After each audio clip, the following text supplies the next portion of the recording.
祈りですか？祈りですか？新発わらわの策と力、あなたに預けよう。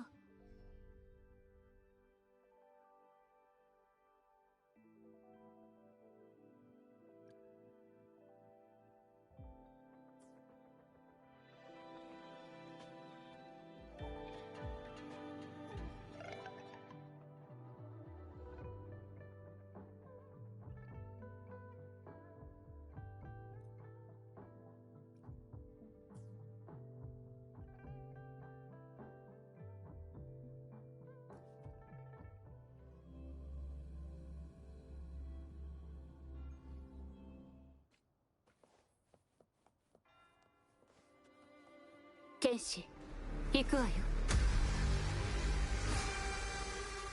何事も素早く、いい心がけよ。つまらないわ。遅い。これで私が諦めるとでも？任せてください。進化をお見せします。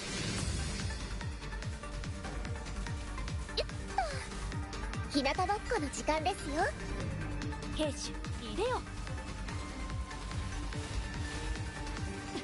舞い上がれ。海帰れ。世の光にひれ伏せ。どこを見ている？剣士、出番。剣士、閉めるわよ。さあ、行くわよ。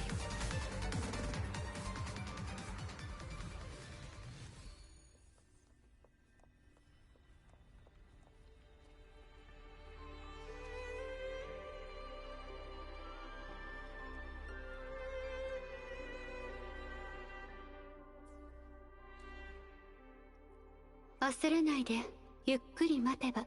そう。これが飾りとなるか武器となるか、全ては私が決めますわ。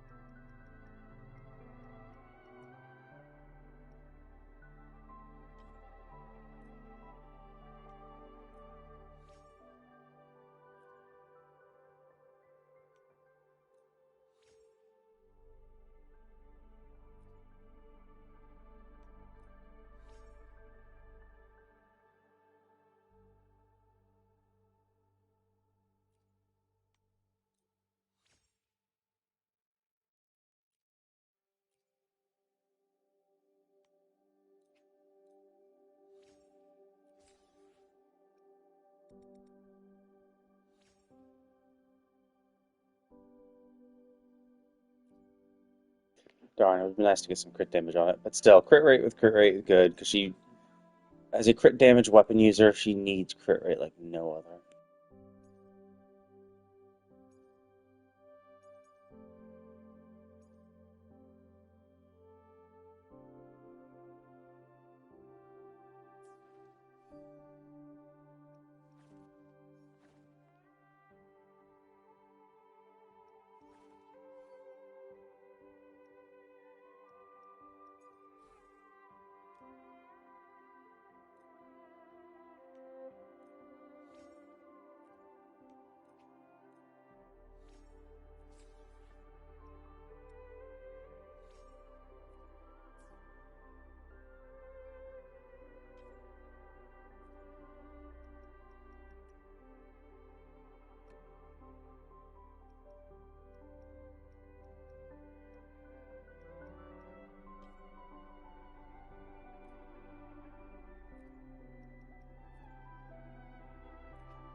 Darn, scrap.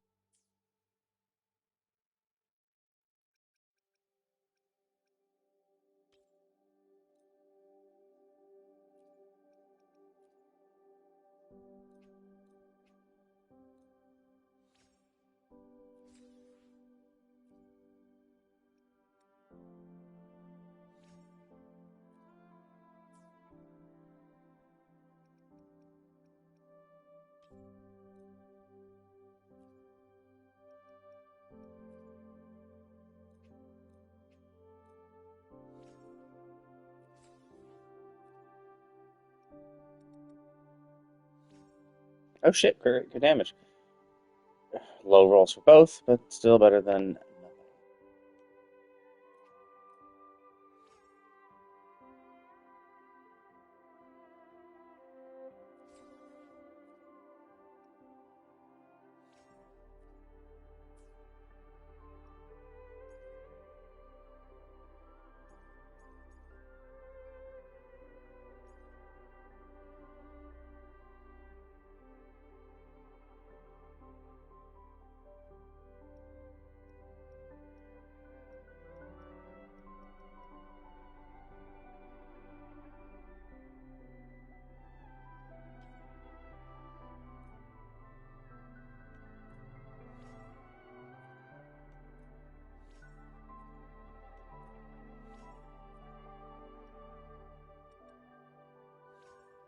Oh, okay, I lost the replacement then. Oh wow, 21%. Holy shit, that's the max roll crit rate.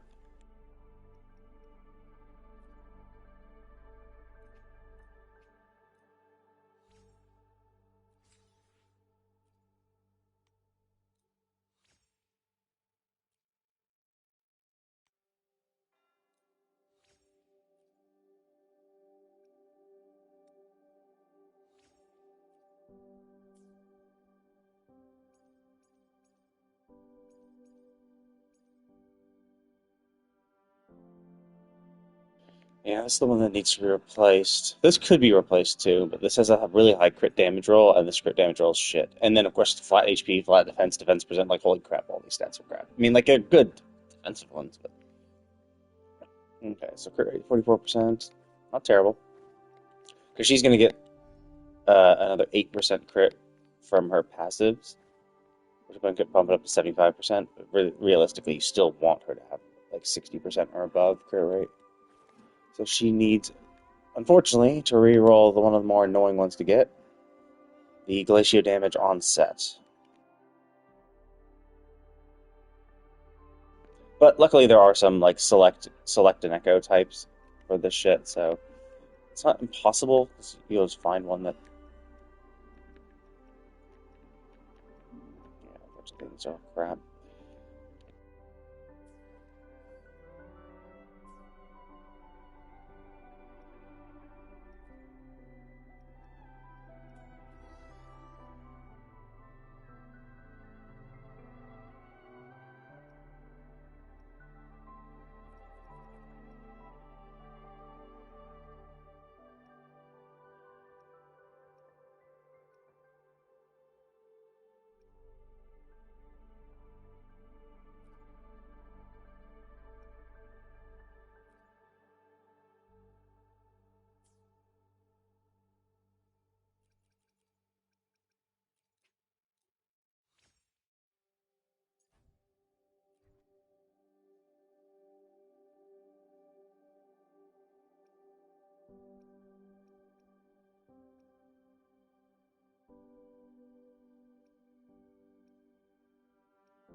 Yeah, hello there. How's it going?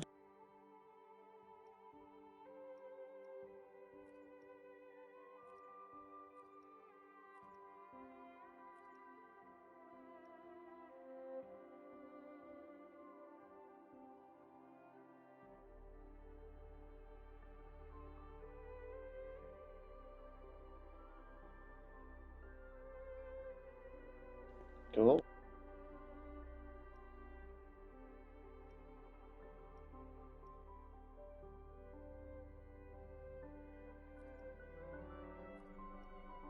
Just finally. Ah, cool. Yeah, I'm just finally getting around to sorting through this shit. Time to get all the crap echoes that are useless.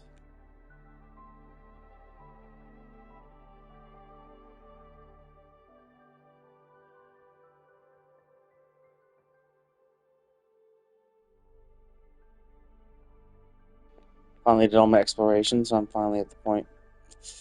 I I wouldn't really recommend it. Yeah, like I would say if you're going to play one of the two, Genshin's a better game.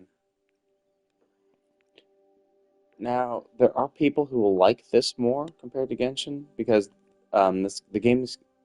this game has a higher skill requirement.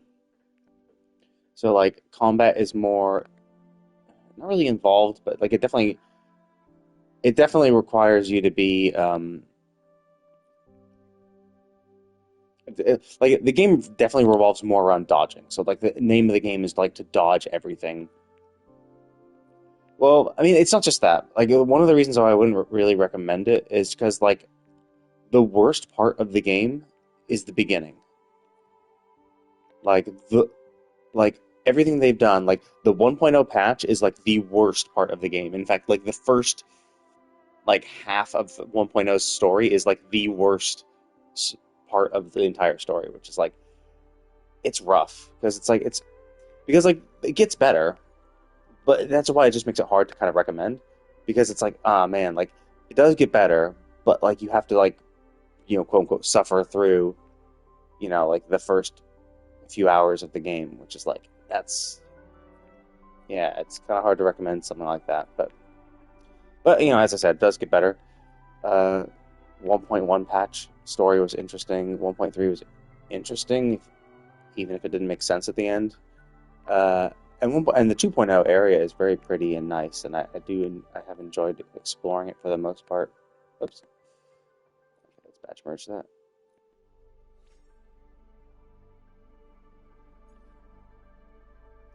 Okay, that's trash. Yeah, I pretty much stream. Okay, cool. Wait, that's a attack set, right? Yeah. Okay, cool. Um, yeah, I pretty much stream any, not really any. I like playing RPGs. I like playing games with the good stories. That's why I like Genshin because Genshin actually has a good story. And if you like, if you and I would yeah, again, it was like if you like games with good stories, I would definitely not recommend this because like they just don't tell it very well, which is kind of a shame because they could be better, but they just aren't. They just keep like messing up, and they keep messing up in the same way too, which just kind of sucks.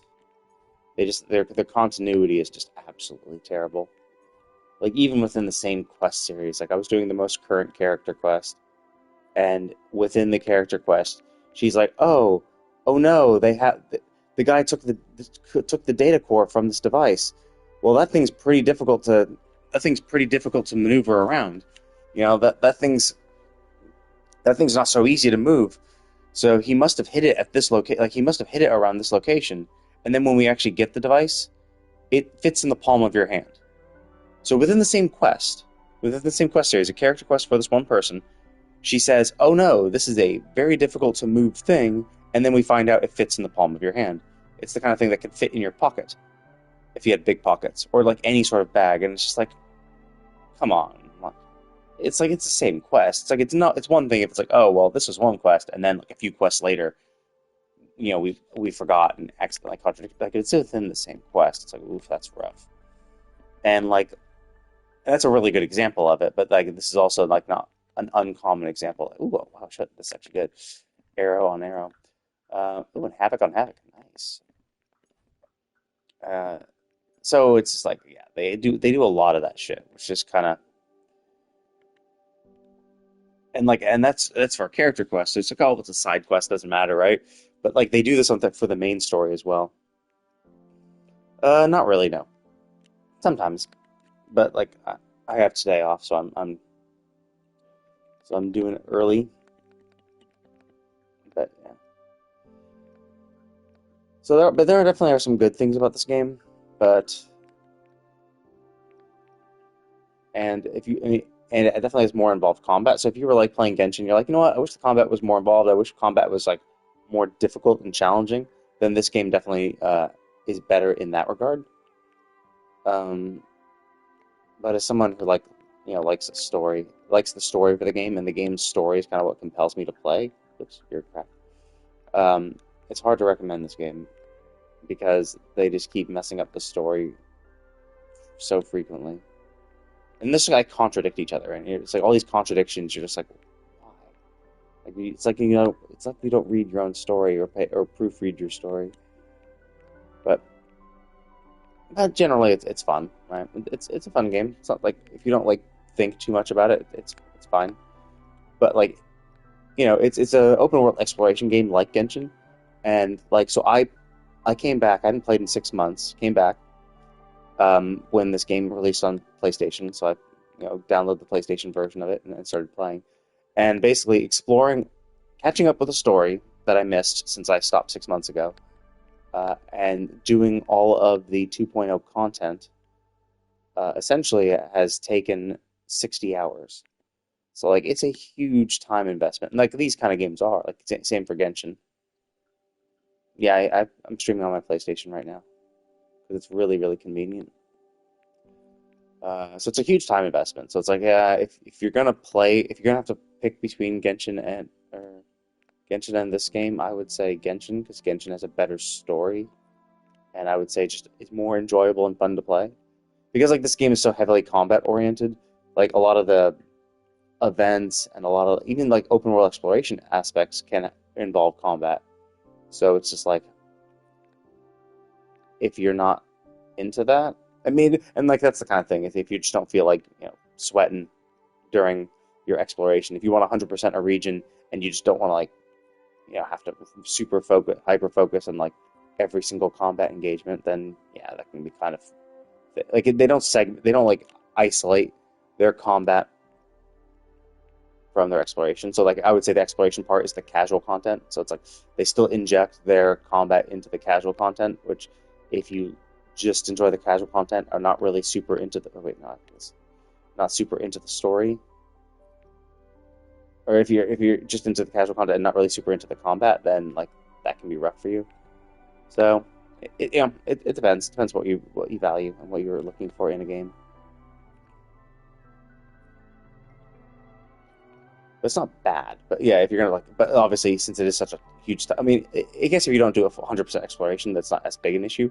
But like for me, I do like to complete everything, so I would say that like it's a big time investment, and if you're gonna put time into something, I would say put it into Genshin because Genshin at least has an interesting story, and so I would say it just kind of like respects your time and respects your intelligence.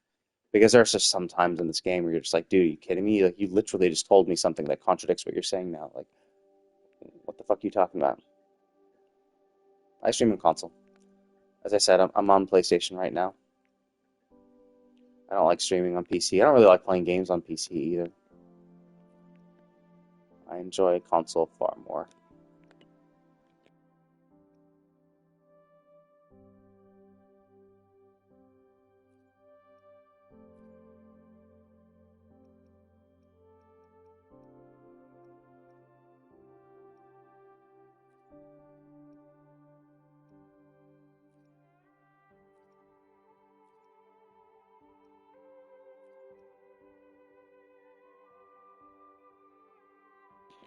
Yeah, like I like playing with controllers more, and the fact that I have a nice big television. And what I often do is during my lunch, I'll hop on my treadmill. PlayStation 5 Pro. Yeah. Yeah, the SSD really, really helps. Um, and because have it hooked up to my television, oh wait, no, that's good for the set. Because I have it hooked up to my television, and my television's pretty big and nice, I can, during my lunch breaks, what I'll do is I'll actually just hop on my treadmill, which is in my living room, and walk on my treadmill while I do my dailies in game. So a nice little way to get some exercise while I do my shit.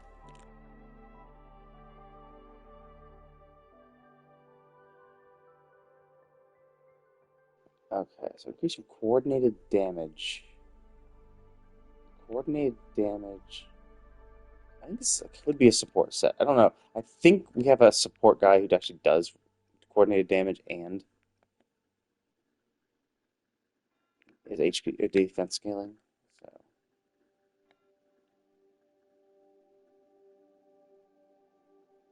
I'm in the United States.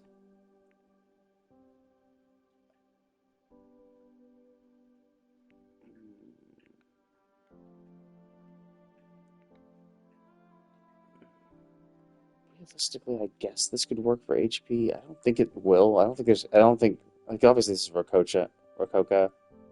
It's a Rococa set. But I don't think she, cool. I'm from the West Coast. I don't think this is I think this is still an attack-based set, though. I think Roca is attack-based, too, so this is kind of shit for her. Yeah, whatever, let's just get rid of these. It'll be easy to find more. It seems to be a disproportionate amount of sets roll and shit. I don't know. I mean, I think I put enough stuff in there because I don't really care. Yeah, because I don't give a shit. And I'm not interested in whatever you're selling. I don't need any art or whatever. I don't care. It's purely just a fun thing I do.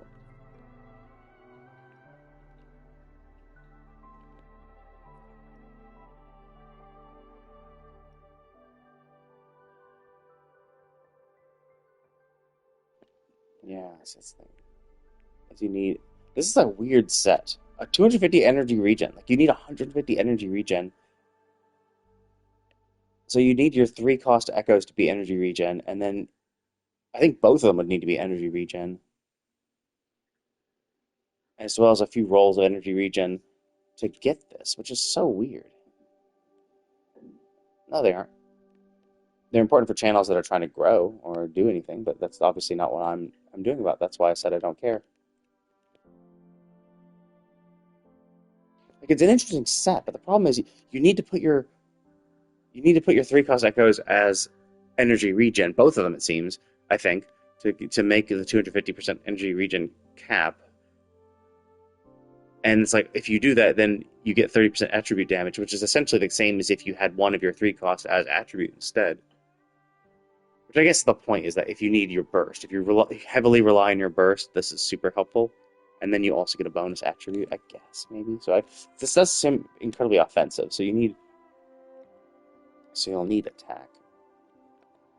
That's what's so weird about this, is that you keep getting these defense and HP, but when like 90% of all characters scale off attack, then these are just completely useless.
Yep. So since I finally sorted through all my... Well, since I finally finished all my exploration, I'm finally going through all my echoes and scrapping all the crap ones. Because despite 90% of all characters in the game scaling off attack, you get about like 2/3 of the one-cost echoes getting HP percent or defense percent. So it's like great. Two characters scale off HP, characters scale off defense, and like 18 that scale off attack. And of course, it's a 1/3, 1/3, 1/3 for the echoes you get. So it's like, great, awesome, thank you. Good job, game. But the bonus, the caveat is that you can actually farm echoes like unlimited times. Like you can just go out and keep killing stuff. So it's like, oh, whoops, you got a shit echo. Well, then you can just go out and kill stuff. Okay, so that one's the set I keep.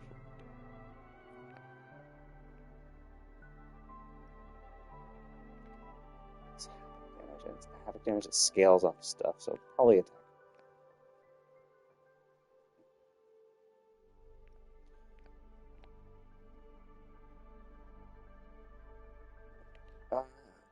I'm not sure. I'm not sure what Strongbox is. I'm not sure what game that's from. If you play Genshin, this is essentially the artifacts. This is the artifact system. This is the equipment. So, like for example, this one. This is a one-cost echo.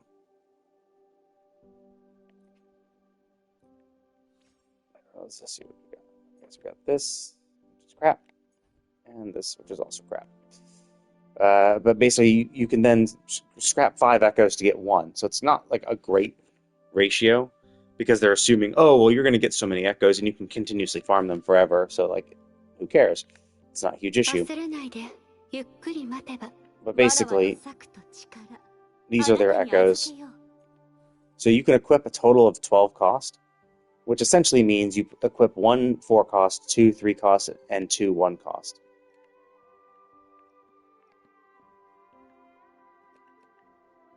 So for her, and the reason why you want to equip a 4 cost is because the 4 costs are the only type of echoes that can have crit rate and crit damage as the main stat. The problem, this wouldn't be as bad if it was like Genshin, where artifact sets were 4. But the problem with the way they do echoes is that you need literally all 5 of them to be in the same set. So you have 5 echo slots, and you have to have all of them on the same set. Which basically means that any of the echoes that you could think, oh, well, like, so basically, so for the fire set, right, you want to make sure you have, and they call fire fusion. For the fire set, you want to make sure that your elemental damage on your 3 cost echoes is fusion. So unlike Genshin, where if it's like, oh, well, I couldn't get an on-set, elemental damage, but that's fine. I'll have my elemental damage goblet be offset, and I can just be onset for the other shit. Fine. Or for crit damage. You're like, oh, cool, I found an onset elemental goblet. Cool. I'll do an offset hat so I can get a good crit rate, crit damage thing. This one's like, nope. Every fucking echo has to be on the same exact set, which means for the fusion set, you need fusion damage. But it rolls, like the goblets in Genshin, anything. It can be any damage. So if the fire set could get you electro damage, or ice damage, or light damage, or dark damage, like it could be anything. So it just means that you're very unlikely to get the elemental damage you want for the set it is. Which blows. So that means, and you need 2 of them. So you need 2 of them. So it's incredibly rare, and you need 2. So like this would definitely be a better way if they did it more like Genshin, where it was like, oh, you only need 4. Oh, you get a 2 set bonus, and you get a 4 set bonus, and you get 1 freebie where you could put in any, like, because then fusion damage on non-fusion sets would be useful. Yeah, you could still do that. So that is a viable option, kinda, but not really. Because the biggest problem with that is the fusion sets or the set bonuses themselves if you look at the set bonus, the 2-piece set bonus is 10%. Oh, cool. You get a 10% elemental damage. That's nice. But look at the 5-piece. It's 30% after releasing your resonance skill. So as long as you're able to release your resonance skill every 15 seconds, you get a 30% fusion damage. So it's clearly, hands down, much better in like pretty much every regard. So yeah, you could do 2-piece, and then you have a freebie. But the problem is that the 5-piece set bonus is just so much better than everything else. It just does so much shit. It does so much more damage. And it's like tailor made. You know, like 30. So you get a 30% after 15 after releasing intro skills. So that's basically swapping this character in gets you a 30% bonus. So it's so much better that you just like. While technically you could do 2-piece, and maybe like when you're first starting out, you go 2-piece, but like it's crap by comparison. And the problem is getting experience to level these things is such a humongous pain in the ass that you don't want to really put any. You don't want to level pieces that are crap, because like you'll have the off piece. You're like, oh cool, I have an off piece. I'll use that off piece. I'll have a 2-piece set, and I'll use my off piece to be just for the fusion damage, but it's not on the fusion set. I rolled it well and stuff like that. But like that echo is completely useless, and you end up like scrapping it for experience later anyway at a reduced and you only get like 90 or 80% of the experience from doing that. So it's like it's really just not worth it. It's like it's just better to wait until you get the full proper on-set thing. So that's why it's rough. Like I kind of wish they would just change it from 5 to 4 because it's just tough. Now they do make it somewhat easier. They've introduced items that essentially allow you to select an echo. So I can select an echo, and it even says, "Oh, for the freezing frost set, I can get a 3-cost echo that has frost damage." So they've given us items that allow you to select the echo. No, they have not.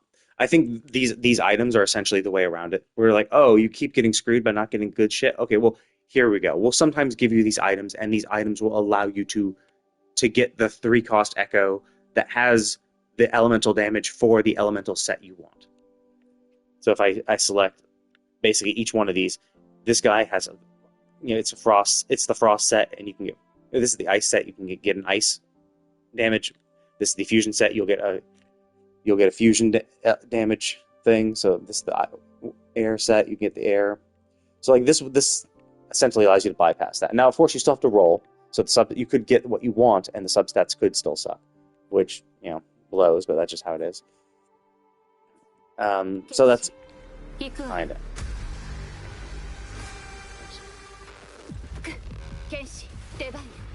Perhaps in here. 誰が近づいていいって花よよっと進化をお見せしますあ今兵士入れよ現象移動 Now I don't. I guess super lucky. The last time I rolled on this guy. どこを見ている目をそらしちゃダメよ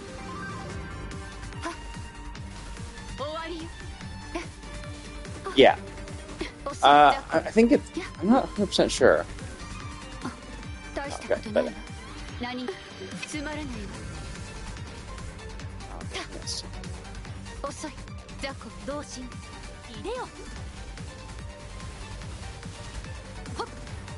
I know at 60. So 60 is just the 60 is the kind of like at the end game level. Once you're 60, you can finally ascend your character to max level. So, like, I think pick that up. Defense percent, great. We got defense percent. That's crap. But I think I need more.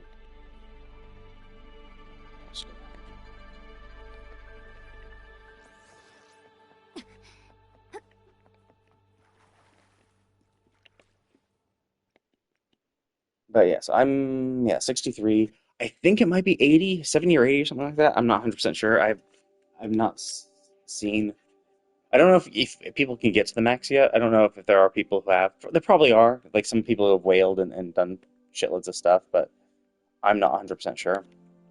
But I do know that at 60, that's the level you need to get your world level to like the max rank, and you can ascend your characters to the max rank. So 60 is the like, where the end game quote unquote starts because now you can be max level. But yeah, so there's just but you definitely get a lot more of these things. So like that's the whole point is that you're getting a lot of these because like when you go out and explore, you're just killing a lot of stuff. So you just get a lot, and then you can turn in 5 of them to re-roll. You're essentially just re-rolling. You're not even you're sacrificing. It's like Genshin's artifact system, except you need more echoes, and it's completely random set, random stat. But it's operating under the assumption, well, it's really you'll get a shitload of these because you know every time you go out and explore and have to kill something, you're gonna get you have a 20% chance of getting echoes. So it's easier to get and it's free. Like you don't need to spend any resin at all, so you can just spend like hours upon hours farming. And so they kind of made that, and that's kind of why they made the system as it is, because they're just like, yeah, well, whatever. Like, if you need more, you can just farm forever, which is true, but it does kind of suck because there definitely are some. There are some.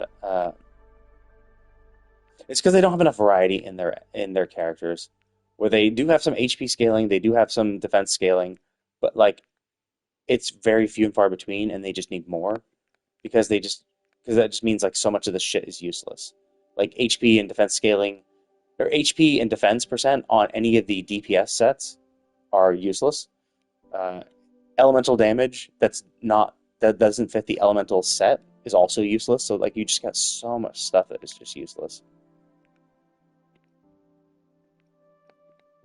It's the Havoc one. Havoc doesn't need HP. So that is unfortunate because it feels like shit when you get like something that's completely useless, and you're just like, oh, well, that's crap. Especially when you're farming, especially when you need something specific. Like if you got a new character, oh, I got a new character, I want to farm for that. Then constantly getting stuff that's useless is not fun. Okay, so that symbol is the good symbol. You can, and there's a few sets that like I. This is kind of open ended, so it's possible that there could be an HP scaling or a defense scaling character that has coordinated attacks. So I don't want to get rid of those just in case. But pretty much every other attack set, like this is an attack set. It does attack damage. It doesn't boost attack percent like some other ones, but it's a DPS set, so it's very unlikely you're going to get a strong DPS character that's it's a HP or attack scaling, or HP or defense scaling. So it's just time to get rid of all the stuff that's useless. Also, because it just like clutters up stuff. So now that I've finally finished my exploration, I can tidy up this stuff, and then I'll start working on the last 2 character quests I have. Oh yeah, but now we're getting to 3 cost echoes, and 3 cost echoes is where you can get. Okay.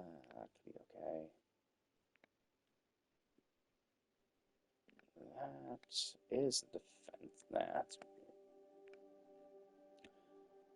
so like. Well, yeah. This is a generic attack set. So it's like, oh, cool. Like your attack goes up. Okay, I guess that could be any element. This is it's kind of a catch-all one where it's like, oh, cool. Like if you get enough of these, sure, you might just choose that set instead. But like this one, fusion damage on a ice set, like completely useless.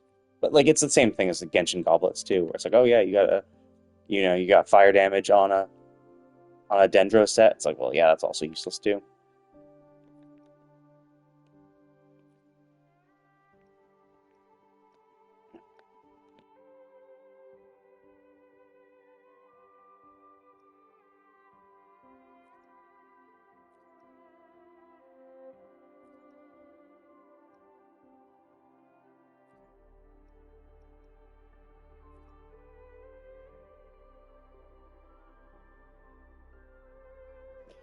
And some echoes are like specific sets. So like this one, is like the anima set. So it's like you got this like purple bird, and it can be the fire set or the electro set. So even though it's the same thing, it can be one or two sets. And what's even more frustrating is when you get a fusion set bird that has electro damage, or an electro set bird that does fusion damage, and you're just like, oh come on, like just you can be one of two sets, and you like chose the correct element, but you happen to be the wrong set. Like that just gets really frustrating too. It's like, oh man, like what bad luck.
No thanks, not interested.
Oh shit! This could replace. Oh wait, no, I don't want this effect though. I don't want that echo effect. I don't need an attack one.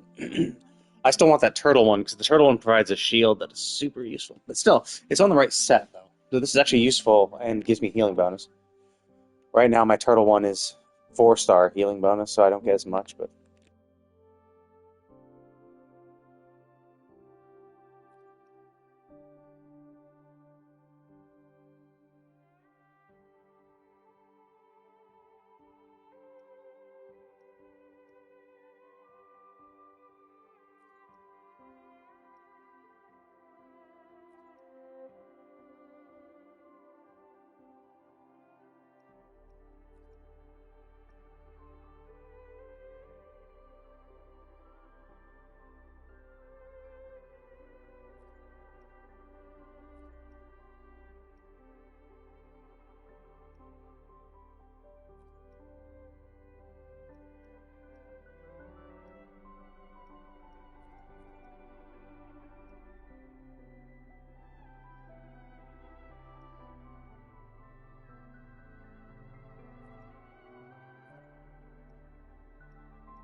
Okay, there we go.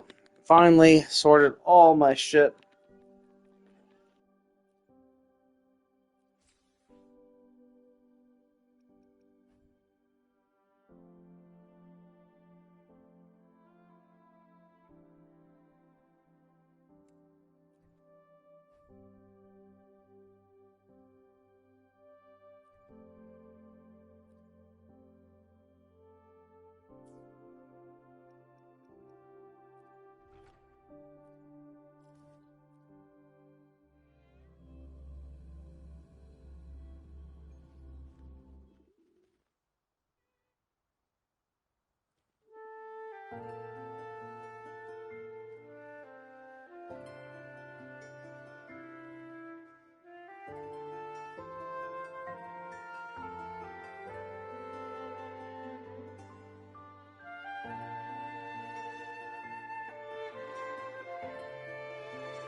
Wow, it took an hour and almost 2 hours just sorting all that shit. And I mean, it's the collection of a lot of shit, so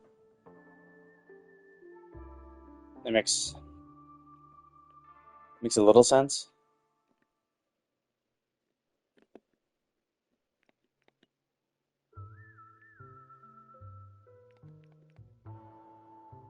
Yeah.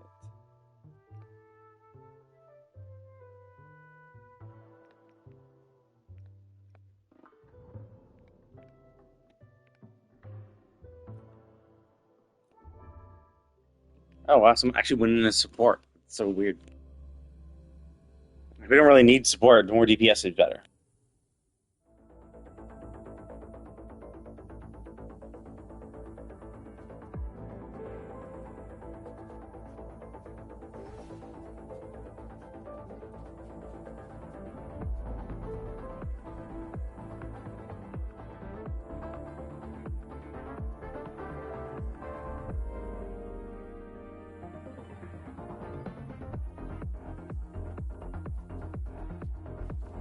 世に任せよ。いでよ、高校一戦。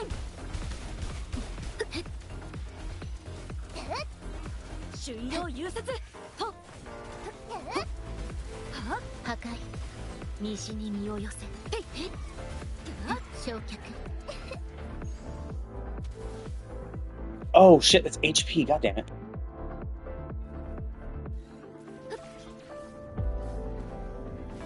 いでよ。いい感じ。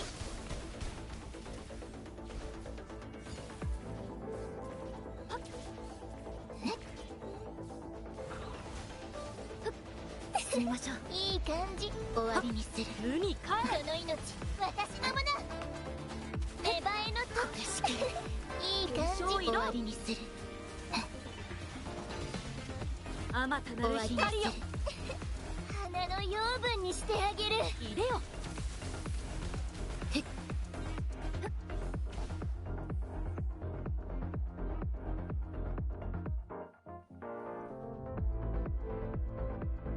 神速果敢。世に任せよ。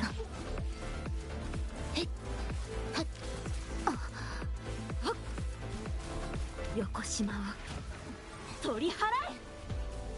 春陽融雪。焼却。世に構う神聖を授け。終わりにする。心配しないで。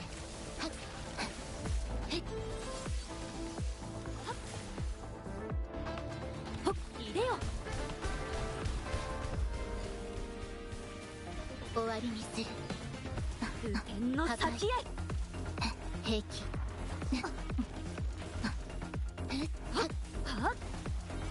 西に身を寄せ。星の歌よ。入れよ。Yeah, it sucks because like I see Shorekeeper fucking around and like no, she's not. Wait, so we just not getting investigate. I don't know, like this is the worst we've ever done, and it's like yeah, I guess we're getting healed and shit, but like.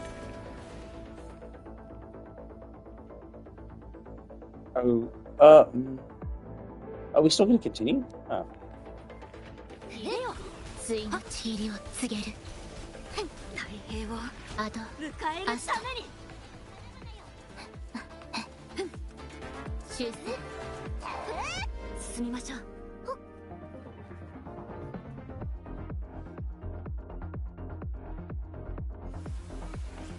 入れよ。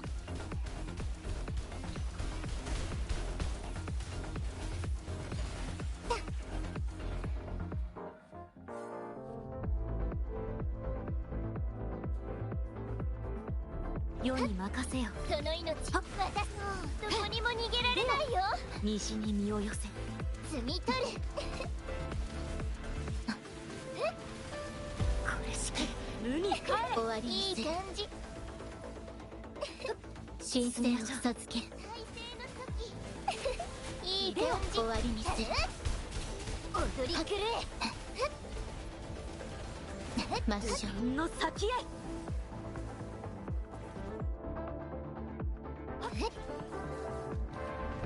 この痛みを感じ。もっと入れよ。もっと私を楽しませて。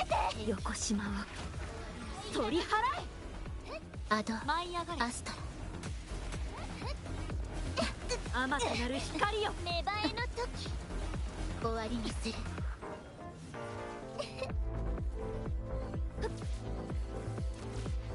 世に任せよ。入れよ。この身をもって誓いをなす。いい感じ。なんて哀れな開花の時。終わりにする。その命私のもの。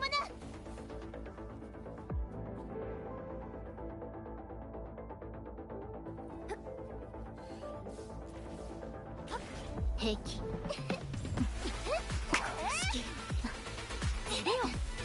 っと楽しませて。花の養分にしてあげる。終わりにする。この痛みを感じて。なんて哀れな終わりにする。大抵の時。これが心。踊り狂え。終わりにする。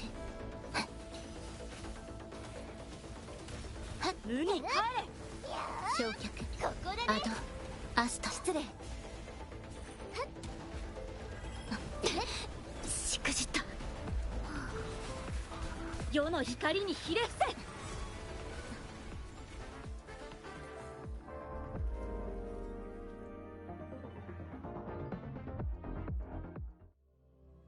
Seems like 80 is the max level. It seems. I don't know that. I mean, like we didn't do one properly. I don't know if that was the last wave of that one. It is a little confusing. I'm not really quite sure. But let's kick him. Let's see. What happens if I kick him out? If I leave... I cannot. Okay, yeah. So it's... Okay, so it's basically the exact same way as Genshin. You're as the lead, you cannot kick them out because they're in the process of coming to your world at the end of this, which is really fucking annoying. Like, honestly, I kind of wish... Like, I understand what the concept is. It's like, oh, okay, cool, we're gonna have them join your world. But, like, realistically, what I wish they would do is have all of us go to a completely unique world. A completely separate instance. Oh my god. This is real trash. Oh, finally.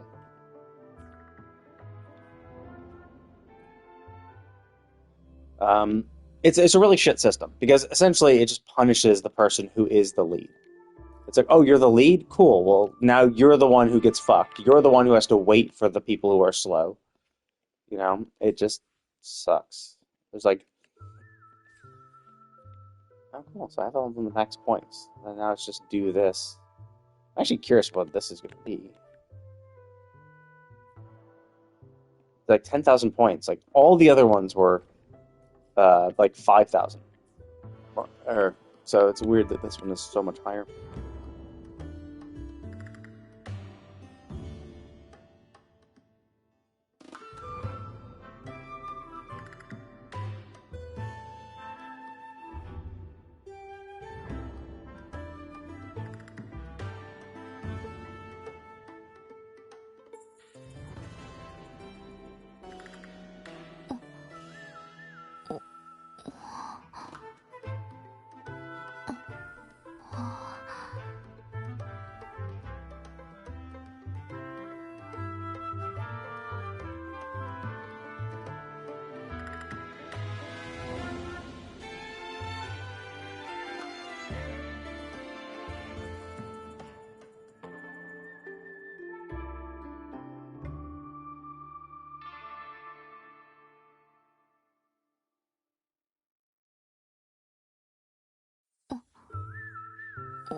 世が必ずや答えましょう。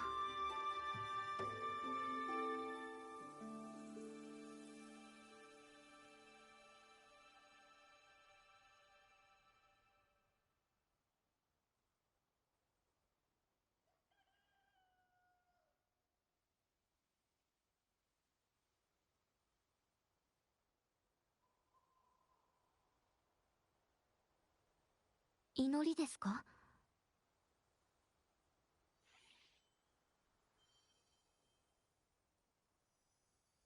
世が必ずや答えましょう。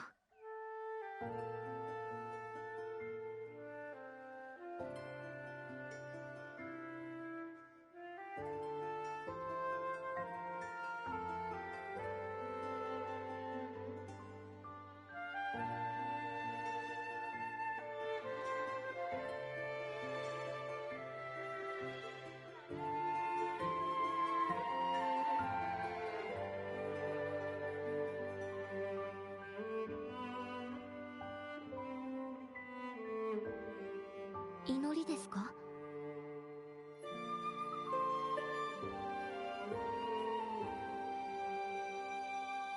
世が必ずや答えましょう。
祈りですか？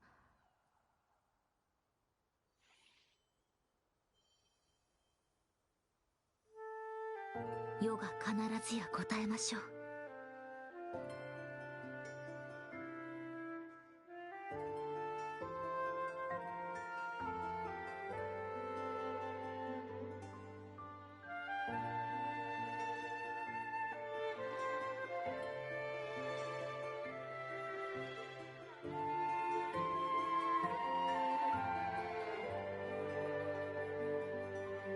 祈りですか？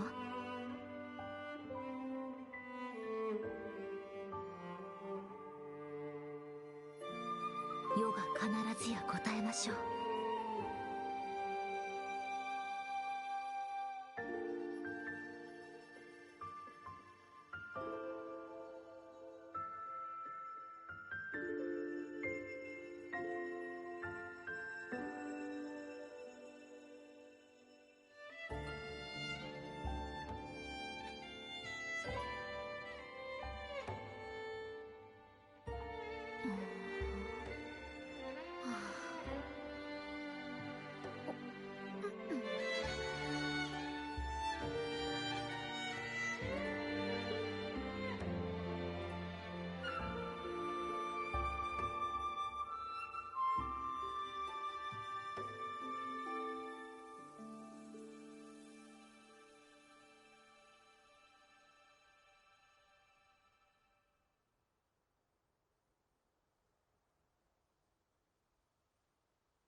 祈りですか？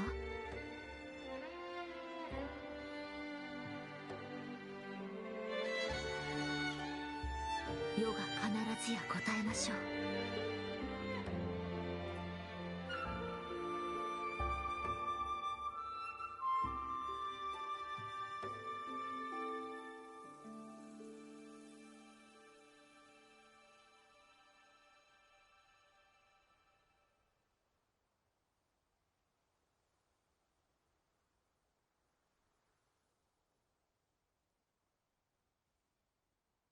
祈りですか？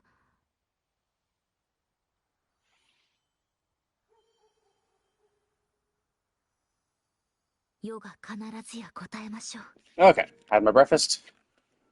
Late breakfast, but had it. So now it's time to get to the shit.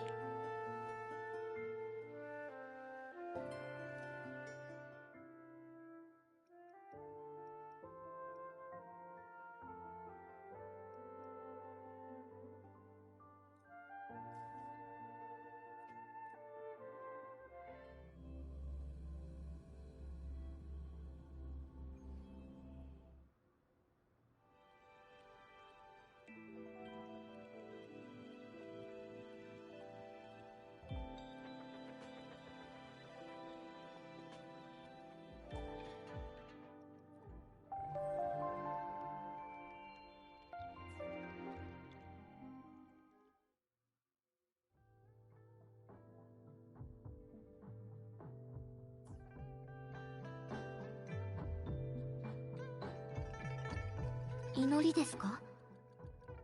そう。これが飾りとなるか武器となるか、全ては私が決めますわ。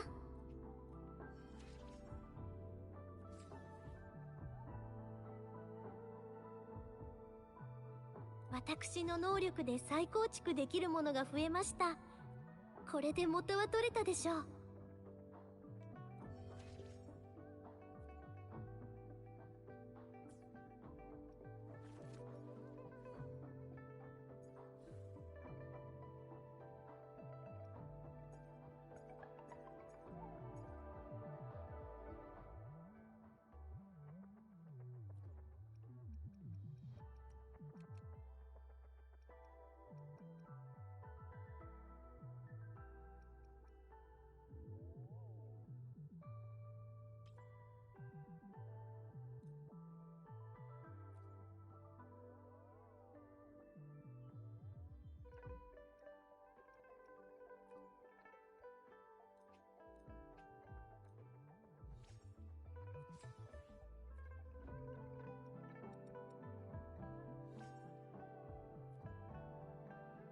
Oh my god, what?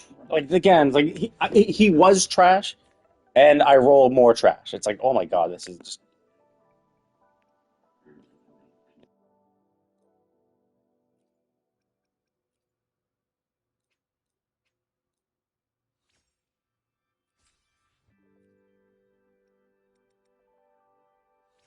Holy shit, crit rate, crit damage. Wow, look at that crit rate roll. It's a really high one. I don't know if it's the max. I think it probably is the max. I don't know if you can get 10%, but that is great.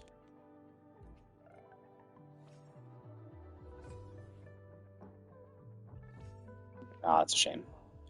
Uh, but still, that's good. Cool. So, crit. Uh, nice. So she has 54% crit rate. She's perfect. Her rolls are. So crit rate, crit damage. Yeah, so she's pretty perfect. Like, the only thing that could be better is this, if it rolled crit damage as well. But like, that's decent. Like, Cheng Li is the comparison, and Cheng Li only had a 50 and 53, and she has a 54 and 68. So she is much better by comparison.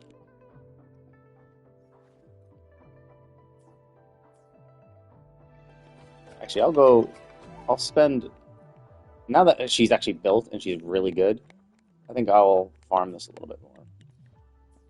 Not because I'm going to replace it, because the crit rate main set is tough to get anyway.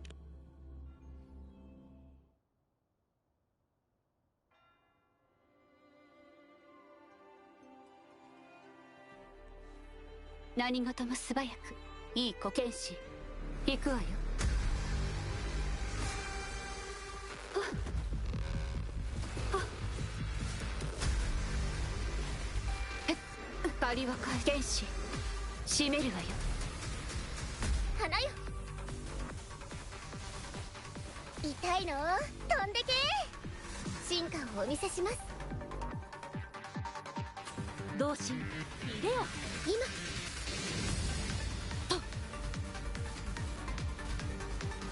と。あまたなる光よ。どこを見ている？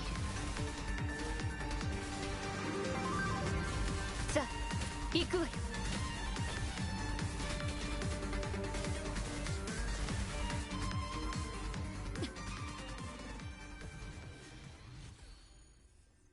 Crit damage, not bad. Not great for her because she has a crit damage weapon.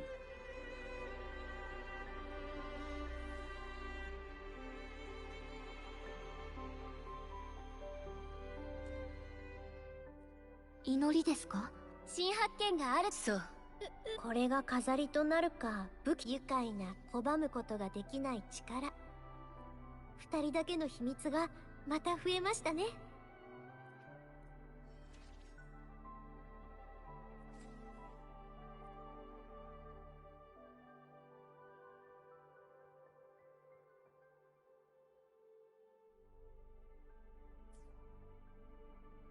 そう。これが飾りとなるか武器となるか、すべては私が決めますわ。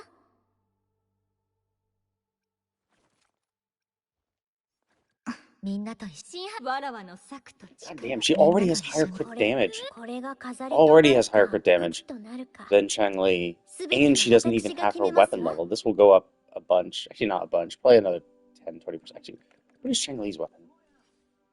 Oh, or she's a... Oh, okay, this is going to be much higher. So this must be a low base attack, high crit damage. Good.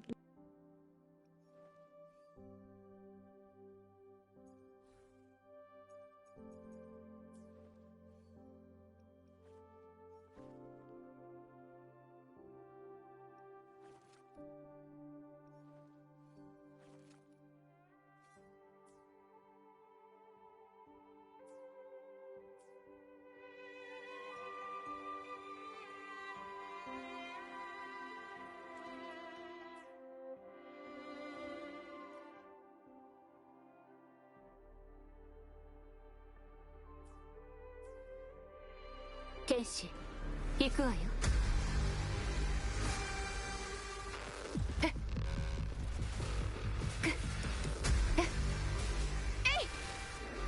借りは返す。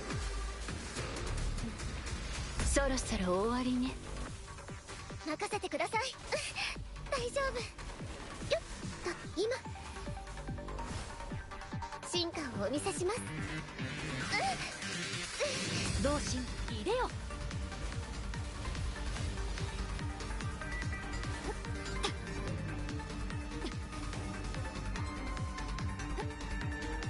流剣の先へ。はっ、横島を取り払え。どこを見ている？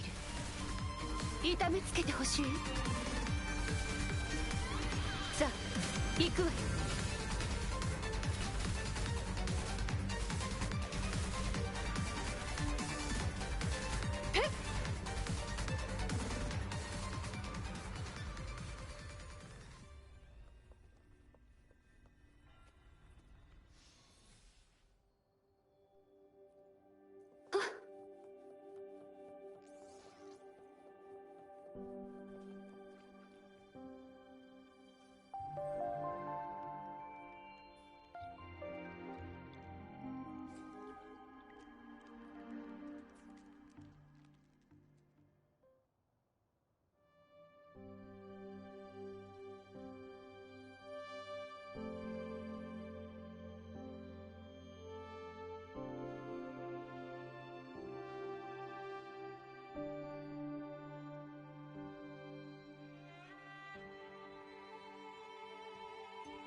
祈りですか？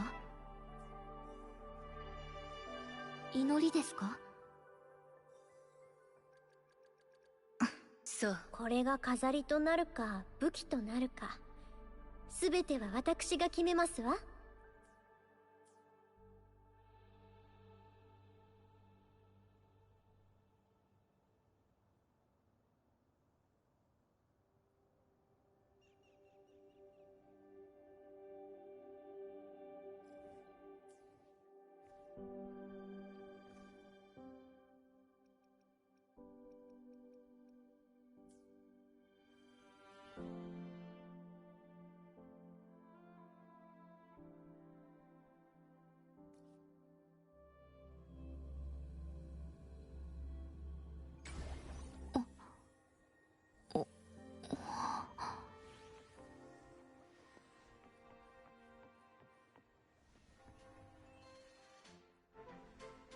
薬屋ローズマリーへようこそ。薬剤の調合ならお任せください。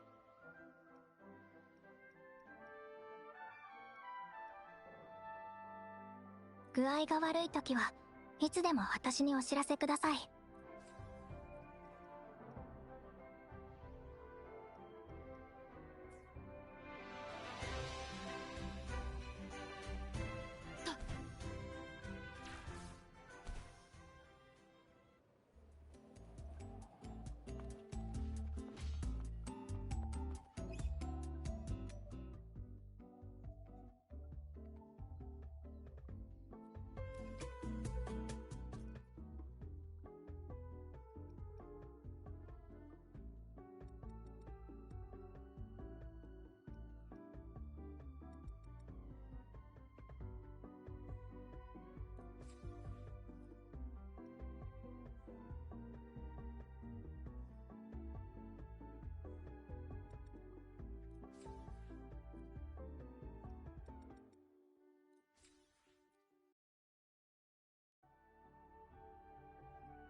Okay, so landscape painting reminds me of someone I remember doing landscape paintings with ZheZhi, or however you pronounce her name. Okay. Except no, I didn't. Like I haven't been playing in 6 months, so whatever event that might have occurred when ZheZhi was introduced, um, I didn't do. So I don't remember doing landscape paintings with her because we didn't. Like again, it's just an inconsistency where it's just like you should know this shit, right? Like, or if you're going to do something like this, make these things required, right? Like Genshin does that. You know, Genshin has character quests that are like, oh, whoops, you can't do this character quest until the Archon quest is done, or you can't do this character quest until this character quest is done, or you can't do the event until this quest was done. Now, sure, does it suck when a new player is starting something and the event says, oh, you can't do this event until this quest is done? Yeah, sure. For a new player, that does kind of suck. However, what it does allow is that it allows the writers to do stuff like this, where they're like, oh yeah, let's do a throwback event. Let's have our thing, and we can reference the event we did. But you have to expect that there will be people who haven't done the event. And like it's mind-boggling too, because it's like, and maybe this event, maybe this character quest was released in the same patch as the event, so they were like, well, if you're doing the character quest, like you clearly have done this because this is when it came out. But it's like you should be planning your game under the assumption that at any point in your patch cycle, a new player will start the game, and you have to design your game with that in mind. So, it's fine to do something like this. It's fine to have these options, but you should have an internal trigger to be like, oh, okay, these are the options that appear for someone who did this event with her, right? These are this is the dialogue options if you've done this event, and if you didn't do the event, these are the dialogue options you get. Like, who's that? Like, or who with, or something like that. Questioning it, because like, I do know who she is because she's on the banner, and two, she was involved in the Somnier thing. So maybe that's what they're assuming. They're assuming, oh no, like because we did do some painting related shit in the Somnier thing. So like, I did do that. So maybe that's what they're referring to. But I also do know that I missed the event, and like 1.2 and 1.4 essentially had nothing for me. Like there were no quests to do besides just Camilla's and ZheZhi's. Besides the character quests, like there were no other permanent quests that were still in the game after whatever the patch content had. So the patch content might have had a lot of cool shit, but like none of it was permanent. I guess they did rework the Somnier, so maybe that was one of them. But like either way, it's just like, yeah, and this is not the first time it's happened. There was another instance where they were like, oh yeah, like they referenced something that they did, but I don't remember it because it was something that happened in patch content that wasn't considered permanent content. So it was just made under the assumption that whoever's doing this quest is doing it in the current patch. Like in the patch that it was released, they were assuming, oh, okay, this is the patch it's released in. We're assuming that you're assuming you're doing it in that patch, and it's bad design. It's like, come on, dude, pay attention.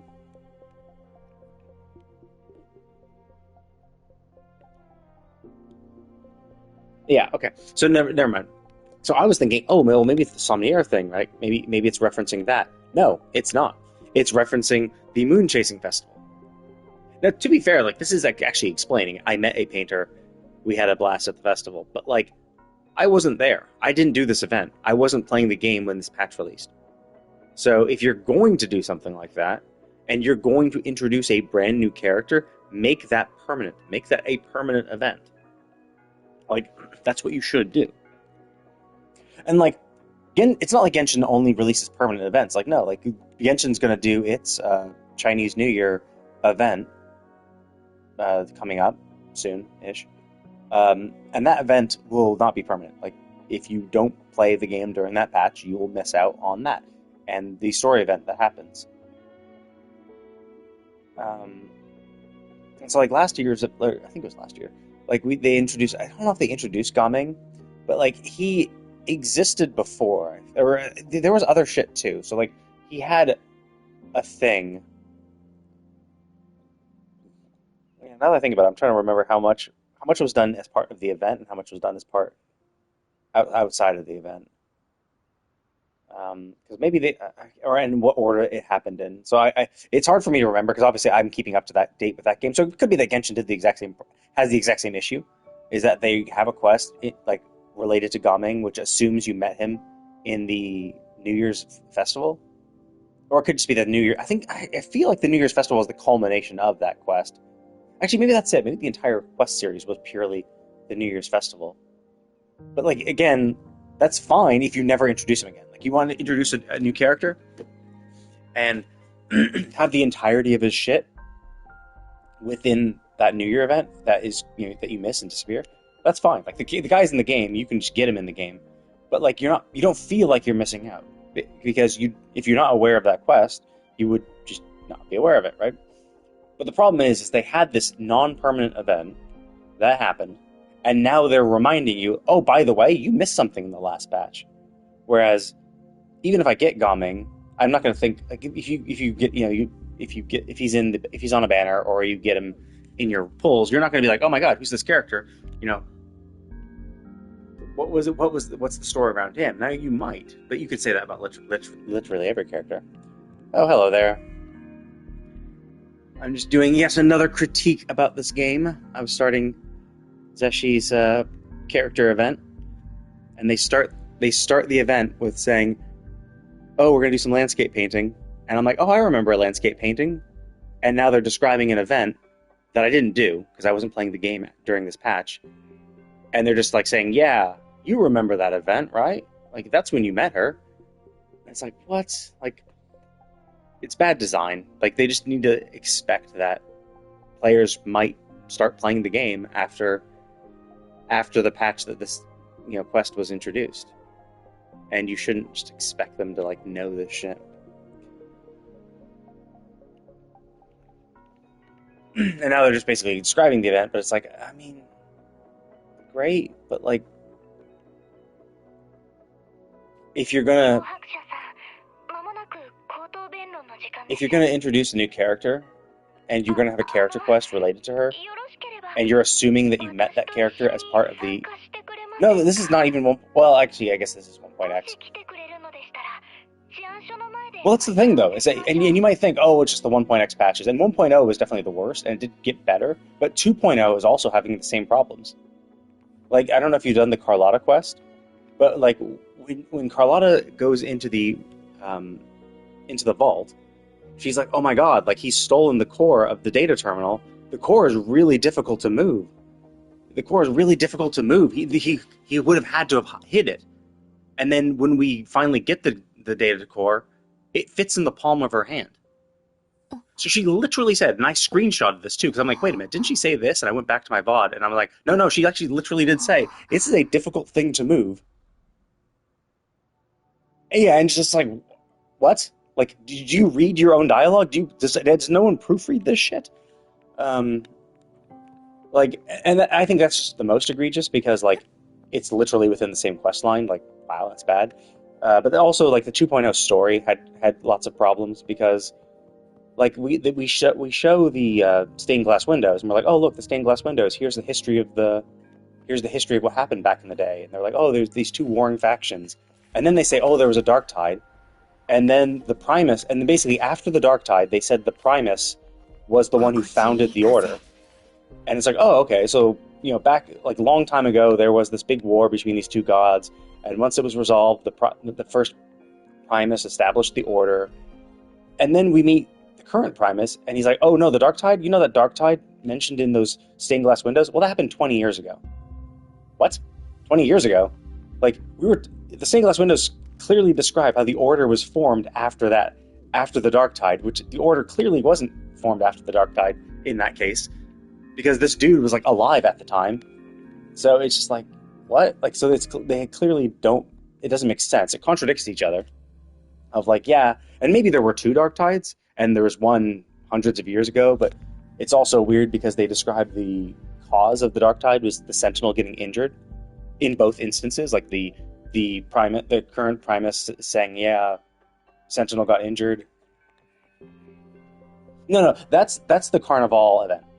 So 20 years ago was when a Tacit Discord outbreak happened. And that's also when the Holy Maiden sacrificed herself to stop the Dark Tide. And after that, the Order cracked down on Carnival. Like, they were, like, being more restrictive and, like, not allowing as much freedom for 10 years. And then 10 years ago, there was another event, but not nearly as big. And that event was what caused them to cancel Carnival. So that part, at least, is a little consistent. But the problem is that they refer to Dark Tides as these big tacit outbreak things, and we have the stained glass windows talking about it like it happened hundreds of years ago. And then the current Primus is like, no, this is something that happened 20 years ago. And then, of course, like, even if it did happen 20 years ago, because he even also describes it, yeah, 10 years ago, there was, like, they were attacked by echoes, essentially. They were attacked by Tacit Discords, but not like the level of the Dark Tide that was 20 years ago, from my understanding. And the crazy thing, too, is, like, the guy even talks about, like, 20 years ago, that Dark Tide was caused by the forces between the people who worship the Threnodian and the people who worship the Sentinel. But like the people who worship the Threnodian were the rivals to the Montelli family, and it's like, and the rivals to the Montelli family are working with the Order. So we have the Order working with known Threnodian worshippers. Like, it'd be one thing if this was like hundreds of years ago. It's like, oh yeah, a few hundred years ago, you know, there were Threnodian worshippers, the Sentinel worshippers, the Dark Tide formed, it was resolved, the Order was created, and then it's been a few, like 100 years. And so it's been a long time. All the people who worshipped the Threnodian back then are dead, and maybe they're doing it in secret now. And that's why the rivals to the Montelli family, that's like, whatever, the Fratellis or whatever they're called, you know, that's why they can work with the Order. But it's like, they are known Threnodian worshippers that were worshipping a Threnodian 20 years ago, and they're actively working with the Order right now. Like, are you kidding? And obviously, this could be explained by the this could be explained by the Order just being corrupt, and it seems like that's very likely. It seems like the Order has been replaced by Threnodian worshippers, and they're actively trying to, you know, use it to... It's something like... I know it began with an F, I just can't remember what it is. But yeah, like... So, like, it just makes no sense, because, like, the stained glass window showed something, and this is a stained glass window in a ruined building. So, like, clearly a lot of time has passed in between this, and they describe how it happened. And then they're just like, oh yeah, but this also happened 20 years ago. Like, the exact same events happened, but 20 years ago. And it's like, what?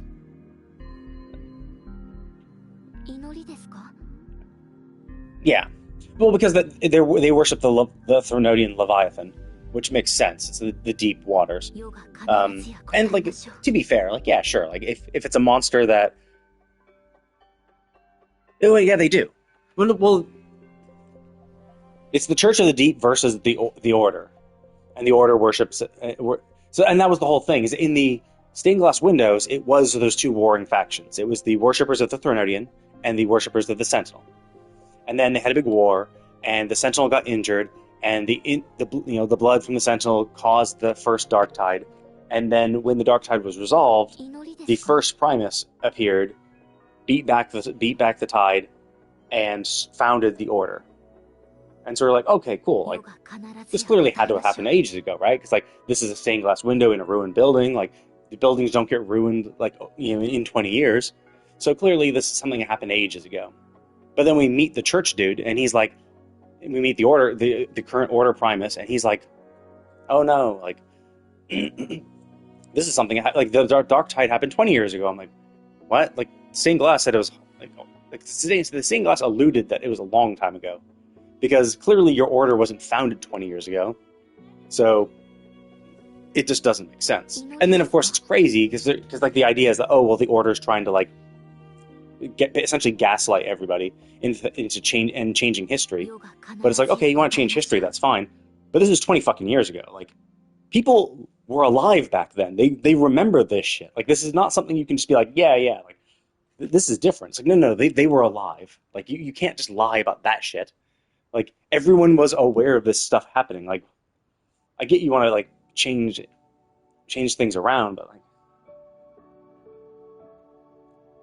yeah, and that's what I think is happening. I think the worshippers of the Threnodian have essentially snuck into the Order, and I think the current Primus is a worshipper of Leviathan, and I think that's what's happened. I think they've been replaced. I think there was a big event that happened hundreds of years ago. I think 20 years ago they caused another event to happen, and they used that as a method, like, to infiltrate the Order. And then since then they've been cracking down and essentially using the authority of the Sentinel to, you know, control the people, while secretly worshiping Leviathan. Because, like, the Fasali family was a known Threnodian worshippers, and they're the only family actively working with the Order. Like, are you kidding me? Like, so that's what I think is happening. But the problem is that, like, sure, like, and so we obviously talked to the Primus, and he was like, oh, well, here's what happened. So, and he was claiming the Holy Maiden was the Threnodian Resonator, which is like, well, that's bullshit. No, she's the actual Resonator. You're probably the Threnodian Resonator, Mr. Primus. But it's, like, understandable, because, like, he could be lying to us. That's fine, sure. Like, he's obviously trying to he's trying to gaslight us. So I get that. But the problem is he mentioned the 20 years ago thing, and he wouldn't lie about that. Like, because 20 years ago, and everyone's corroborated this shit. Everyone said, yeah, 20 years ago there was a big Dark Tide, and then also 10 years ago was this another event happened, which, you know, made us cancel Carnival. So, like, people have corroborated that part, which that part also doesn't make sense because it contradicts the timeline they've established. Yeah, I think that's well. I don't think it was as cover. I think they actually were trying to fuck shit up. Like I think if they had won, that would have been fine. But like, and do you remember at the beginning part of Act One when that Echo got near us and we saw this? It's basically we saw the Sentinel and she was all chained up with a thing stabbed through her chest. It could be that 20 years ago that's when that happened. So it could be that hundreds of years ago there was the big fight. She was wounded and everything, but she was and the order was founded and everything was fine. But then 20 years ago, the Threnodian worshippers rebelled against her, fought their Sentinel again, and this time they actually chained her up and stabbed her through the chest, which caused another dark tide. And if they could have, actually, I guess, yeah, you're right. They used that as cover. They used that to then start supplanting her authority and power and like changing and warping the people to their own desire. So that's generally what I think happened. But the problem is like, they just keep contradicting it. Where they're just like, this is the dark tide. But it's like, well, no, we know the dark tide had to have happened a long time ago. And the problem is they just don't acknowledge that. So they make a mistake and then just continue forward. And they're just like, yeah, we're just not going to acknowledge that. Yeah, we fucked up. We're just going to continue. Like, they just do this in every single patch. Yeah. So yeah, if they had won flat out, that would have been cool. Like, and they would have been like, cool, we're in charge now. But regardless, yeah, that was their plan. Because like immediately after that, the Order started cracking down on the festivities of Carnival by making it just less free and open. So they, immediately started their shit. And then, the Primus he published a new book to essentially overwrite the old book of Sentinel worship. Because like I did the hymn of the hymn of clouds, or the choral chorus, and so we talked to the lady in Nimbus Sanctum who was like, "Look, here's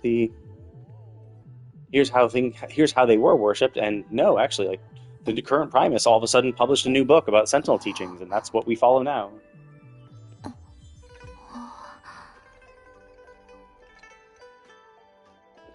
So yeah, like. It's just tough, because like every single patch they do this. Like 1.0 was the worst, because it was like inconsistencies like that. No. The Resonator is just someone, someone who resonates. So like, if Jinshi dies, Jue was already gonna die anyway. But like, if Jinshi dies, that's fine. It's just someone who like resonates with their frequency. So someone who can like commune with them, can maybe like essentially borrow their power. That's why she gets her little dragon powers, is because she's like kind of able to kind of like maybe not borrow his power, but kind of like use his powers because of like they're operating on similar frequencies. But if she dies, the Sentinel's fine, so it doesn't matter. Now maybe the Sentinel got wounded because it was protecting its Resonator. That could be it. Like maybe the Resonator was held hostage, and that's how they got the drop on her, perhaps. Because the Resonator seems like or not the Resonator, the Sentinel seems like a pretty cool person overall. Like, it seems like a nice guy, or girl, really. So I would be surprised if they, and the Holy Maiden seems kind of naive. So I would not be surprised if she was taken hostage, and the Sentinel just, got screwed because of it. But I just don't like how they they keep referencing the Dark Tide, like there's only one. Where it's like, well, no, there's clearly had to have been two.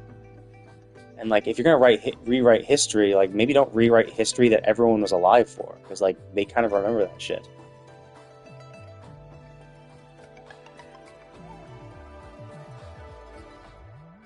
Maybe. Phoebe didn't have too much going with her. I did like the one. I did like the quest over here where we had the.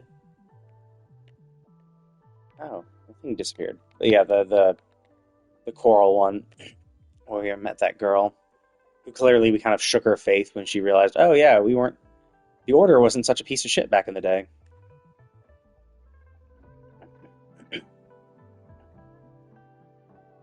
No, Phoebe's not a resonator. Phoebe's not the resonator. The Primus is claiming he's the resonator. And that was the other weird thing, because they were like, oh yeah, there's only ever been one resonator in recorded history. And you're like, oh, okay. And they kept making it seem like it was the Primus. But then they mentioned, oh no, Phoebe, like, not Phoebe, Fiordelise, like, appeared. Fiordelise was the resonator, and you're like, wait, what? Like, I thought the Primus was the guy saying, oh, I'm receiving the Oracle, I'm receiving oracles. And I'm like, oh, okay. He's receiving oracles because he's claiming he's the resonator. And that's why they wanted to hide the stained glass window, which was saying that the resonator was female.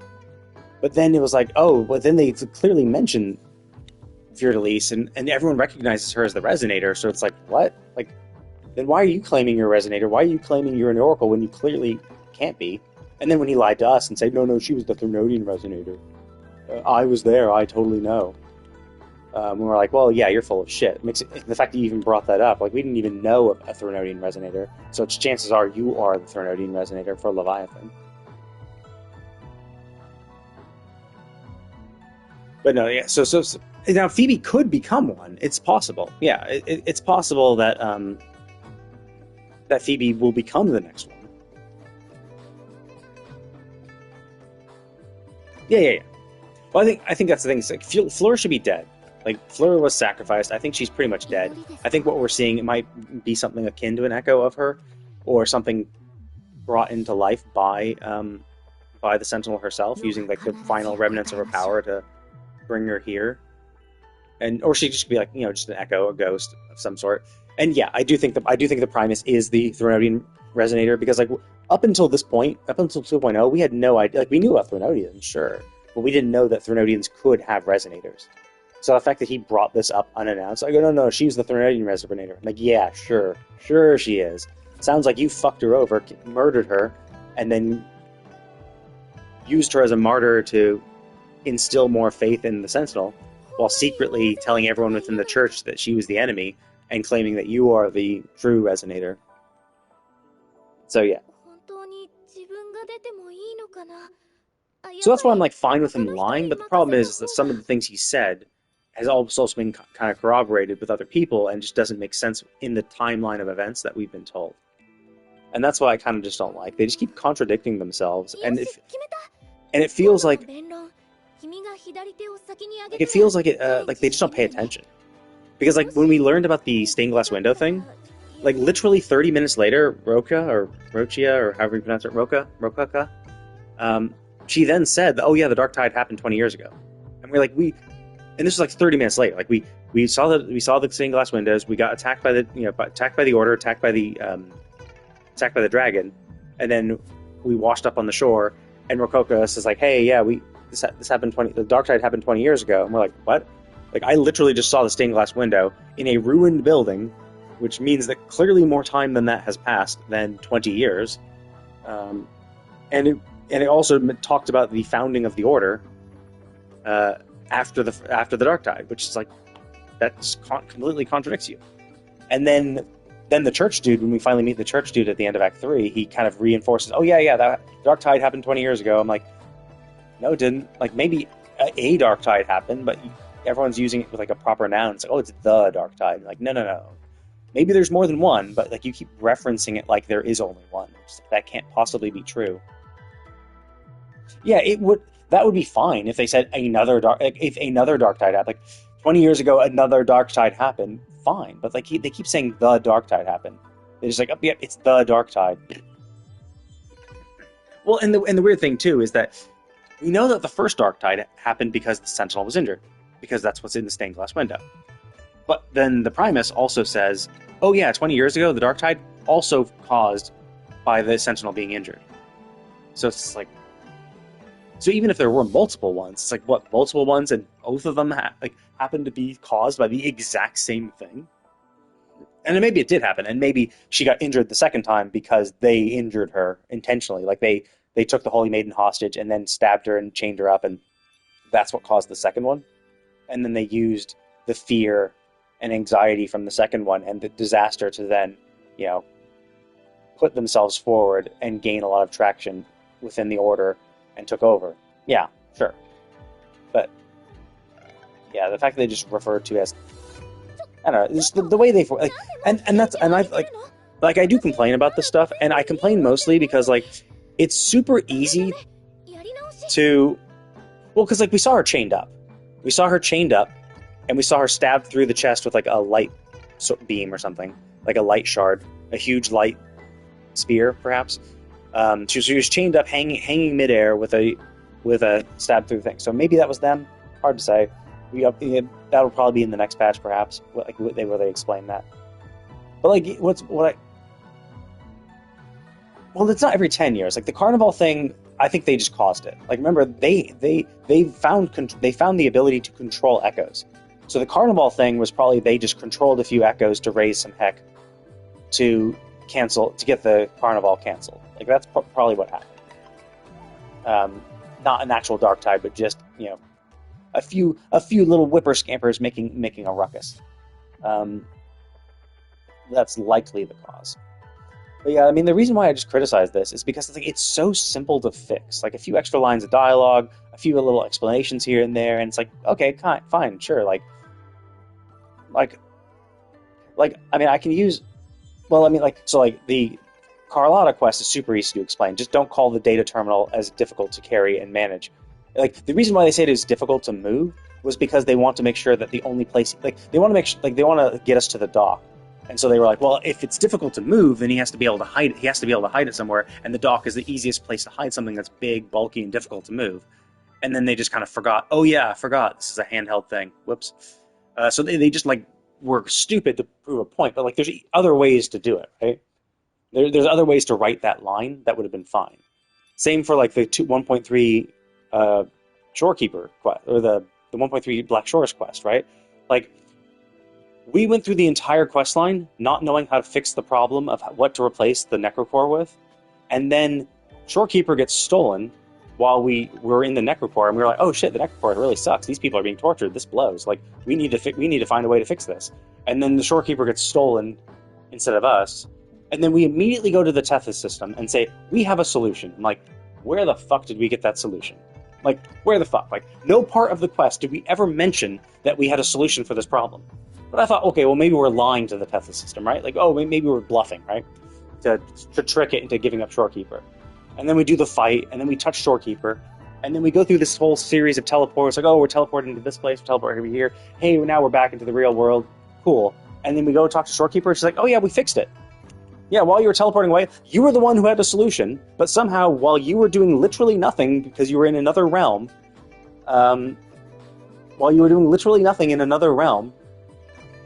we fixed it. And it's what? Even if first of all, me having a solution was stupid, because there was no mention of us finding a solution at all up until that point. So us having a solution in the first place was stupid. And then the fact that you were able to implement our solution without us telling you while we were often teleporting around was incredibly stupid. And the fact that the solution was, we just need to use a different Necrocore that is more harmonious. And it's okay, well, first of all, the concept of that is really dumb. Because the Necrocores themselves are condensed laments. And laments are tragedy. Tragedies manifest. It's like a hurricane. It's oh yeah, we've managed to bundle up a hurricane, and that's going to be used as the core. And it's saying, yeah, well, we found a pretty light hurricane. We found a hurricane that doesn't, an easy hurricane, a harmonious hurricane. It's a harmonious tornado, a harmonious 8.0 earthquake. It's no, the concept of a lament cannot be harmonious because they are human. They're caused by, they are the cause of human tragedy, right? You can't find a harmonious one of them. But I was even saying okay, fuck it, maybe we can find those things, right? Well, it's the whole thing is once it's not a hurricane, it's not a hurricane. It's once it stops, it's done. And the whole point is that the reason they needed those emotions. So it's if it's a harmonious hurricane, if it's a harmonious natural tragedy, if they're using the tragedy for the emotions, then finding a harmonious one won't have the emotions you need. But I was saying, okay, whatever. Let's just ignore that part. The easy way to fix that is simple, right? We talk to once Shorekeeper is stolen, we talk to the NPCs and we're like, dude, I think I have a solution. We just need to replace the Necrocore with something like this. So we say what we think the solution is, and they're like, oh, okay. let's go to our Necrocore storage unit and see if we can find one that matches that. And then we go get it. And then we go and fight the Tesla system, right? And then we could just assume that when we pick up Shorekeeper, she must have found the Necrocore we had, and they replaced it while we were disappeared. Like, that would be fine. Like, it's super simple, an extra little scene, and it's like, okay, it doesn't really make sense because of what Necrocores really are, but like, whatever. Like, you can gloss over that shit, because at least it makes logical sense. But like, the fact that we had a solution makes no sense. It's even weirder that, like, so we left 20, like, and that's the whole point, is we left 20 years ago to find a solution, knowing that we would give ourselves amnesia. Well, that's the thing, is we couldn't find an equivalent. In fact, they didn't find an equivalent. They just replaced it with another one. And they just, like, made it work with bullshit. But, like, we left 20 years ago to find the solution. And it's like, so even if we found the solution, we gave ourselves amnesia. So we don't have we lost the solution. Like, why would we go and leave looking for a solution knowing that we're going to give ourselves amnesia? Like, the whole concept just doesn't make any sense. I also thought, they made it seem like we left ages ago. Like, we left, we left 100 years ago to look for a solution, fine. But they're like, no, you left 20 years ago. But it's like, wait, we left 20 years ago? Like, what? Like, how does no one remember us then? Like, I understand our records were deleted by ourselves, but like, why does no one remember us? Like, what do we, once you hit 20 years old, do we kill everyone who works at Black Shore? Like, clearly there should be some like 40, 50-year-olds that work at Black Shore that remember us, because we were bouncing around. Like, we brought Camilla in. Like, people had to have seen us. People had to have seen us at Black Shore. People had to have recognized us. So the fact that no one recognizes us at all, even if they don't recognize us as the leader, the fact that no one recognizes us at all makes no sense. And that's why I was like, oh, if no one remembers us, then sure, like maybe we were last here 100 years ago or something like that. And then they're like, nope, you were here 20 years ago. I'm like, okay, well then this makes sense. Come on. So yeah, like it's just like so many things across every fucking patch. It's like they just keep doing the same mistake over and over again. So it is a little frustrating. And like they did it for this quest, where they're like, hey, you meet her as part of this event. But if you didn't play during that patch, you didn't do the event. I mean, Abby hasn't really done anything. Abby's just there as comic relief. Like, honestly, like the only thing Abby's really, really done was absorb the Dreamless, and that was it. Like, basically, its first appearance was the first time the only time it's really done anything. Because even against the dragon, it's like, sure, it tried to absorb the dragon, but failed. Oh yeah, that too, yeah. The whole millions of years thing. It was like, it's been in you. Oh yeah, and actually, that was the other thing too, is that so we meet Abby at the end of 1.0. Okay, sure. Like, Abby pops up at the very, very, very, very, very end. Does Abby pop up in 1.1? Not really. Like, maybe it says something, maybe it pops up out once or twice. And then in 1.3, does Abby pop up? No, not really. Like, maybe it pops up once or twice. Like, and then at the start of 2.0, the prologue, it talks like, oh, do you remember how Abby hasn't been like, has Abby been lethargic recently? And we instantly say, yeah, Abby's been lethargic. I'm like, what? Like, we don't know Abby. We only met at the end of 1.0. It barely appeared in 1.1. It barely appeared in 1.3. Like, that's normal. Like, we've barely interacted with it in any patch. Like, it'd be one thing if it was as active as if Abby was as active as it was in 2.0, and then it went to being as active as it was in 1.1 and 1.3, sure. But they're just like, oh no, Abby's been active and feeling sick and stuff. It's like, what? Like, sure, we've been barely interacting with it, but like, it's been barely saying anything in any patch. Like, it's never said anything. So I don't know what you're talking about. Like it's all of a sudden not feeling too well. And then we show up in 2.0, and during the fog, Abby's feeling a little shitty, but then Abby perks right up once the fog's over, and then the entire 2.0 patch, Abby's been like perfectly fine the entire time, except when he gets smacked around when we fight the dragon. Like, it's been perfectly fine. So like, if Abby's feeling like shit, then that doesn't really make sense, because it's been more active in this patch than it ever has been. And as you said, like, and Abby's been part of us for millions of years. It's like, so Abby's been part of us for millions of years, and only now is it starting to feel a little, fatigued? You're like, what? How does that make any sense? Like, But yeah, like the whole age thing is kind of weird. Like, what are we? Like, we don't really even know what we are. Like, how long have we lived? Like, if so, presumably we've been living for millions of years, but it could also be like it could be like a time skip thing or a multiverse type thing where we're like living. Maybe we're like living 100 years, but like we've lived 100 years. Like we've lived a lifetime of 100 years, but we lived like multiple lifetimes of 100 years at a time, and we've just been like on a cycle of rebirth and reincarnation type thing. Maybe something like that. But yeah, it also doesn't. But it definitely is not in line with the lament thing, right? Because they said the Tethys system said the lament started 10,000 years ago. So we've been alive for millions of years, but these catastrophes have only been happening for 10,000 years.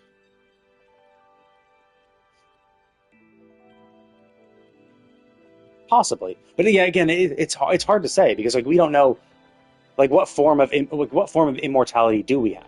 Do we just have like a reincarnating type thing where we're just continuously like reincarnating? Well, it's possible resonators live longer. Like resonator lifespan, I think they mentioned in 1.0 that they live a little longer than normal.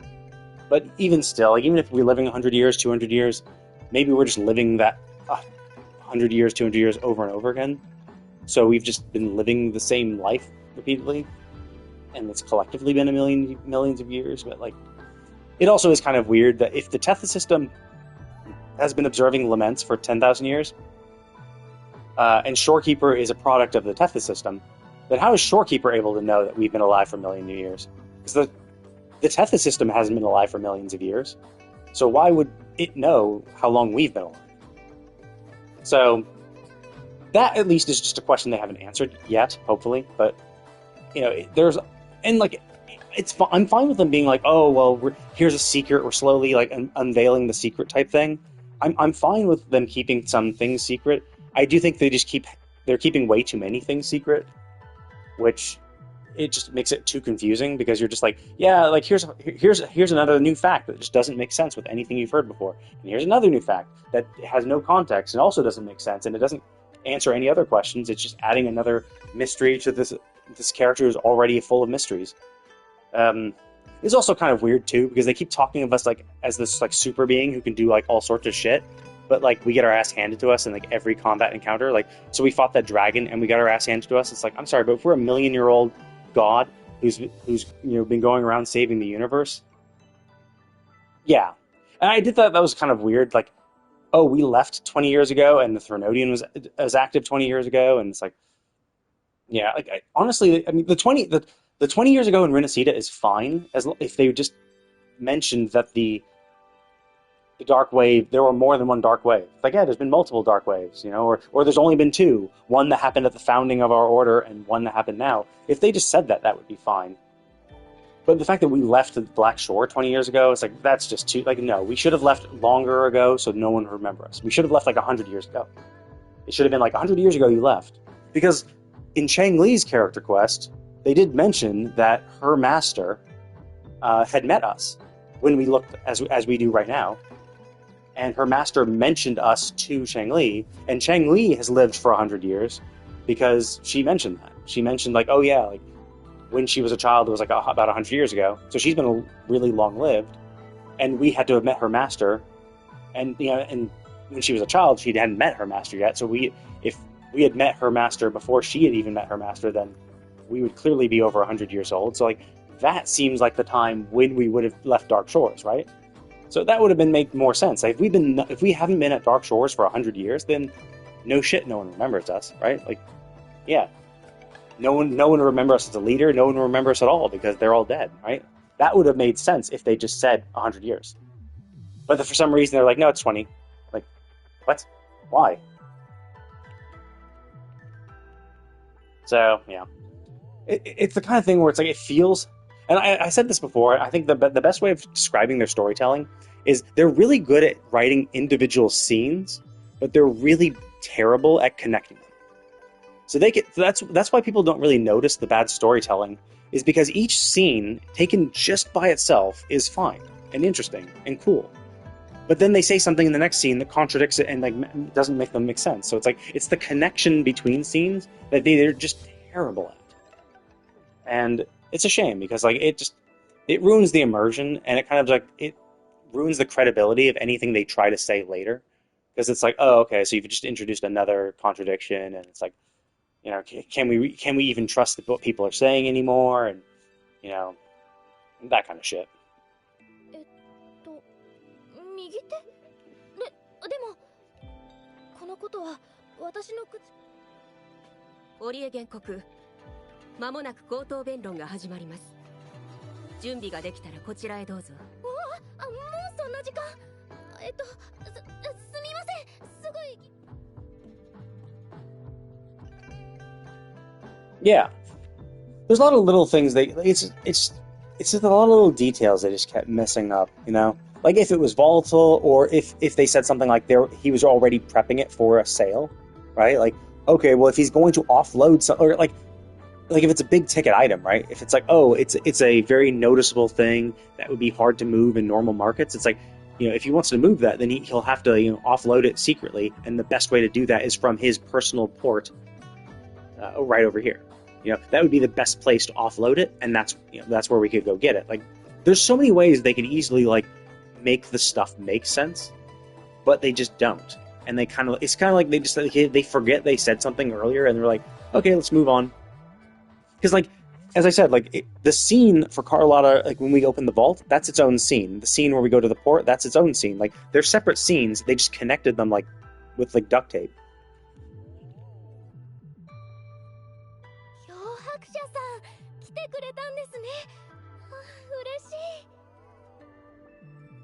I mean, it's a data terminal, so in fact, she held it in her hand. It's not that dangerous.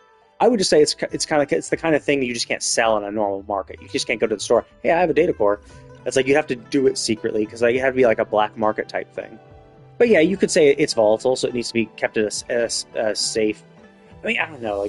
Typically, you'd want to keep it in a temperature-cooled room, and right next to the ocean is not really a great place to store anything volatile. So I would just say it's probably easier to conduct black market deals from secluded personal ports where no one's gonna check things. It's definitely a good place to store it, but he could literally have stored it anywhere because you could fit it in your pocket. But yeah, they could have. There's ways to explain it, and they just forget. Yeah, me too. So they had mentioned that. I'm like, okay, because what she said makes sense for why he could have only stored it at the port. I was thinking it was some huge thing because they mentioned it was a terminal, and I'm like, oh, maybe it's not a terminal for maybe it was not the core for an actual terminal. Maybe it's the core for the machine that makes terminals. So maybe it would be huge. If the machine that makes terminals is huge, so the core for that would also be pretty big. That's what I was kind of thinking. And then it was like, oh, no, it's actually literally the data core for a terminal itself. The thing that already is handheld, a piece from inside that is even more handheld. Oh, okay, well that doesn't make sense then. Yeah, something like that. So when they just show it, it's like, what? I also joked and said it's like every scene is written by a different writer, and they're not allowed to communicate with each other. They have 10 writers, and okay, you will each write you will each write one scene each. We're going to connect them. You can't talk to each other. And then that's what the story is.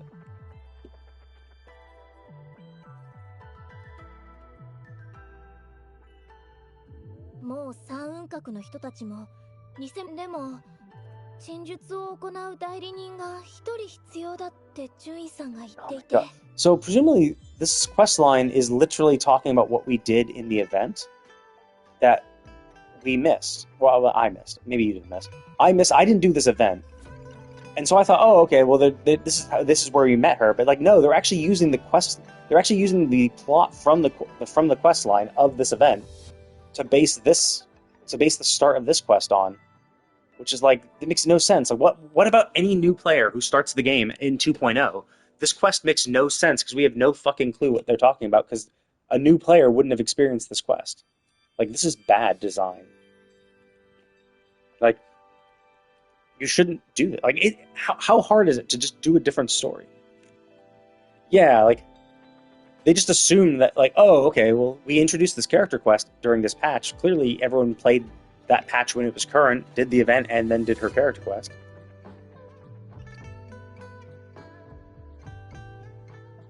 Like, do you want me to testify? You know, because I wasn't there. I didn't do the event.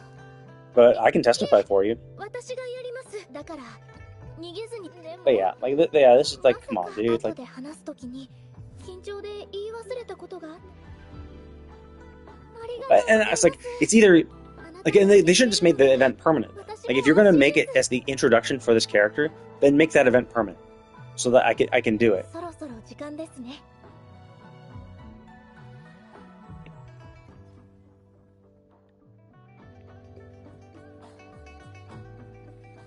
They did kind of mention it. They did say, because I mean, they didn't. So we went in, and they were like, "Hey, yeah, I did." Well, it's not even a quest. It's the Somniere thing, or like the character quest. But like if you go into the or not the. Oh, did I not have the? Oh no, there's the events. If I go look at this, it's like this is the only thing that's a permanent thing, which is like, oh, okay, I guess. But like when we first started the quest, they were like, "Oh, we have something about landscapes," and we're like, "Oh, I remember landscapes from ZheZhi." I'm like, "I don't remember her. Like, we didn't interact with her." And then they talked about, "Oh, we met her during the Moon Chaser festival." They didn't, but during that little brief introduction, they didn't say what we did during it. So I was just assuming it was like some little party or whatever. We just had a little party with her. But now we're talking to her, and she's like, "Oh, okay. I guess something really went down. I guess we helped stop an art theft ring or something," which they didn't mention in the little brief synopsis about when we met her, so it's like, great. 揃ったようですね。それではこれより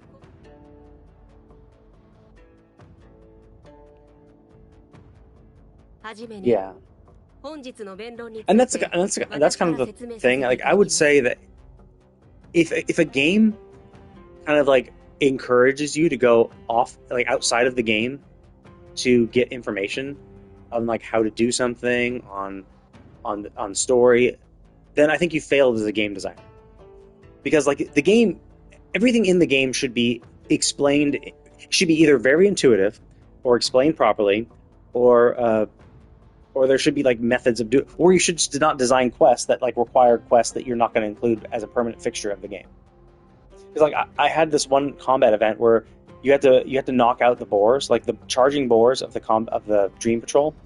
The boars had to knock themselves out when they charge, and that was all they told you in the combat thing. So I'm like, oh, okay, well I'll just hide behind this pillar, right? Hide behind the pillar. They'll charge at me, hit the pillar, problem solved. But when they get close to the pillar, they naturally glide along it, so they can't actually collide with the pillar. And there was also a rock in the ground. I was like, okay, I'll just use the rock. The rock's a little bigger and thicker. Maybe that's. But no, again, they slide around the rock. They don't have collision detection on that rock. They'll slide around it. And apparently, and I had to look it up because of how unintuitive that the hint was. But apparently, in the circular arena you're given, a portion of the arena, a portion of one part of the arena is just a stone wall.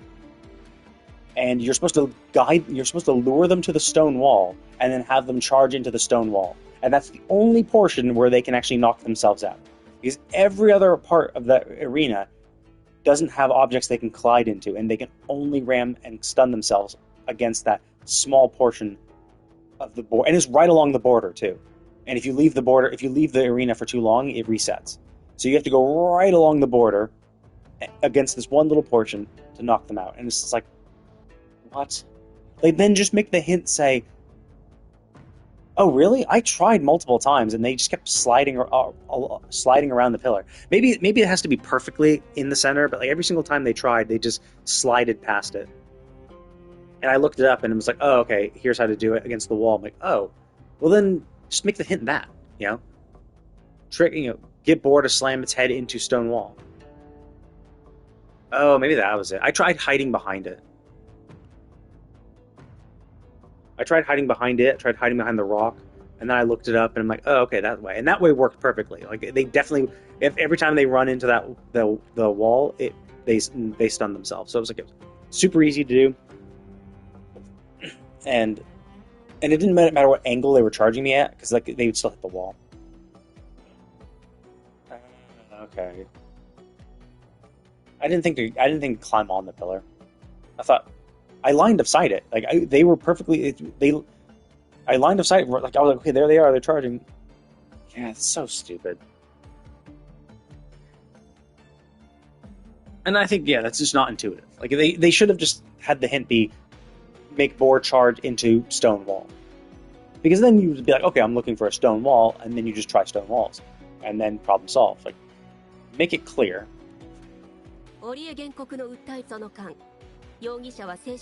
been a few instances like that where they're just like not really clear about the actual instructions, and I've had to look it up. I'm like, what do they mean by this? I'm like, oh, okay, this is specifically what they mean by it. Okay, like, because they just weren't clear.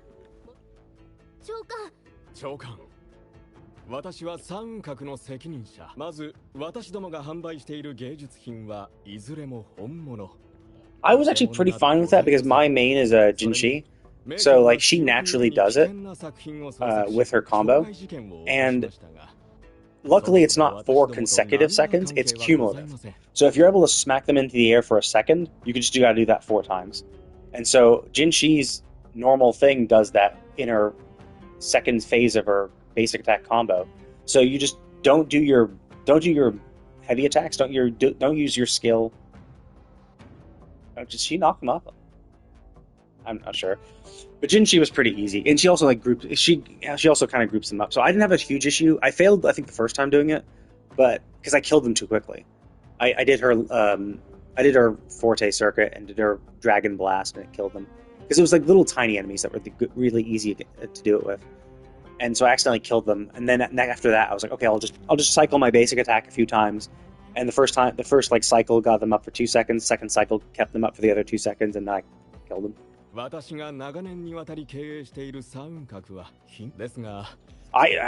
really frustrated me, I think the thing I found the most frustrating was the one. Oh yeah, you can freeze them. Oh, that's smart. I think the one I found the most frustrating was the one where you had to parry, or you had to break the weapons of the 2 fencing people, and you had to break both of their weapons. So it's like, yeah, so you had to parry, and parrying them would break their weapon, I guess, and you had to do that for both of them. And the problem is, so you're thinking, okay, I'll just, go and do it. And the problem is that they would just never do that attack, the parryable attack. They were doing all this other shit. And I'm also like I was too used to dodging. So whenever I saw them like wind up for it, I'd dodge it and fuck up the parry timing. And so I got really unlucky.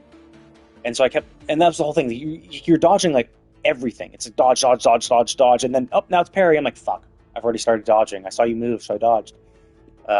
So I got screwed by that because I was just kept dodging, and then I was like, okay, well, whatever. Then I'll just kill one, and then and like in one instance, like I managed to get a parry. I'm like, cool, in ZheZhi's combo, and I'm like, okay, cool. I'll kill one of them, and I'll just I'll wait for the other to do. I'll specifically wait for the other to do their parry. But like while I'm waiting for them to do their parry, they would never do it.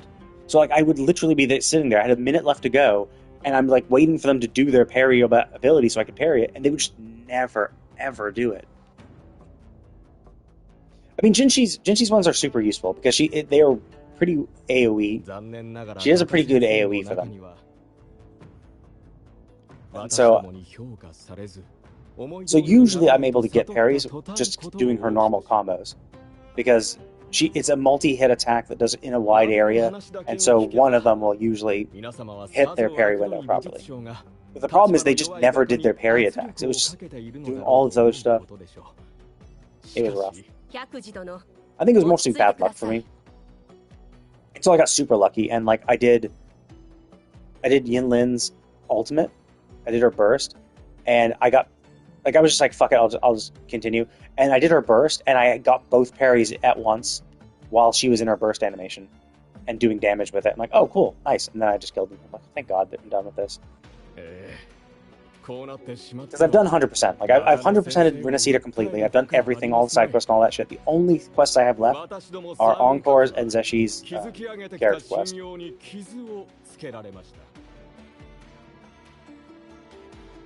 損害賠償責任と公開謝罪を求め、ここに私どもは卑劣な誹謗中傷に屈するつもりはございません。前に三雲閣で絵を買ったことあるぜ。ちゃんとした作品だったし、接客も悪くなかった。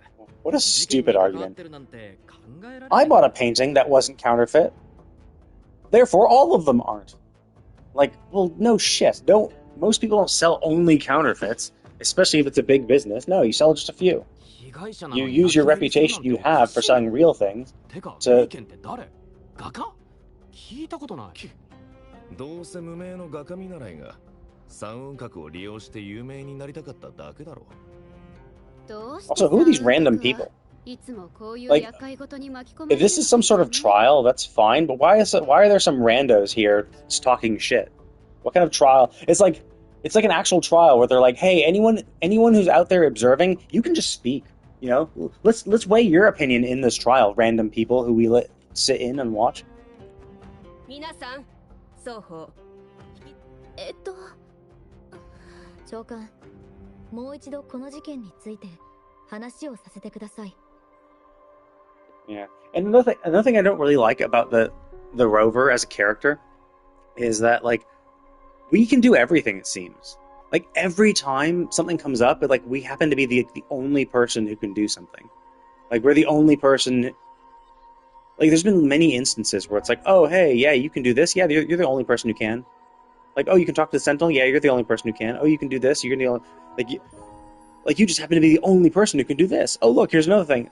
Like every group was looking for us. Which, I mean, if they remember us from before Amnesia, sure, like, that's fine. But, like, every group is looking for us. We have this, you know, amazing power. And, like, every time something crazy happens, it's like, oh, it just so happens that we're the only person who can do this one thing that can advance the plot forward. And it's like, really? Why? Like, why do we have to be... Why do we have to be able to do everything? Like, I think it just makes us weaker as a character, because they just kind of, like, write us to be like this omniscient, omnipotent being who can just do everything. Yeah. Oh, I see. I mean, I assume. I kind of they kind of mentioned that. They said they're blaming the victim. So obviously she's the victim. That she's the victim. あの日、私は不思議な画家の噂に関する。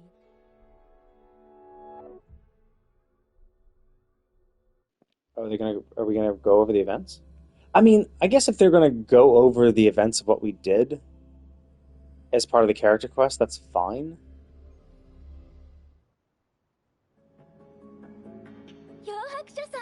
But it's the kind of thing where if this was part of the event, then it's kind of shit, because the character event is having you do something you've already done.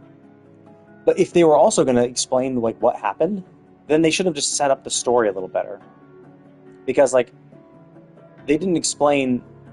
Like, they barely... Like, they had us recognize ZheZhi before they had us do a recollection event.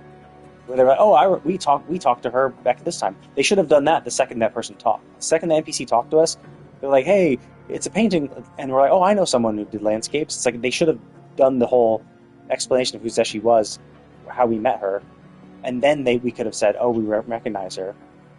And then after that, they probably should have said, yeah, or as part of that, said, oh yeah, during the Lantern Chase event, we helped her, clear her name, or like recover art forgeries for her works, stuff like that. Like, they could have done a brief little one-sentence thing and then just left the actual nitty-gritty detail explanation to this. Yeah, it's a very poor way of telling the story. それであなたに任せればきっと解決するもの。知ってるかしら？今週で噂されるとある画家の話。その人が描く絵は見た人がまるで絵の中にいるかのように錯覚するほど生き生きしているんだって。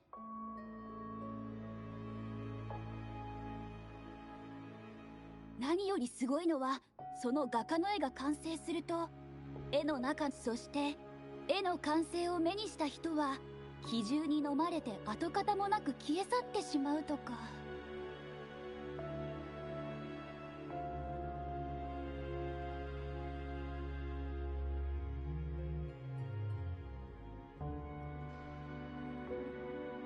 そんな共鳴能力があるなんて、私は聞いたことないけどね。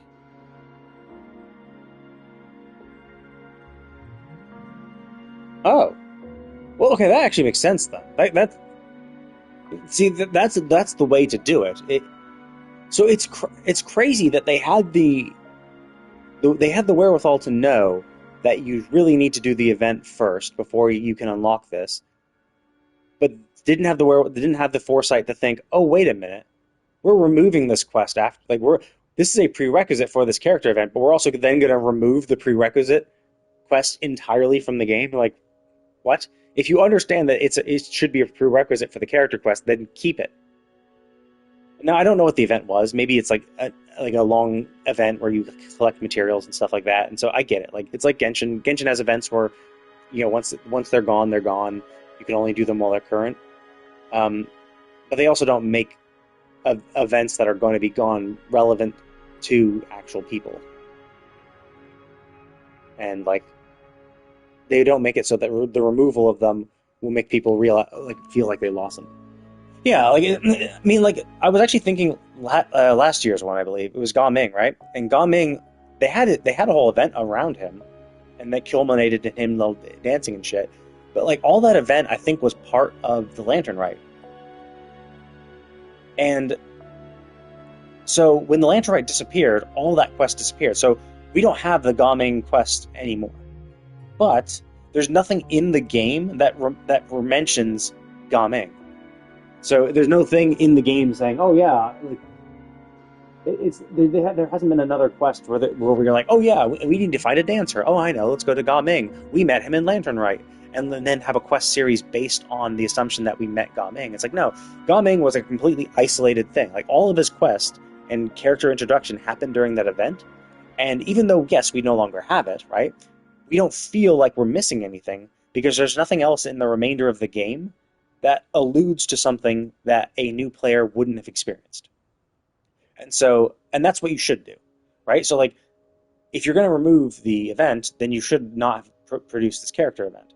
Or, since this is a character event, you want to make sure you have these character events, you should have just not made them related. Because there definitely are instances where doing an event in Genshin makes other things better because of extra context. Like, for instance, the Dragon Spine stuff. Knowing about the Dragon Spine is really interesting because we have Bennett, not Bennett's sword, but we have the Dragon Sword, which kind of tells us a little more about Rinnedater. Or not Rinnedater, the dragon, whatever the dragon's name is. But also Rinnedater, who made it. And then we also learn more about Albedo in the next Dragon Spine event, where we get Albedo's perfect weapon. And we learn more about him as a homunculus, but like, we don't need it, right? Like, we don't need to know about that. It just adds additional context for Albedo. So it's nice to have. It's nice to be as part of the events for the story and context they provide, but they're not required at all for the story, for the other quests and other parts of the story. They're nice and cool if you have them, but not required. Whereas this, they're just like, nah, like, we introduce quests, we remove these quests, but they are required. We kept portions of quests in the game that require portions that we also removed. It's like, that's just bad. Like, just leave the event in, then. Just do something like that.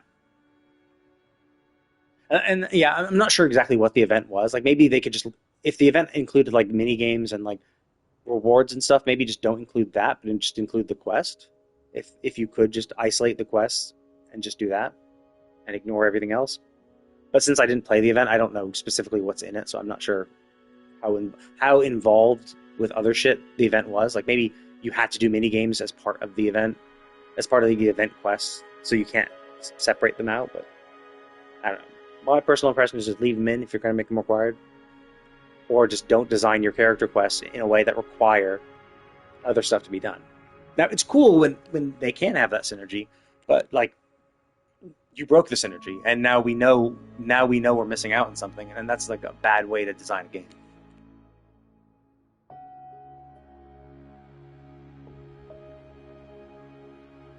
ここ最近深夜の採掘しかもその化け物透明これってあの不思議な画家の噂そのまんまじゃない？まあもちろんそう思わない人もいるけどね。こんなの残像の新種か誰かのいたずらだって。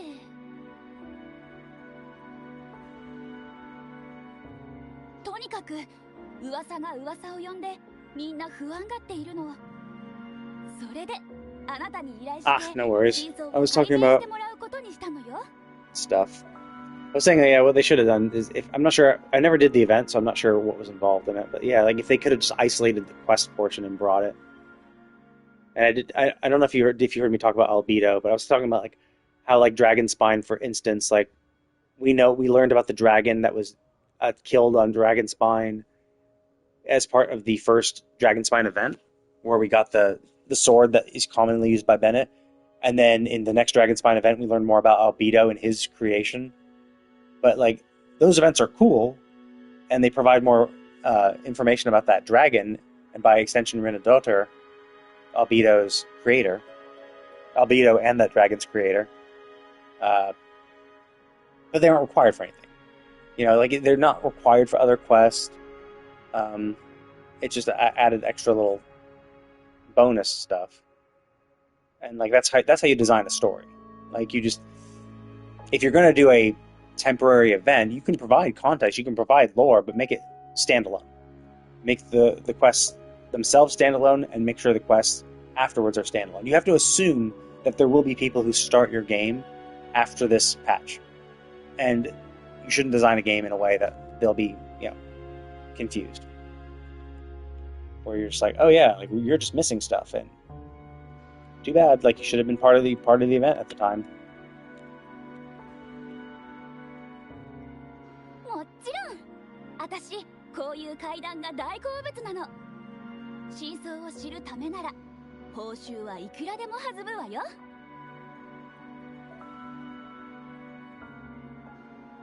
Oh yeah, like I can tell. Like, so I did do this. So this is not the first time I was. I mean, I knew her banner came up, but also as part of the Somme Noir event, whenever they redid that, ZheZhi did appear, and there was some context where she was like, her agent was constantly having her make duplicates of her own paintings, and she was like, no, I want to create my own shit. I want to paint what I want to paint. And he's like, well, I have a bunch of buyers lined up, and they all want this. So please just make more of this. And she was like, no, I want to paint my own shit. So clearly from that, we can understand she doesn't really care about the money.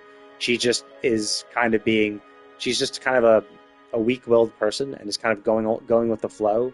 And this person just is taking advantage, her like agent or whatever is taking advantage of it. And she's just kind of going along with it. And as part of that dream event, we help her like overcome that and say, fuck off, I'm going to do my own shit. But it does give me a general understanding of her personality. So I do understand that. But and like, sure, like not knowing that past is, you know, sucks. And I think to the extent of it, I'm just thinking it's bad. Like it's bad design. It sucks when you do something like this. You shouldn't have done something like that. Like that's not how to design a game. Bad game developers. But like that's the extent of it. Like not knowing that context will make this experience worse, but it won't necessarily make it bad.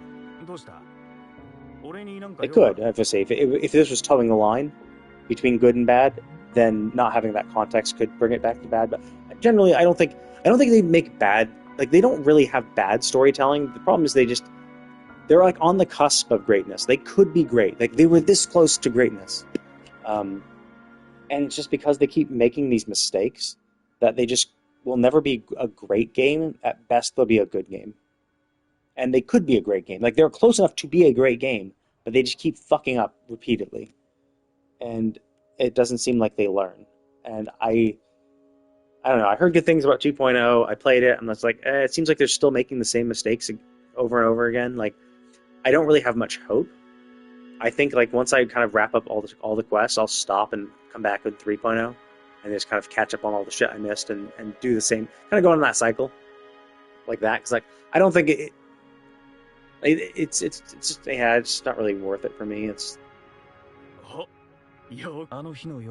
not bad. It's not so bad that I don't want to do it at all, but it's also just like not great.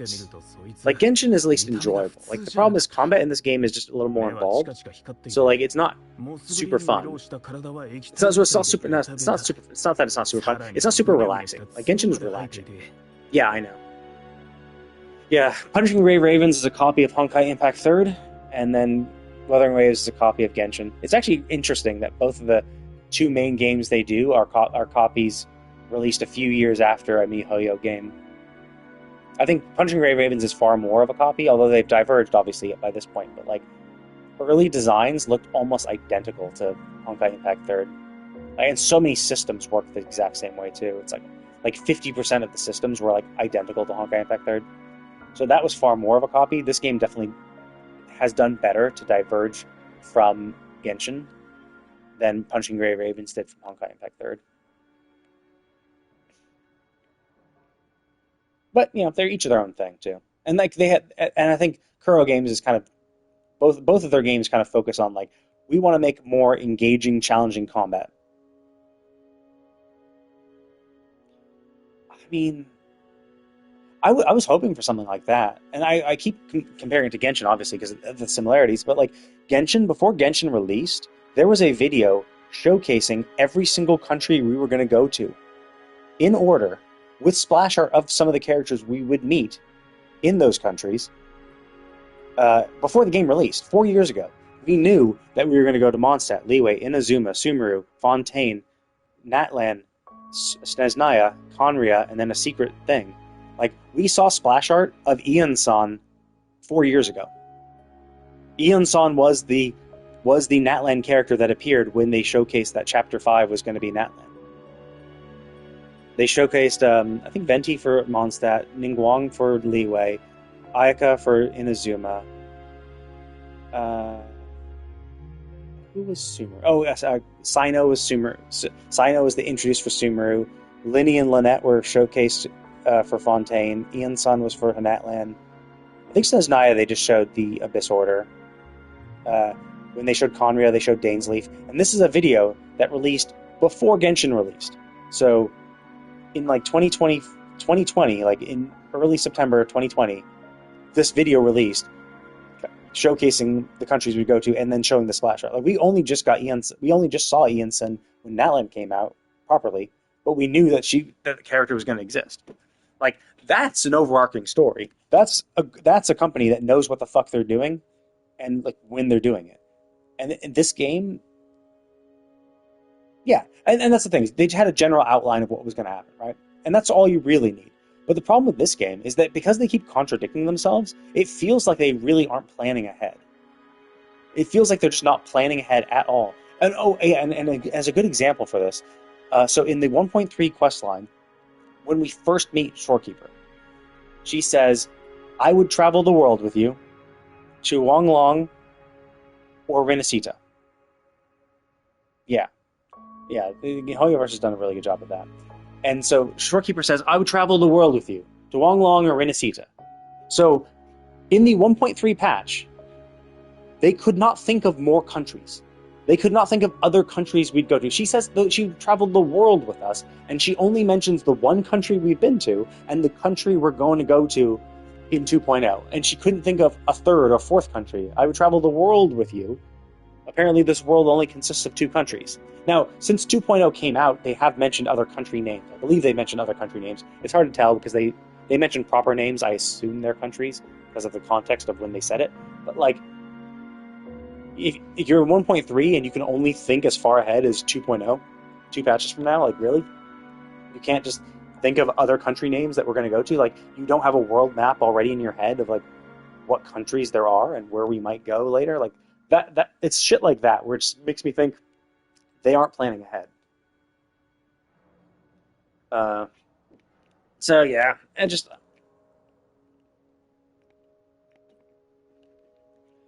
it's stuff like that, and it is a little. It's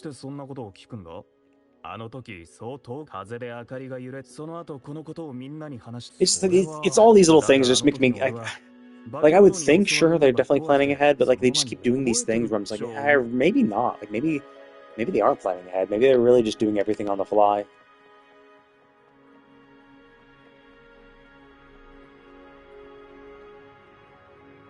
Or maybe it is, they do have a general outline, but they just don't.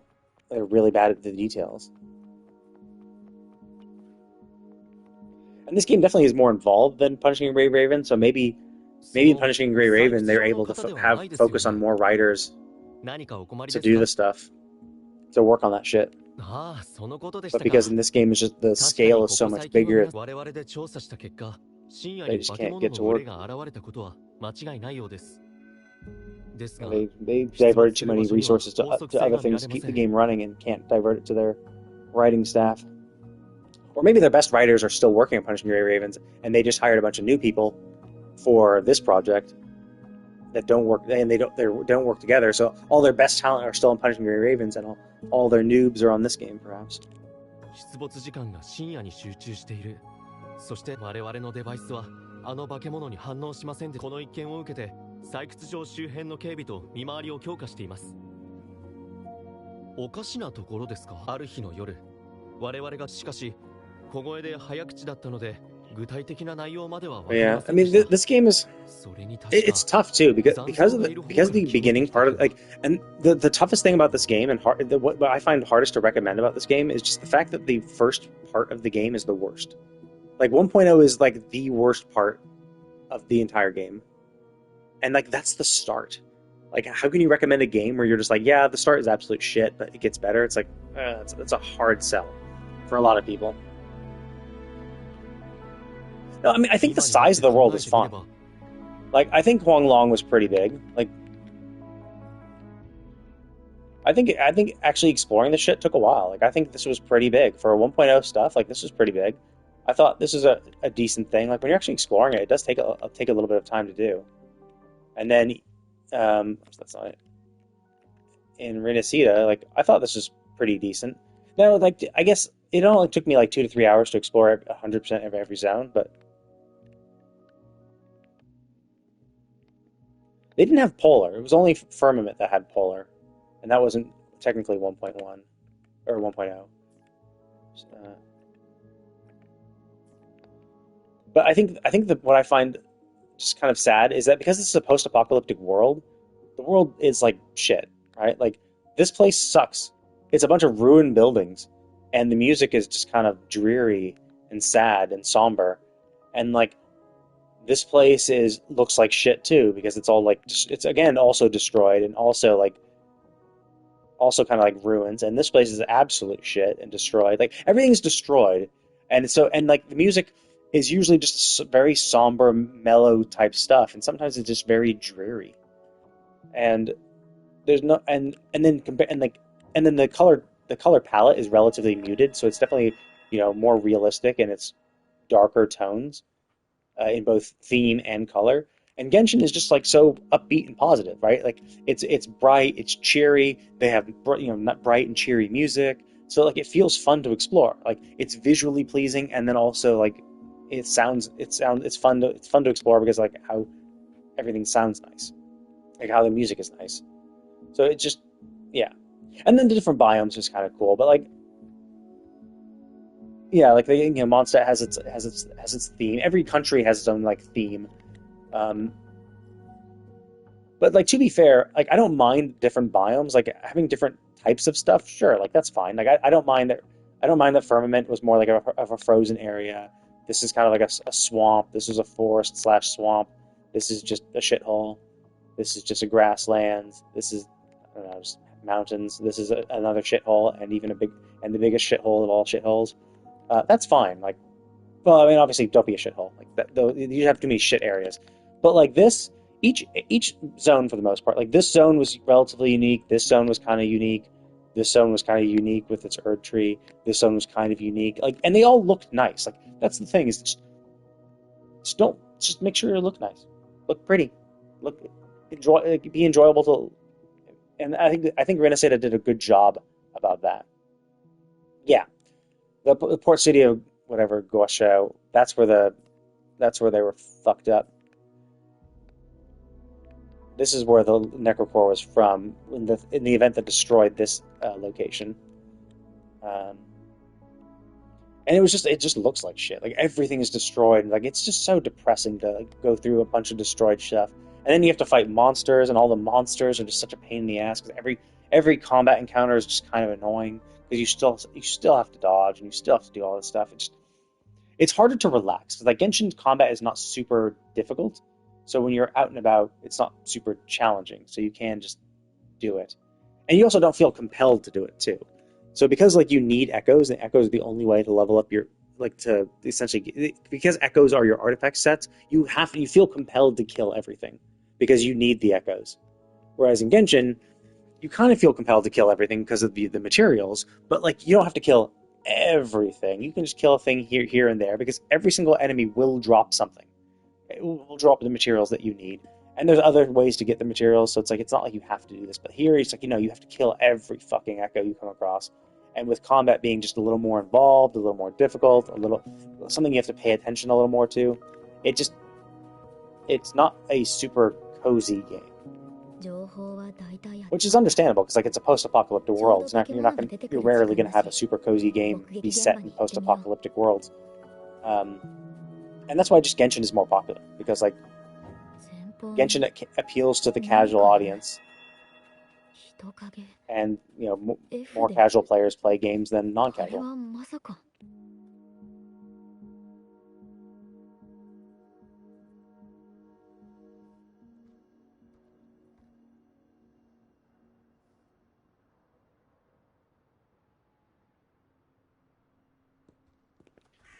I mean, yeah, I get that. So some people just don't like that shit. I'm fine with it because like it's something to spend resin on, and I'd prefer the Genshin way than this way. Like getting echoes is cool, like, and the way you can like farm them infinitely, kind of. But like the problem with echoes here is that you can get echoes infinitely, but what limits you is the experience. You just constantly run, especially in the early game. You just are constantly running out of echo experience. And so you can never level anything because you've run out and you rolled like shit, so you have to keep going it. So it's kind of like they both do it, and the fact that you need 5 of 5. So the echo sets in this, you need all 5 within the set to count. So getting a on-set elemental damage 3-cost echo is a humongous pain in the ass to get even one, and now you have to do it twice. And it's like, oh, fuck off. Like, it should be more like Genshin, where you just need a 4-piece set. So you only need 4 of the echoes to be on set, and you can have a random one be whatever.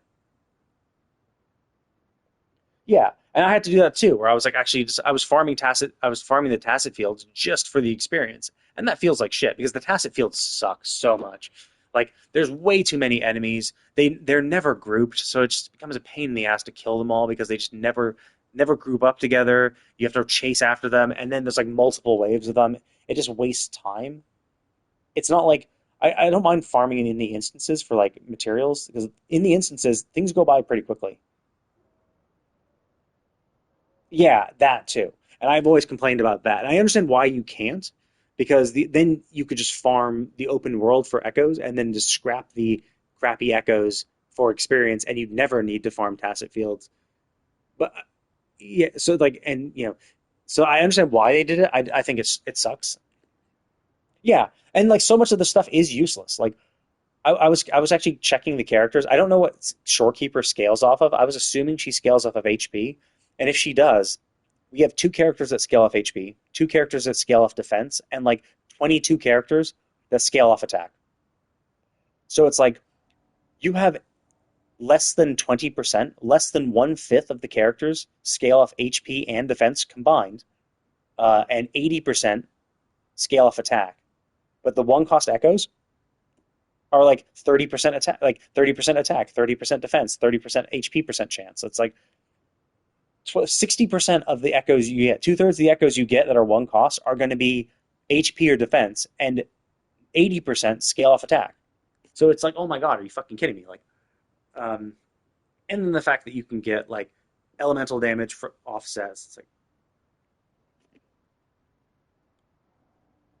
well, the fix is, you make a 5-star echo worth 1 gold experience thing, maybe a purple experience tube, and then you change the sets to 4. You only need 4 echoes on the set to get the full bonus. Yeah, that'd be cool. I think a gold tube would be a little too much though, considering how easily you can farm them. I think it should probably be purple, but I think you should get at least a purple for for dismantling a 5-star echo. And I think you should only need 4 echoes for the set to get the full set bonus. I think you should have I think you should have a spare. I think you should have a spare. You could have any, because then getting fusion bonus, fusion damage on the ice set wouldn't matter. Because you could be like, oh, well, I have fusion damage on ice set, but that's actually still viable because I could have that be my offset piece. So it's still useful. The fact that you can't do that and you have to have everything on set means you have to get any elemental damage that doesn't match the set is useless. It's like, oh, well, this is trash then, which is like great. That means like 90% of everything you get on the set is going to be like 90% of every 3-cost echo you get is going to be trash because it's just not going to have the right thing on the right set, which is like, ugh. But I think the way they get around it and the way people are more accepting of it is simply because of the fact you can farm it forever. You can just keep farming and farming and farming for free.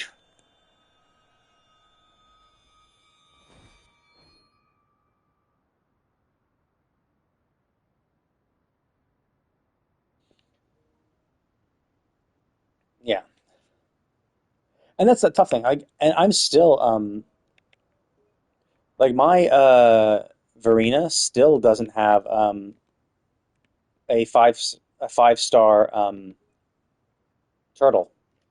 It's like I farmed the turtle a little bit, but like I just didn't get a 5-star turtle with healing bonus. So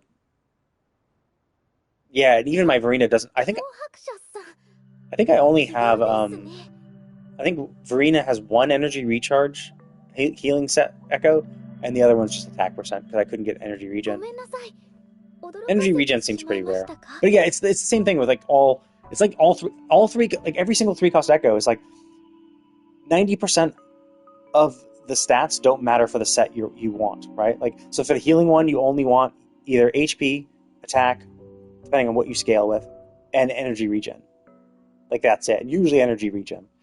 Anyway, so it's just like if you're HP scaling, you can only want. So it's like those 3 are the only 3 you care about on the healing set. Every single elemental thing is useless, and then and defense percent is also useless. So it's like so much is just useless for the 3-stars. Like it's like 90% of all stats on a 3-star or 3-cost don't matter.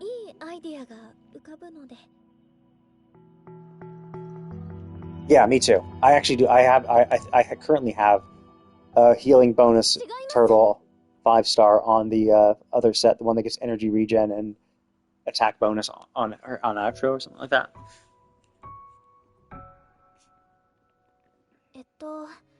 ごめんなさい。他の人を巻き込むつもりはなかったので。階段オタク？気中に魂が宿り、それが再び今週に現れたんです。Yeah. はい。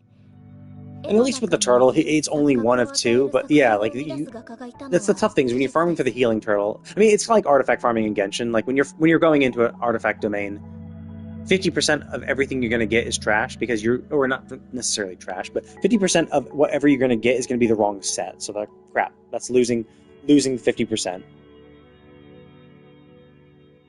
Yeah, Genshin did add that. So now when you're farming the elite bosses that you need to kill for ascension materials, once you pick up the loot, once you open the flower, they immediately spawn seconds later. Like 2 or 3 seconds after the flower disappears, once you've collected it, they respawn. So that's a really, really nice quality of life thing Genshin added. So you can just stay on the field and keep farming it over and over again if you're looking to ascend your character. And that's even more important for this game because there's no reason to farm, there's no reason to attack the elite bosses in Genshin unless you need the materials and are going to spend resin. But here you want to farm for the echoes. So the fact that there's such a long cooldown really sucks if you're just there to farm echoes and you don't even want the stuff. But that's the other tough thing is that it's not going to respawn when its loot drop is there. So that's the tough thing. But it would be kind of cool if you could just go up to the flower and say no, I don't want it, and it would instantly reset the boss. 今のところまだ重要な手がかりはつかめていないのですが、でもまだ当てはあります。私ある方に採掘場のそうなんですか？わかりました。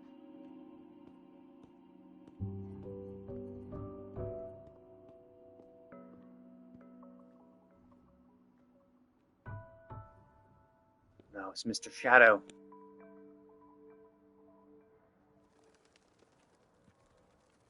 祈りですか？忘れない。新発見があるといいですね。 Yeah, see, that's my only healing turtle. And there's my healing bonus on the wrong set. Such a shame.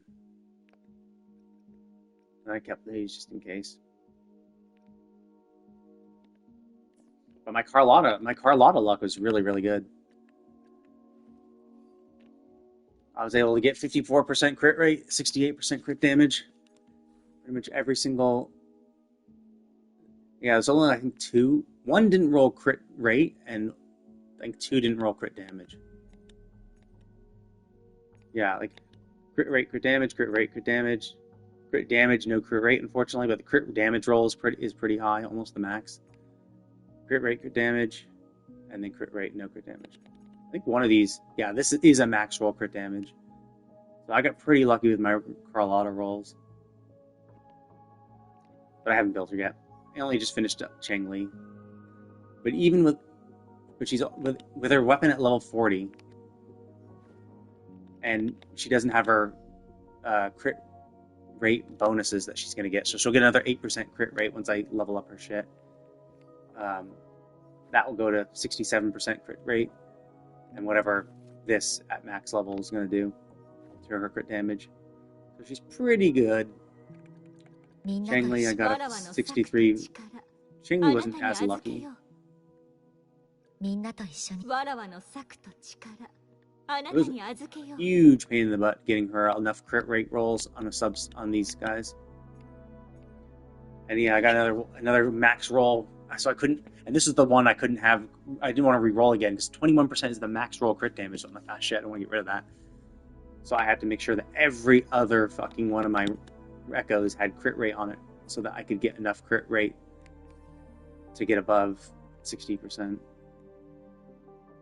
It's tough. It's tough on the characters that have crit damage weapons, because you have to have a crit rate echo. You have to have a crit rate, a 4-star echo, and then pretty much 4 of your 5 echoes have to roll crit rate for you to have a decent crit rate. Whereas if you're a crit damage, if you have a crit rate weapon, it's so much easier to have a ridiculously high crit rate and crit damage. It is a shame.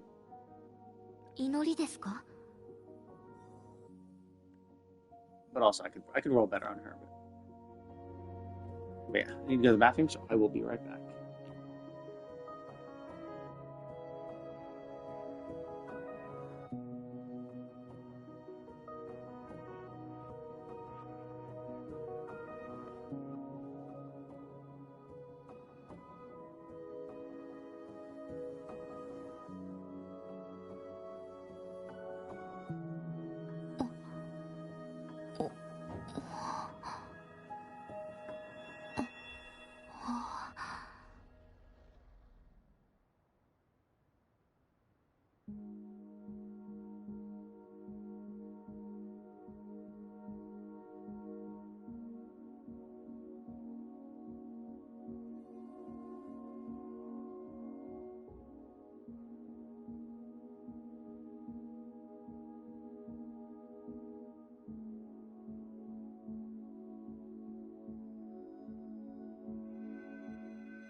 Okay, I'm back. But yeah, like this music is another example. So like, it's like relatively calm and peaceful, right? But it's like it's not like super. It doesn't amp you up. It's not super exciting. It's just kind of somber and kind of dreary, kind of depressing a little bit, and it's kind of simple. And like for exploration, you kind of want it to be like you don't want it to be cheery and nice. You kind of want it to be like you want to keep you upbeat as you're doing this stuff, and so it fits with the tone of the game, but it still kind of is a little depressing. 久しぶりだな。もう絵の具を使い切ったのかい？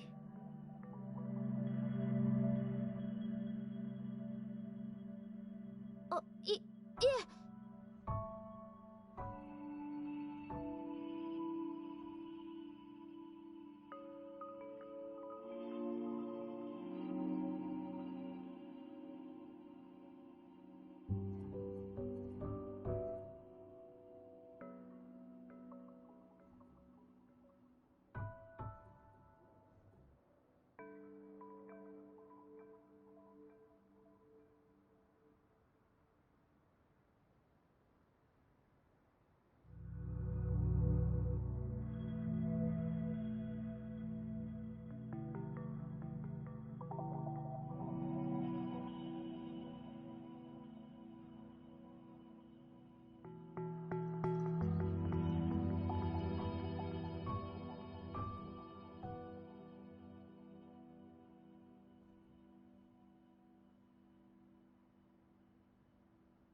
It can be, but like this one's not super bad. Like it is, pretty soothing. But like you're doing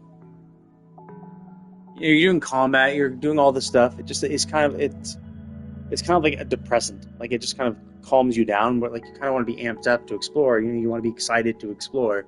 So it kind of puts a damper on that. That's not bad. I think I don't like the one in the port city that's all ruined and shit. That music is like really depressing. こちらの方は漂白者さんだろ？もちろん噂は金がね耳。でもまともにお話をする機会がなくて。じゃあ今が絶好のチャンスじゃないか。僕の知る限り織江君はいつだって一歩を踏み出そうって時に諦める節があるからね。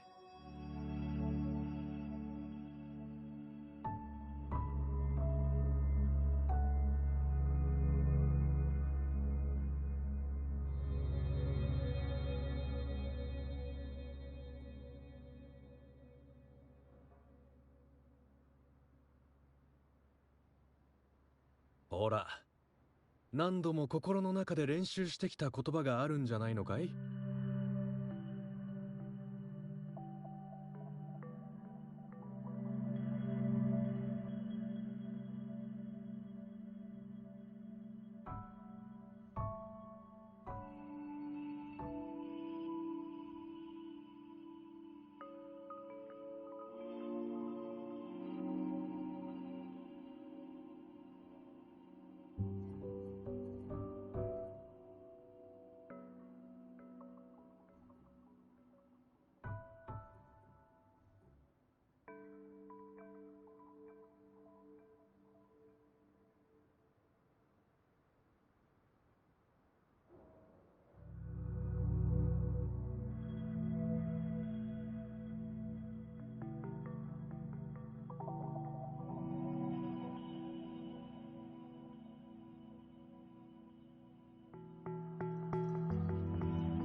そんなのな。織江君、言いたいことがあったらちゃんと言った方がいい。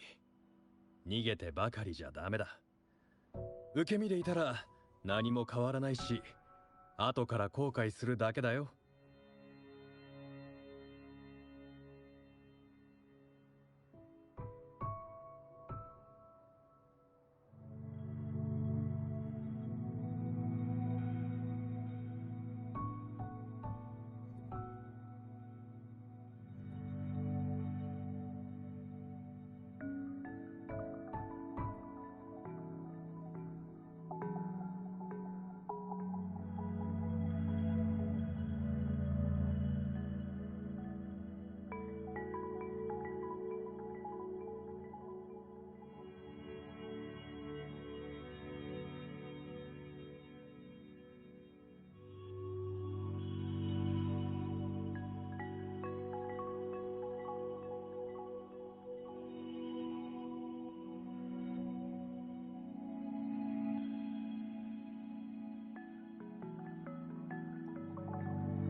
はい、店主さんのおっしゃる通りですね。私も前からこうするべきだって思ってたんです。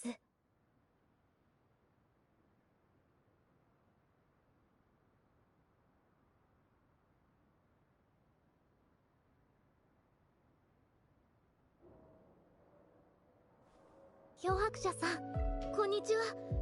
私の名前は織江。初対面ではありませんが、改めまして、漂白者さん、私とお友達になってくれませんか？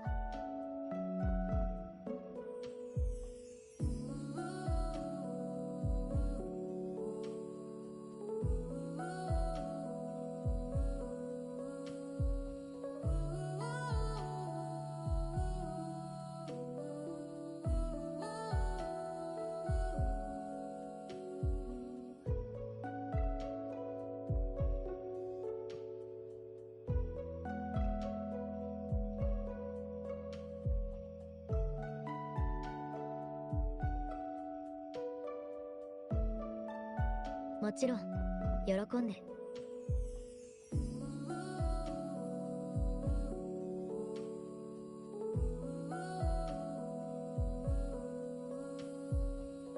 織江、織江、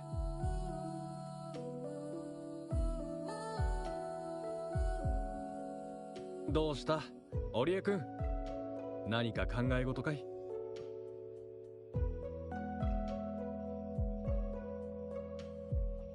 あ、いえ、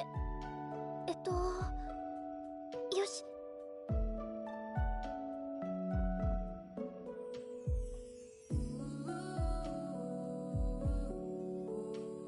ひょしゃ。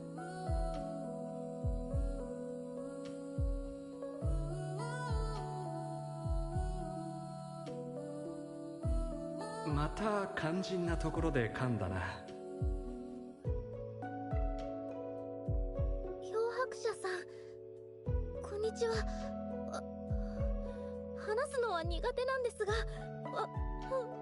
私とお友達になってくれませんか？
よかったよかった。やめてくださいってば。今日はあの不思議な画家の噂について聞きたくてここに来たんです。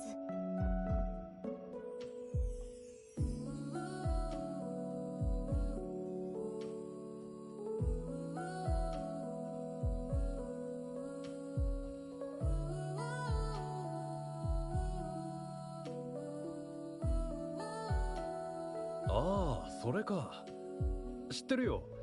まだ実際にお目にかかったことはないけどね。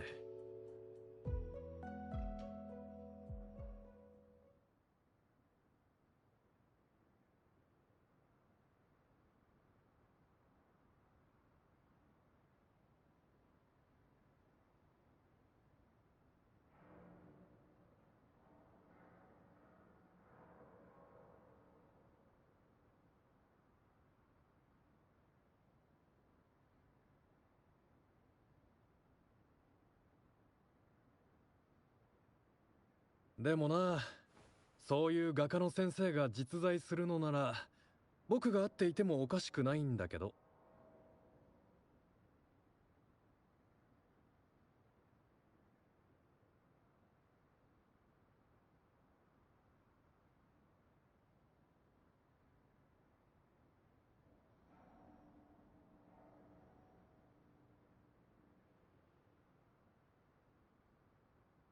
僕は顔料の商人とも付き合いが長い。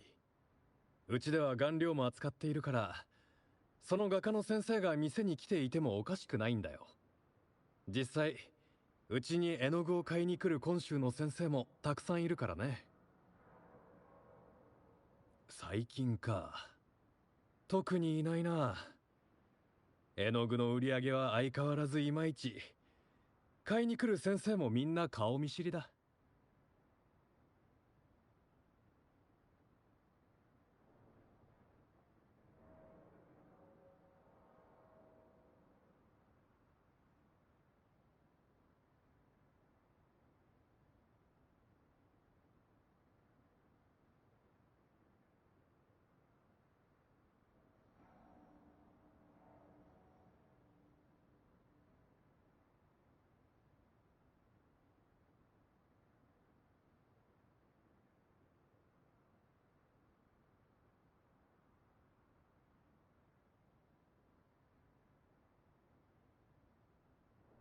そういえば少し前うちへ大量の鉱石を買いに来あんなのを買っていくお客さんなんて初めて。確かあの頃の織江君は金欠。それがすごく印象的で。口止めされているのに。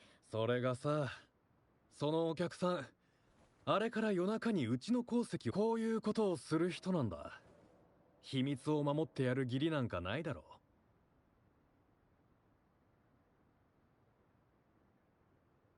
ああ、もちろんさ。好きなだけ見るといい。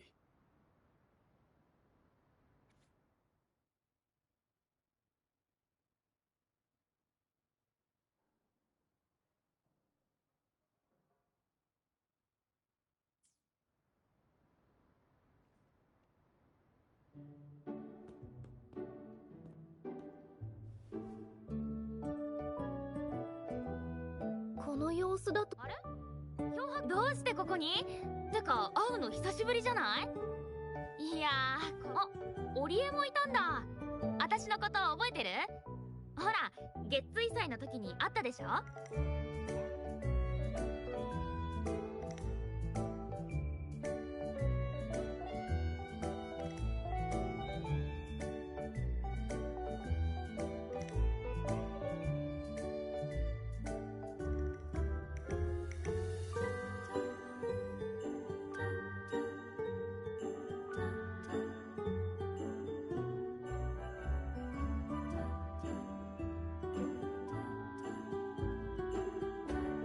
あれ？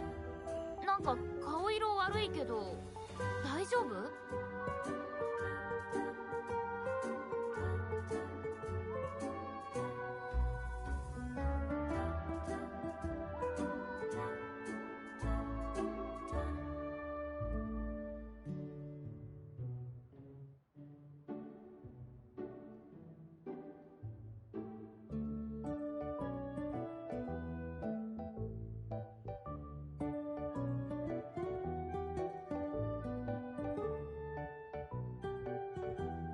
こんにちは。ありがとう。大丈夫。月水祭の時にあんたに描いてもらった絵、うちの巡年書で大好評だったよ。本当に？今度巡年書のみんな。そうだ。まだ調査があるけど。はい。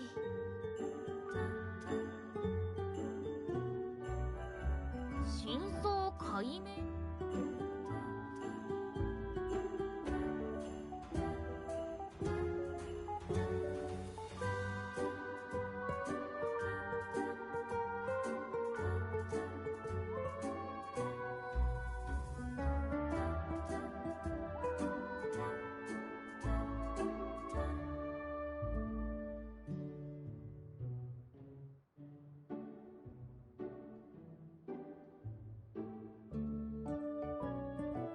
そういうことね。そりゃ確かに戻って宴会開いてる場合じゃないね。すみません。大丈夫だって。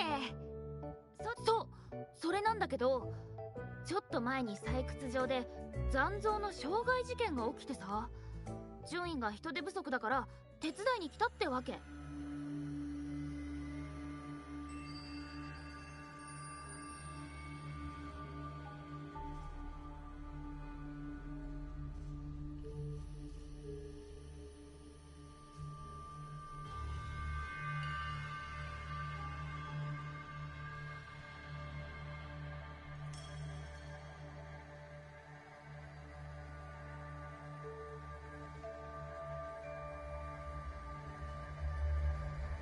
でも私たちが来たら残像のやつ急におとなしくなっちゃったのよ。そんで今はひとまず目撃者に聞き取り調査してるとこ。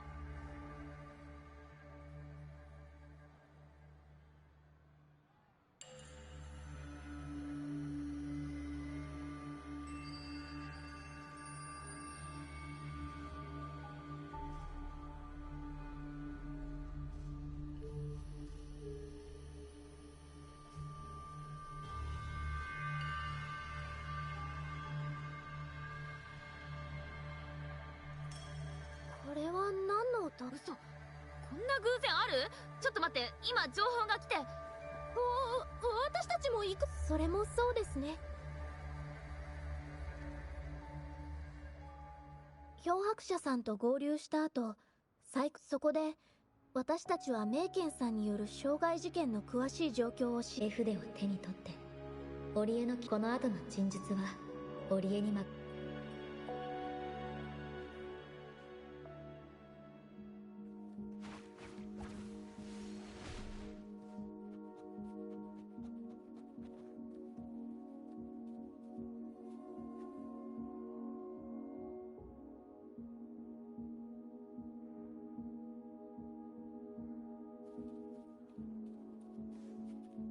危ないです。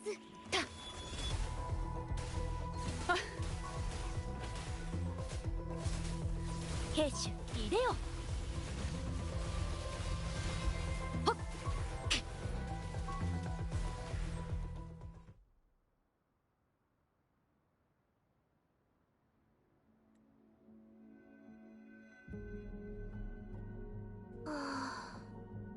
漂白者さん、ごめんなさい。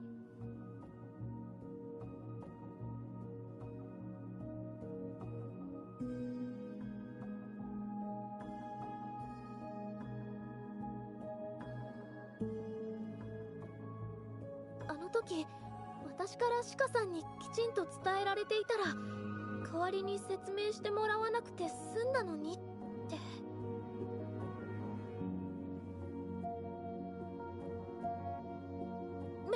別に嫌いとかじゃないんです。ただ慣れていないせいで。今後はその場で自分の気持ちを伝えられるよう頑張ります。ありがとうございます。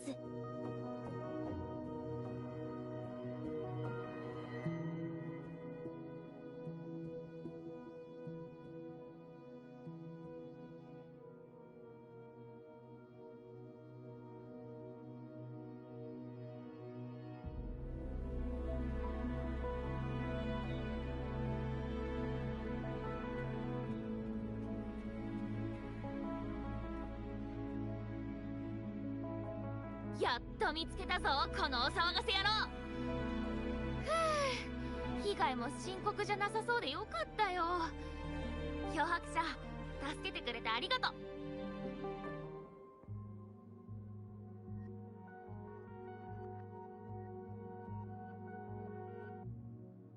臨時の検証を行った結果、現時点では現場それと絵巻に残されていた今のところあの画家の状態は安定しています。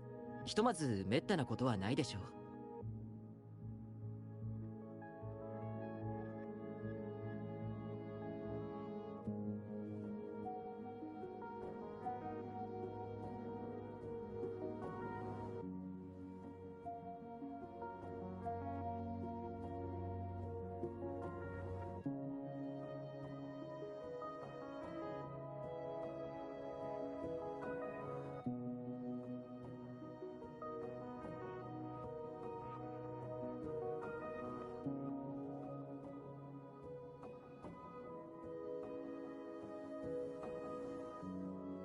同様の事件の再発を防ぐため絵巻ありがとう。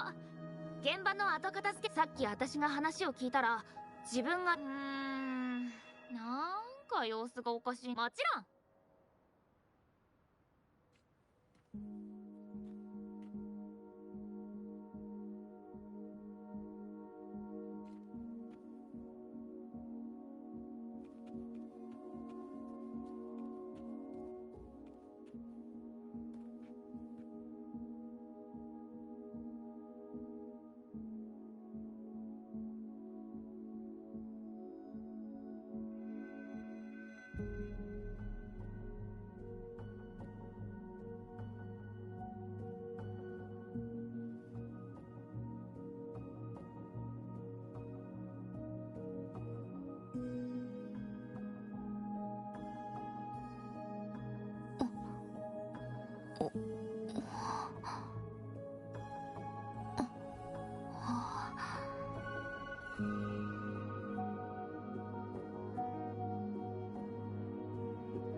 Okay, got my drink, got my water again.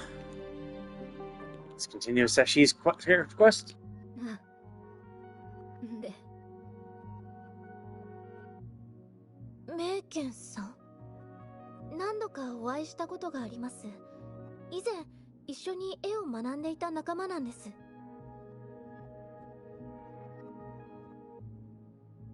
織江ちゃん、怪我をさせたのは私だけ。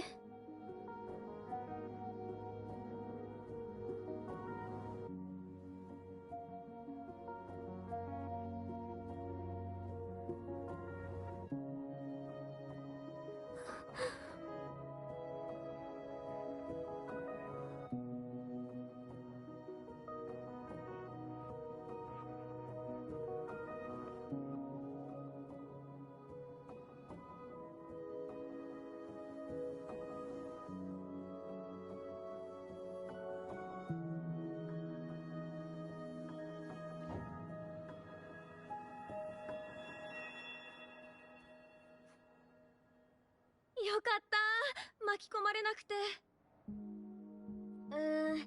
半分くらい私が見た時は、あの画家は興奮状態、見間違いかもしれないけど、描いてた絵が、で、奴らその場にいる人を攻撃し始めたから、はっきりとは分からなかったけど、逃げている時にやめて、そこまでにしてみたいなことを言ってたかな。あの残像たちを止めようとして。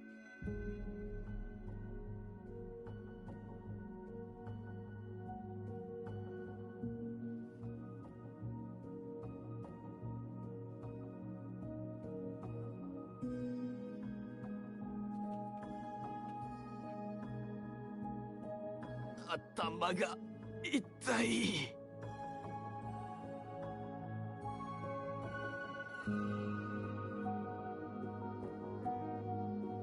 少しだけならな。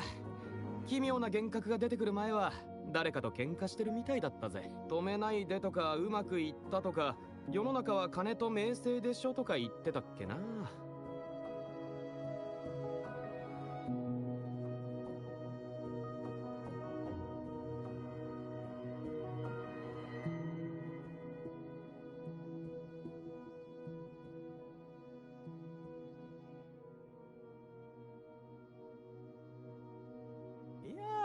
暴走を止めてくれる人がいて助かったよ。じゃないと今頃どうなっていたことか。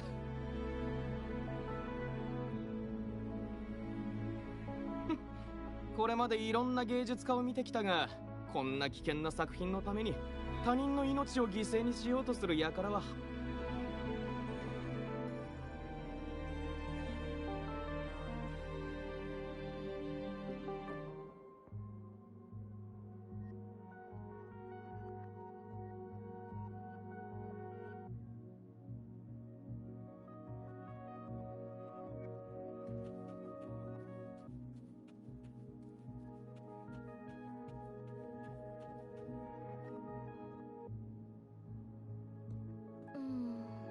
変なな。あれ、漂白者さん、戻ってきたんですね。もう分かったんですか？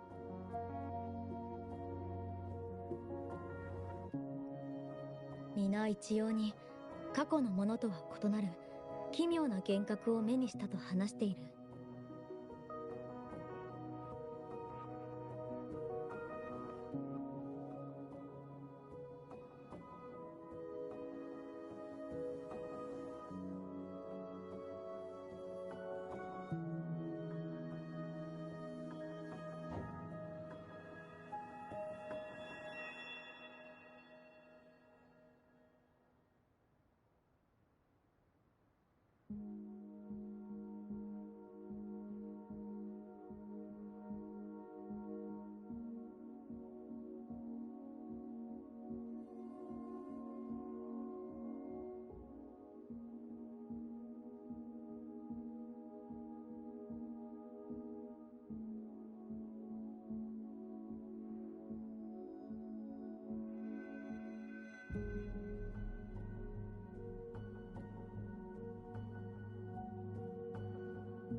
つまりメイケンさんの共鳴能力がこれまでの噂も彼女の能力を偶然目にした人が言い始めたということでしょうか。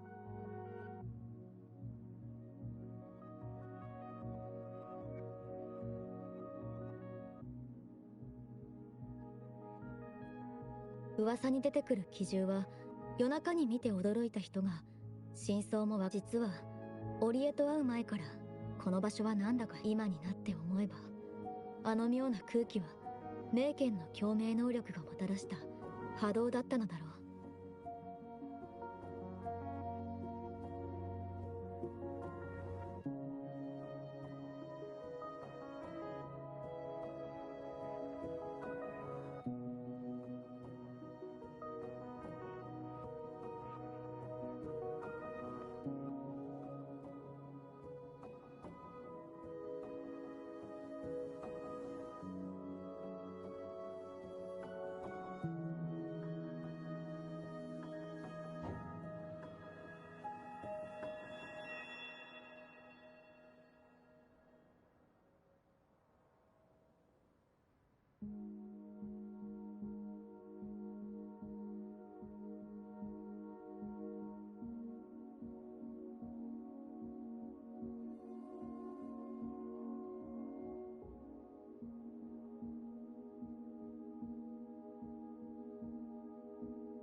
メイケンさんはあの時からここにいたってことですか？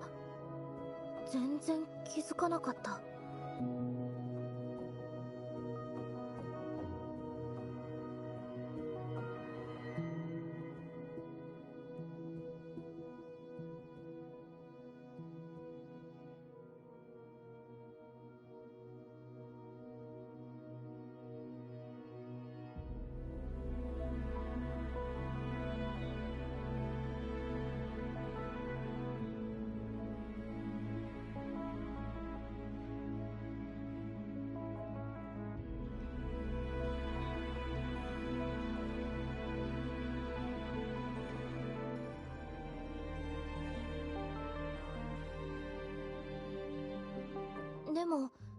結局メイケンさんはなぜこのような作品を描こうと思ったのでしょう。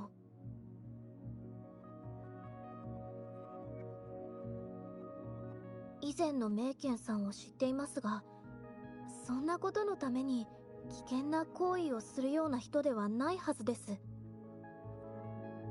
メイケンさん、ずっと私の手を引っ張っていて、でも何を言っているのかはさっぱりで。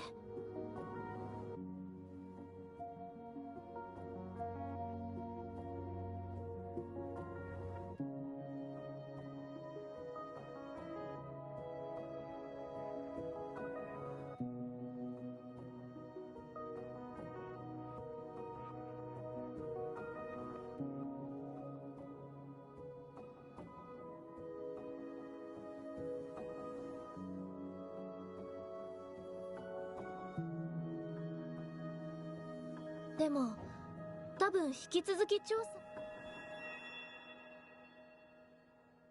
査。確か以前のメイケンさんには共鳴能力なんてなかったはずです。それにもしかしたら漂白者さん、よかったら私と一緒に調査を続けましょう。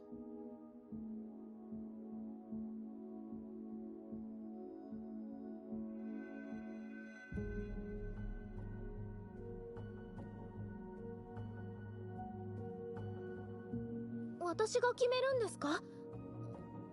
そうですね。メイケンさんとは今週の画室でお会いしたことがあるんです。その後もそこでひとまず行ってみませんか？彼女の他。でも私こういう操作をしたことがないので、この提案が正しいのかどうか。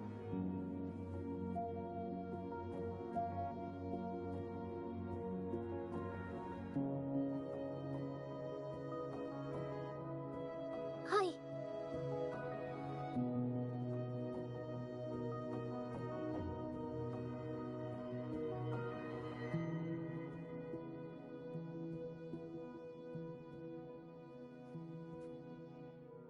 事件の詳しい状況を知った私たちは原因を突き止めるため調査を継続すること。それ以上調査して何になるというのかね。百次さん。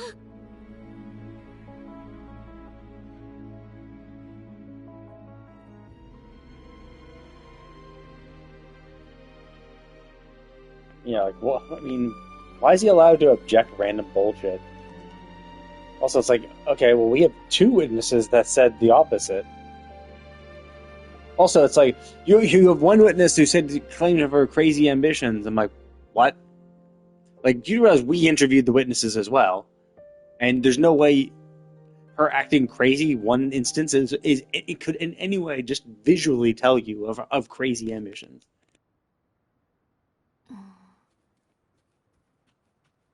ええ、間違いありません。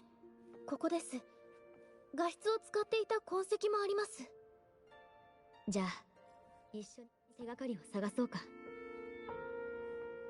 はい。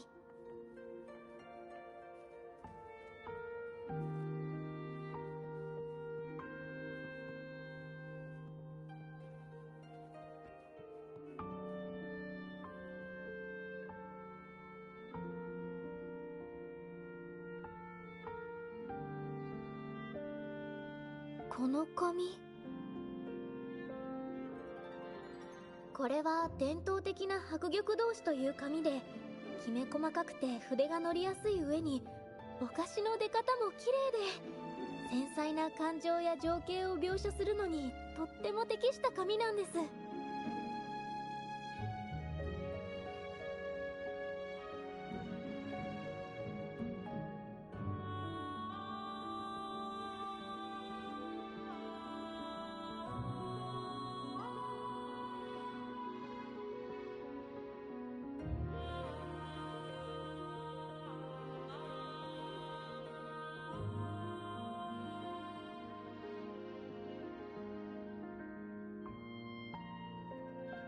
京南の雲山交流図に義林の再建装春図。古来より数多くの名画にこの紙が使われてきました。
すみません。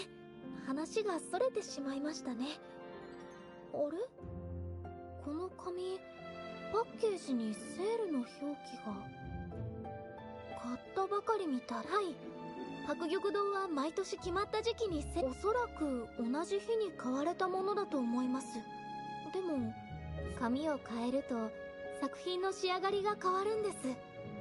白玉同士は私にとってもお気に入りの紙ですよ。とはいえ、今はセールの時に買いだめするしかないのですが、あの値段でこの質、もはや買わない理由なんてありません。私はセールの時にいいんですか？じゃあ、本当に私たち画家としての方向性は手法こそ違いますが、作画にかかる時間もほぼ絵筆を手に取った途端狂ったように描き始め、満足する絵が完成するまで描き続ける。画家って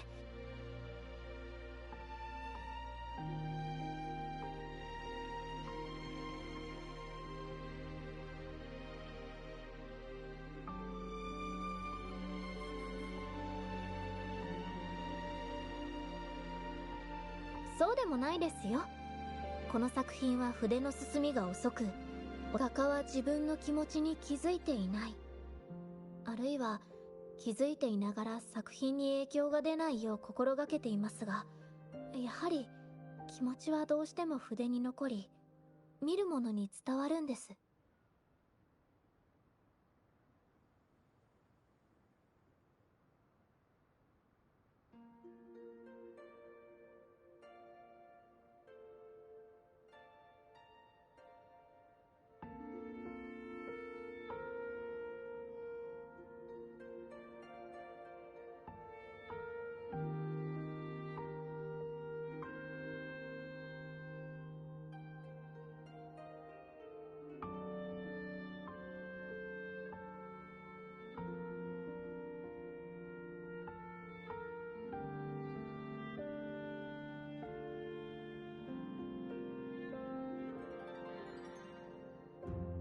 はい。とはいえ、メイケンさんがずっと碧波青山の影は窓に映りて、千眼万国無境に連なる。世は演歌の夢を溶かし、描きし演歌は己を溶かす。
この絵は彩花山巨図といって、彩花省から望んだ遠方の景色を描いたもので。い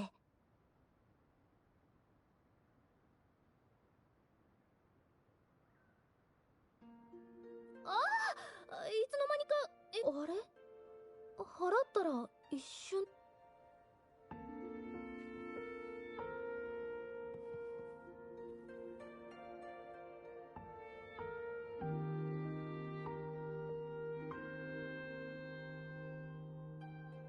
確かに墨と絵の具を何度もすすいだ後に残った。もしかしたら思いついたアイディアを残すために、私もたまに外でスケッチに夢中になっていると紙が足りなくなって。布は昔の画家にとってのキャンバスですからね。なのでもちろん洗っても絵の具が綺麗に落ちることはないのですが、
どうして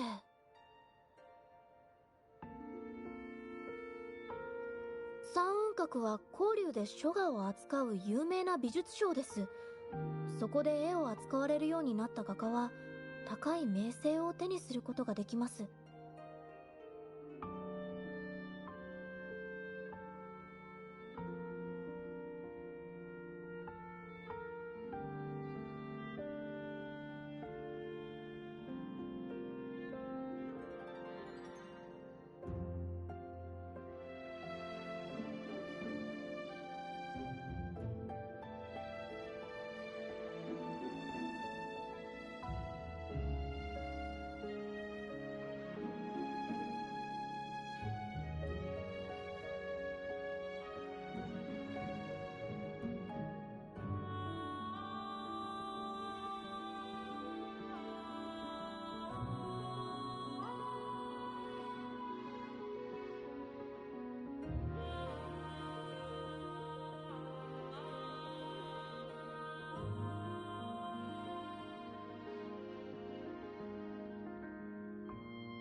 日記によればメイケンさんは彼らと協力関係を結んだようですね。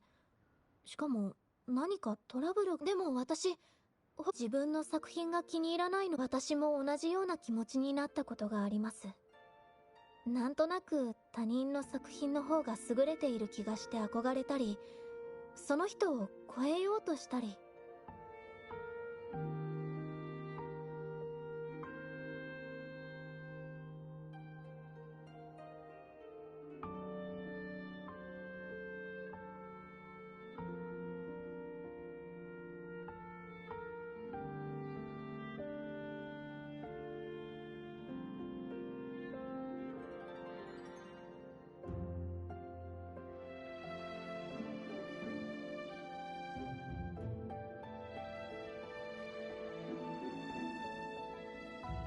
新たに作品を仕上げてまだいける。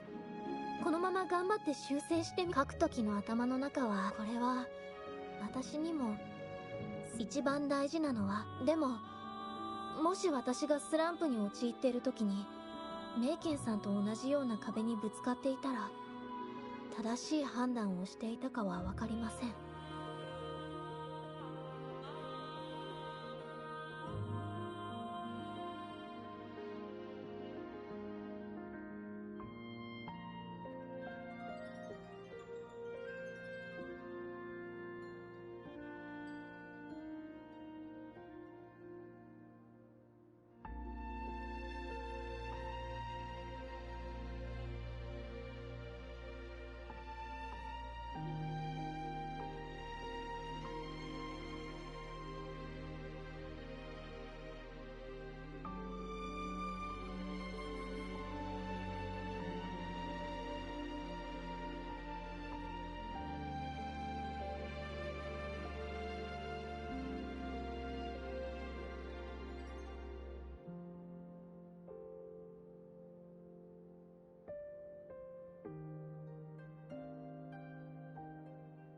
メイケンさんは脅迫され、苦しみながら助けを求めています。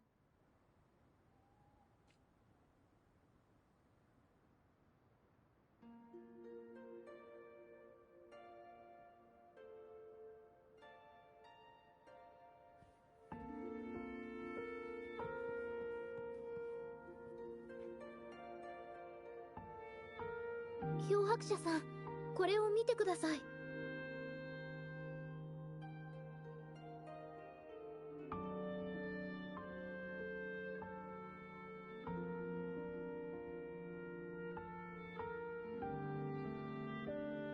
自作の絵の具に見えますが、どうして植物が使われているんでしょう。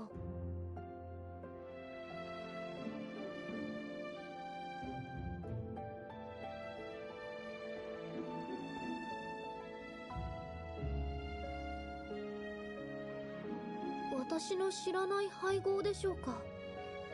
煎じ薬。霊剣はここ最近薬を飲んでいこれを煮ると薬に。そっか、薬局は私は薬を昔家族が薬をくれたと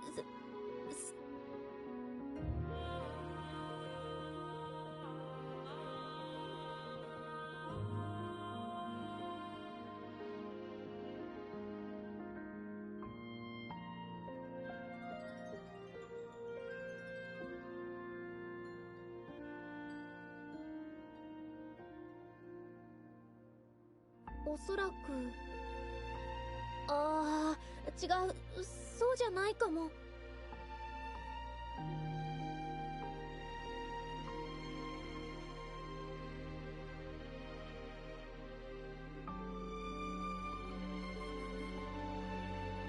やいや、なんとなく思いついただけで。違うと思います。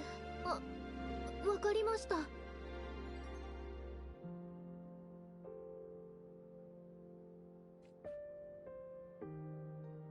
落ちた場所からして花瓶は。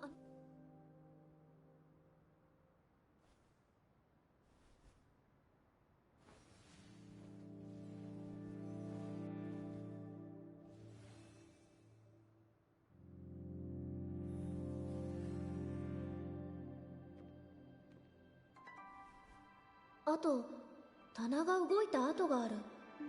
きっと何かがぶつかって元の位置からずれた。それで花瓶が落下したんだ。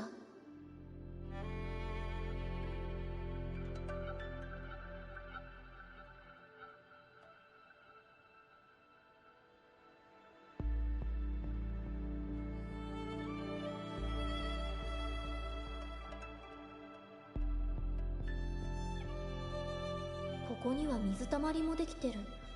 まるで水槽の水がこぼれたみたい。あれ、グルッポの跡。わかった、そういうことか。この推理を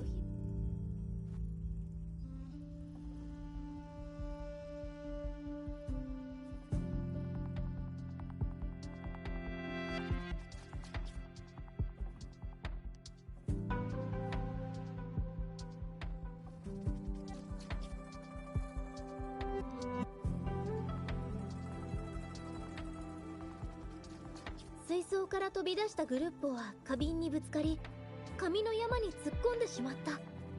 そして叱られるのを恐れて窓から逃げ出したのです。ごめんなさい。私の調査全然ダメです。そうですか。あ、はい。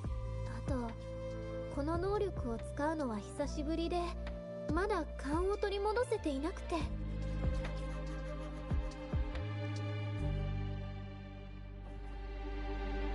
はい。それに絵を描くときは自分の本来の能力を使えば作品を鮮やかで華やかにそれでだんだんこの能力は使わなくなっても、真相解明のための調査なら使ってもいいかなって思って。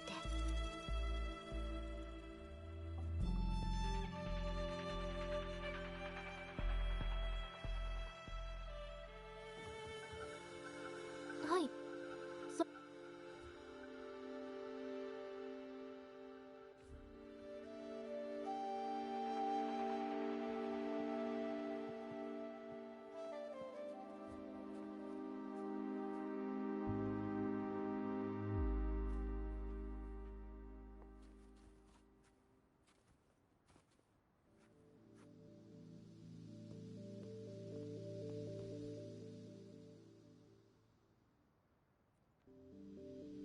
そうですね。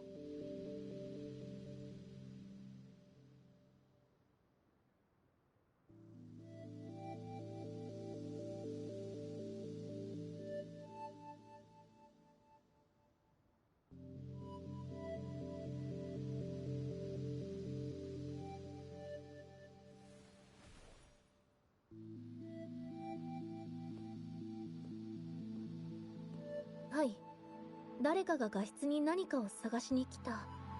あるいは、でもここへ来た人は窓を割って慌てて逃げ出した。きっとその時棚にぶつかった弾みで花瓶が倒れたのでしょう。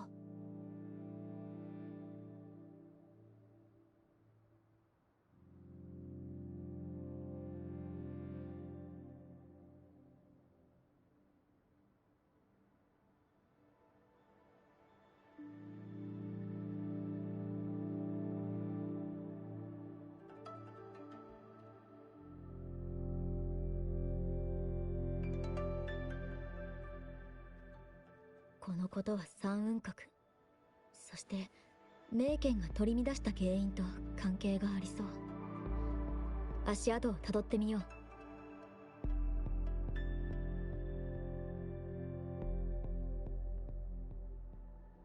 そして画室に残され、そこで私たちは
車体の状態を見るに何か硬いものを運んだみたいですね。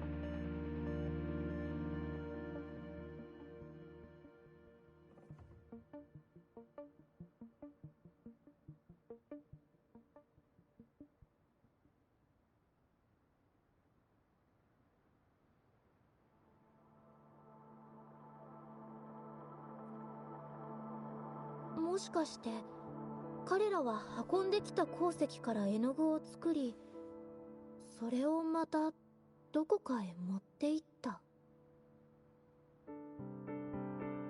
店主さんが言っていた鉱石を盗んだお客さんって彼らじゃないですか？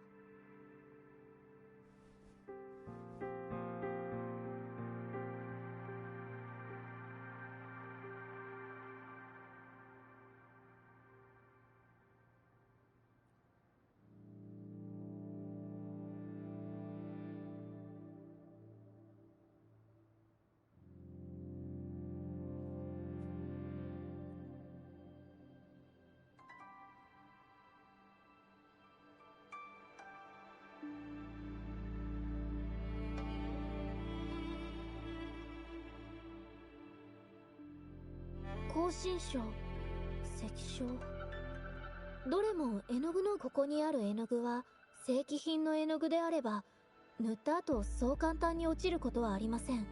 ですがそのようですね。もしかしてメイケンさんは追放者からこのあん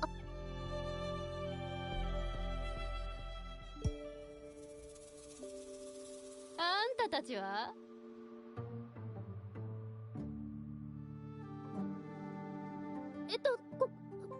こんにちは。私たちはここに買い物に来る客。違います。あら、そういうことだ。いや、なんでもない。そのうち帰ってくると思うから。I thought these people knew that Mingyang was not on the up and up.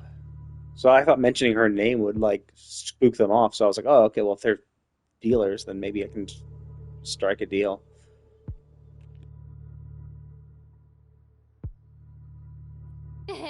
そうよ。本音を言うとみんなだから私も一応あの子あったはい、私もそう思います。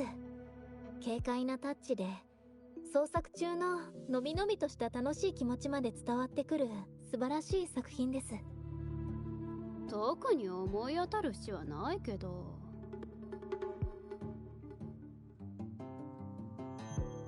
そういや新作に取り掛かってるみてえだったな。それもこそこそと。あと外でああ、私も見たことあるわ。確か見た人を引き込むような臨場感のある絵を描きたいって言ってたっけ。でもあの子不安定な周波数まで使っていて見るからに危険だったわ。私たちも注意したんだけど全く耳を貸してくれなくてね。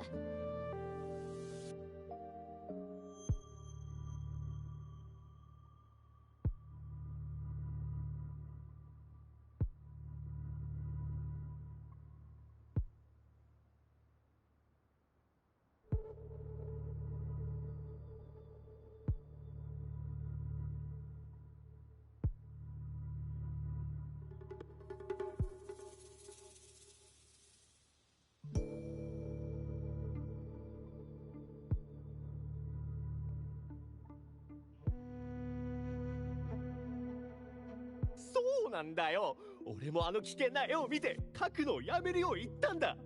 そしたらこっちが怒られた。まったく芸術家ってやつは何を考えてんだか。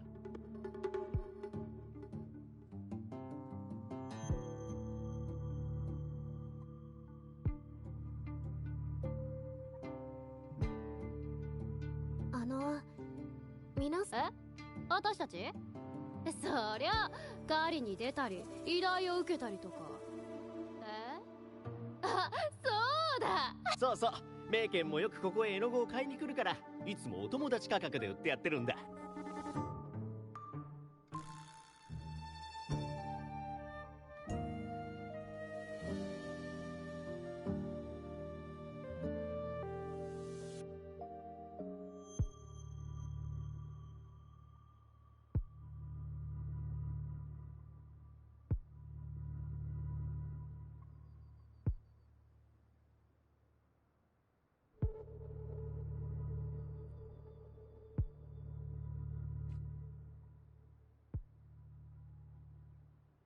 私気づいたことがあるんです。はい、あの追放者たちもメイケンさんも誰一人として本当のことを言っていません。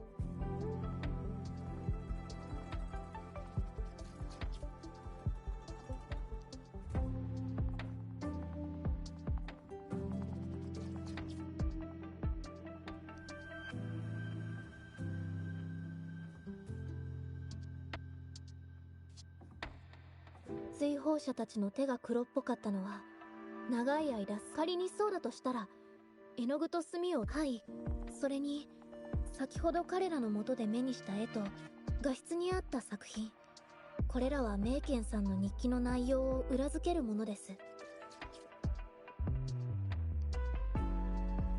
日記の内容からしてメイケンさんはなので、おそらく変化のきっかけとなる出来事は三雲閣と関わった後に起こったのだと思います。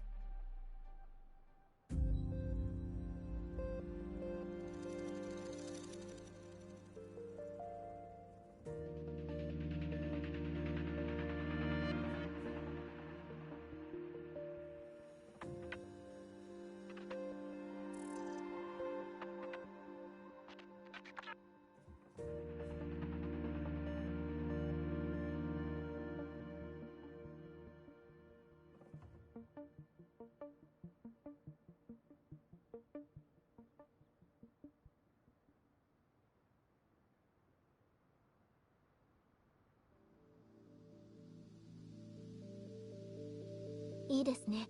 そうしましょう。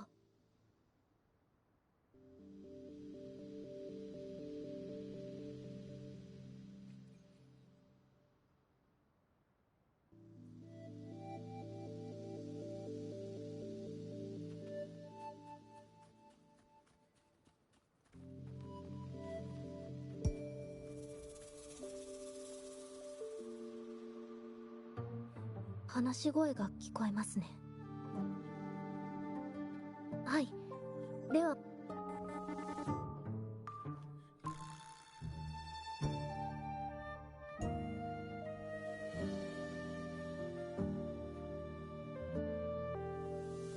たく、名犬の絵が三雲閣に届いてないとかなんとか、また百字さんが催促してきやがった。インフがあの子を追い込んで怪我させたせいじゃない。いいわよ。俺が何をしたって言うんだ？最近反発するようになってやりづらかったからビシッと言って。だが今日はうまくかわしたから順位に。でも今日は名犬の調査をしに来た人。んなことねえだろ。絵の具を俺たちは追放者のふりをしてるんだ。そもそも。とはいえしばらくは気をつけないとな。So, 百字さんが言ってただろ。this guy is seriously trying to get out of this when we have literal people claiming everything that's going on, and we have we recorded this. We recorded this on the terminal, so there's no question the validity of this information, and it's backed by the authority of the rover, who is a personal friend of the. I don't know. Isn't she the mayor of the city, or I'm not sure what she is, but she's the head, but I don't know what her actual title is.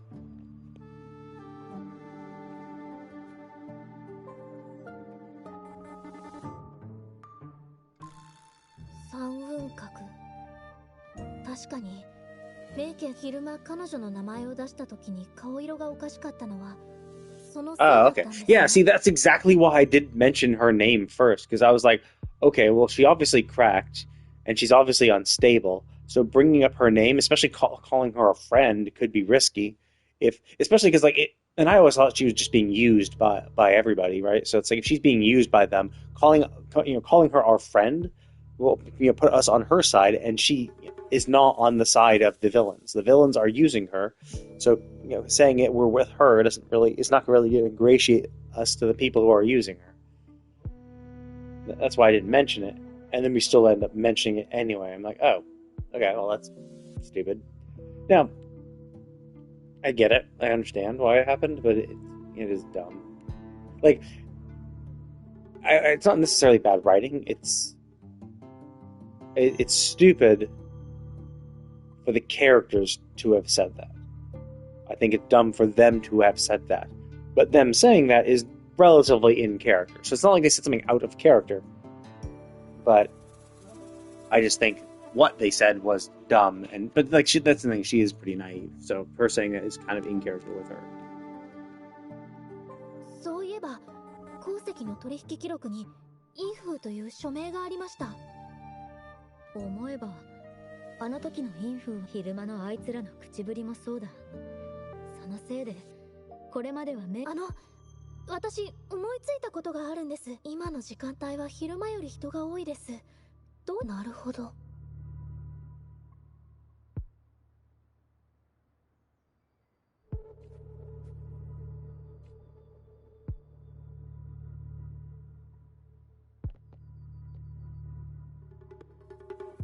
これなら正体がバレることはない。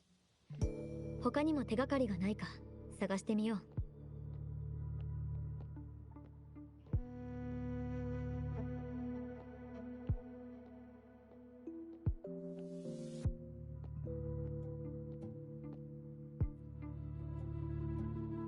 軽いものを運ぶだけなのにこんなに疲れるとは。助かった。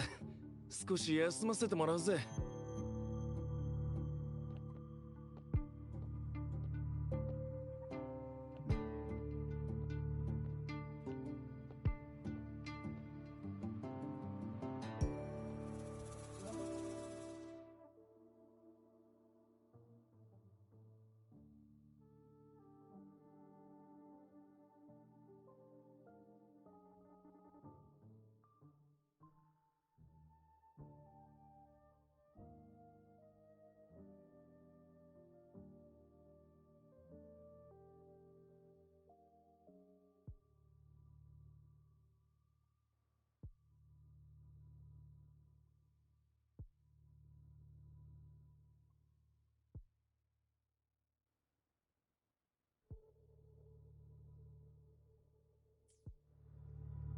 これほどたくさんの画家が関わっていたなんて。しかもこの画家たちの住所はどれも同じエリアだ。三雲閣はエリアごとに名簿の駐屯地の人たちはこのエリアの。きっと引き続き贋作作りに協力してく。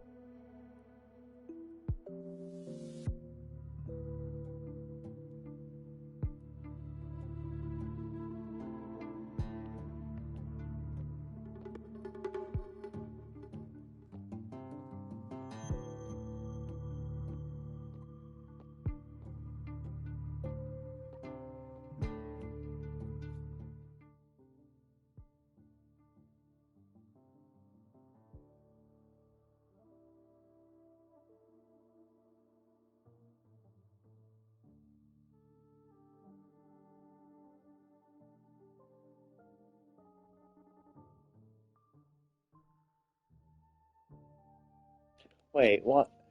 So you sold. This is 280, 290. So you sold almost 300 paintings. And you only made 65,000 for that? That's like 200 credits per painting. That's like nothing.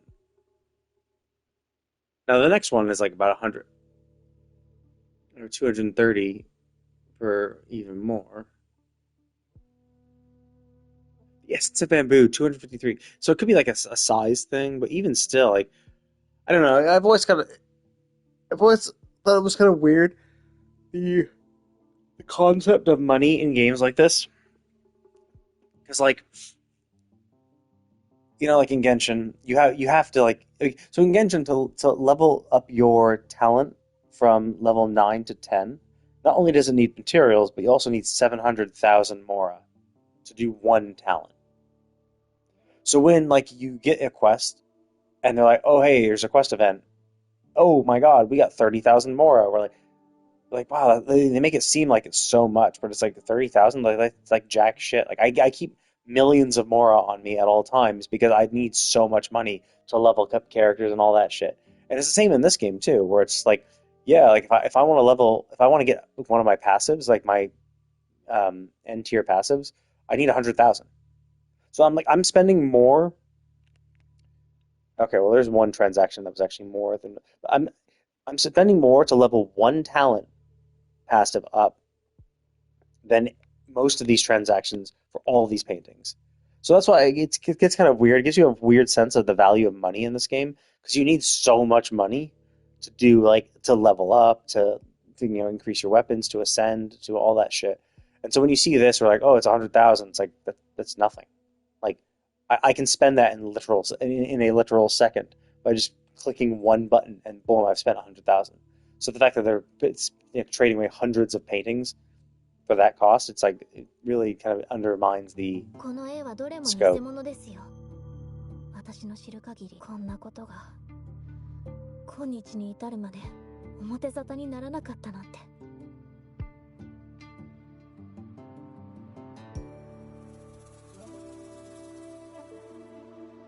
港から出港してしまえば交流で他にも手がかりがない。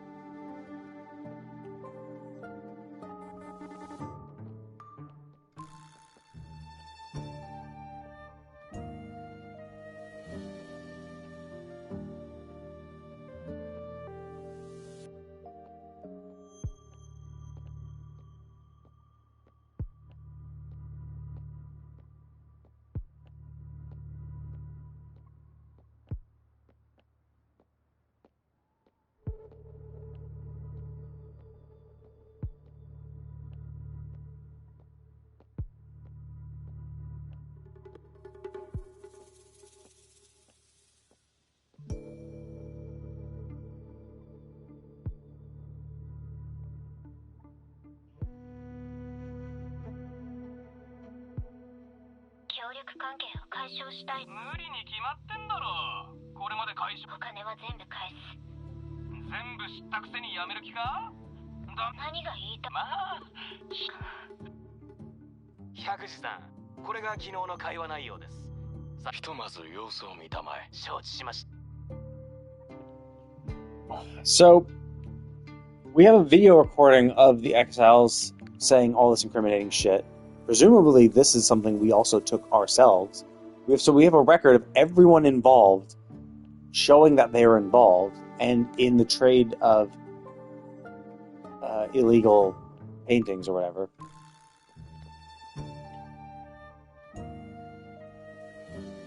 And yet this guy is still trying to pretend that trying to sue us. It's like, what? And he's basing it off of, oh, I have one witness. It's like, we have mountains of evidence apparently that incriminate you. How the fuck do you think you can get away with this shit? But to be fair, if he knows the right people, it could have been that they buried some of the evidence. Sure, like some of the evidence we found, it might be missing all of a sudden. So there could be something like that, but we'll probably have to wait and see. This is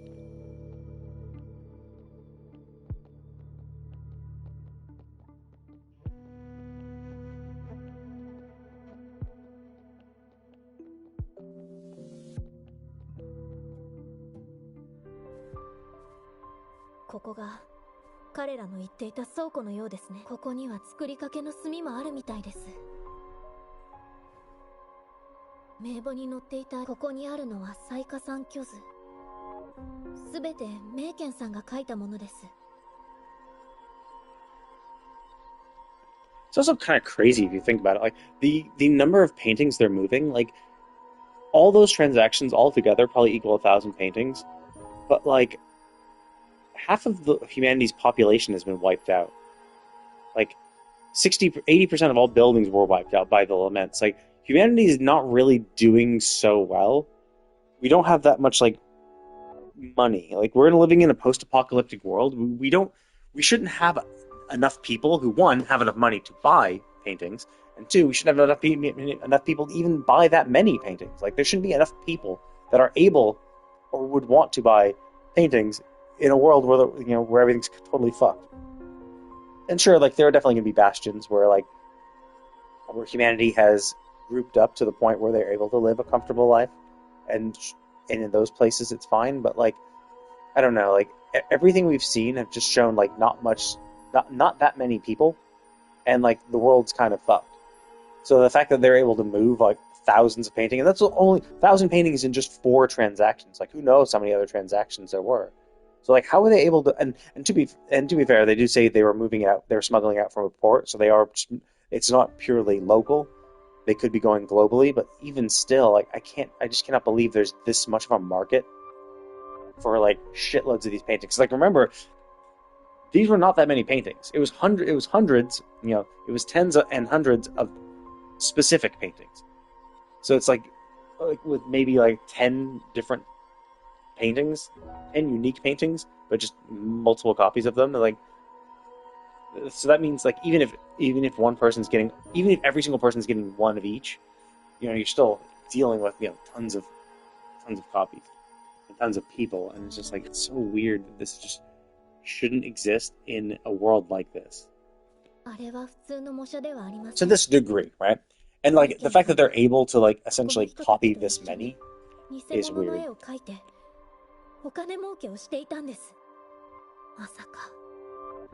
Especially with one artist. It's like, yeah, we have one artist. She just produced 1,000 paintings, because that's easy. That's just how artists work. They just pop out 1,000 paintings a day. これは彩花さん巨図の原画。わかりました。彼らが画室から盗んだの。絵の画風こそ原画と一致していますが、細かいところにじっくり観察してみれば、こうしたディティールの処理の甘さに気づくことができるんです。So obviously it's her painting. 実は私、危ない。世に任せよ。 And of course, this is pretty stupid too, because if you think about it, they're like, oh, because they did foreshadow this. Oh, her paint. Well, first of all, it's her paintings attract. It was the Cop Ming Yang's paintings that attract passive discords. But like, okay, But if it's known that her paintings attract tacit discords, one, why are they out in the middle of nowhere? Two, like, how have there not been more incidents? If you're dealing in thousands of paintings, all of which attract tacit discords, like, how has this not become an issue, right? That you just leave the paintings out in an open, enclosed, like an open area like that.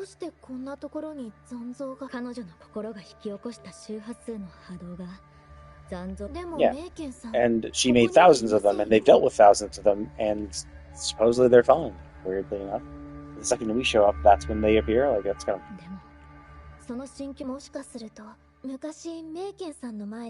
Oh yeah, I suppose that could be it. If it is her. If her presence there resonated with the paintings, which amplified their signal, perhaps.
俺たちの商売を台無しにしたってのに、そのまま逃げる気か？商売ってどうしてみんなそればっかり。お前ら、こいつらの金を奪って損を取り戻すぞ。助けて。お前たち一体何者だ？順位には見えないが、絵が欲しいんなら好きなだけくれてやる。流れ作業のように模倣品を描かせるなんて。所詮は石ころと木を描いただけだろうが、絵の具と墨で描かれた紙切れのために20枚もくれてやってんだ。こっちはその金と作品の価値を。お前たち金目当てで来たのか？口止めいらない。何がしたいんだお前。白日のもとにさらす。順位への報告とは別に、贋作を画家たちに美味しい話を持ちかけて脅し、彼らを。I mean, yeah, sure. Yeah, of course. You know, exploiting these painters is bad. I mean, you have to be kind of a moron. Like, exploiting the painter, like, before, you're not being forced to stop painting. Like, you were the ones who, you know, went in with this kind of crap. Whatever, right? Sure, they're coercing them now, blackmailing them after the fact. But the fact of the matter is, they're committing fraud. They're smuggling, which is illegal, and committing fraud, which is also illegal. Like, sure, you know, coercing them and blackmail is also illegal, and then we even have proof of them blackmailing other people who have bought paintings. So it's just like, they're doing so many illegal things, them coercing artists is probably the least illegal thing they're doing.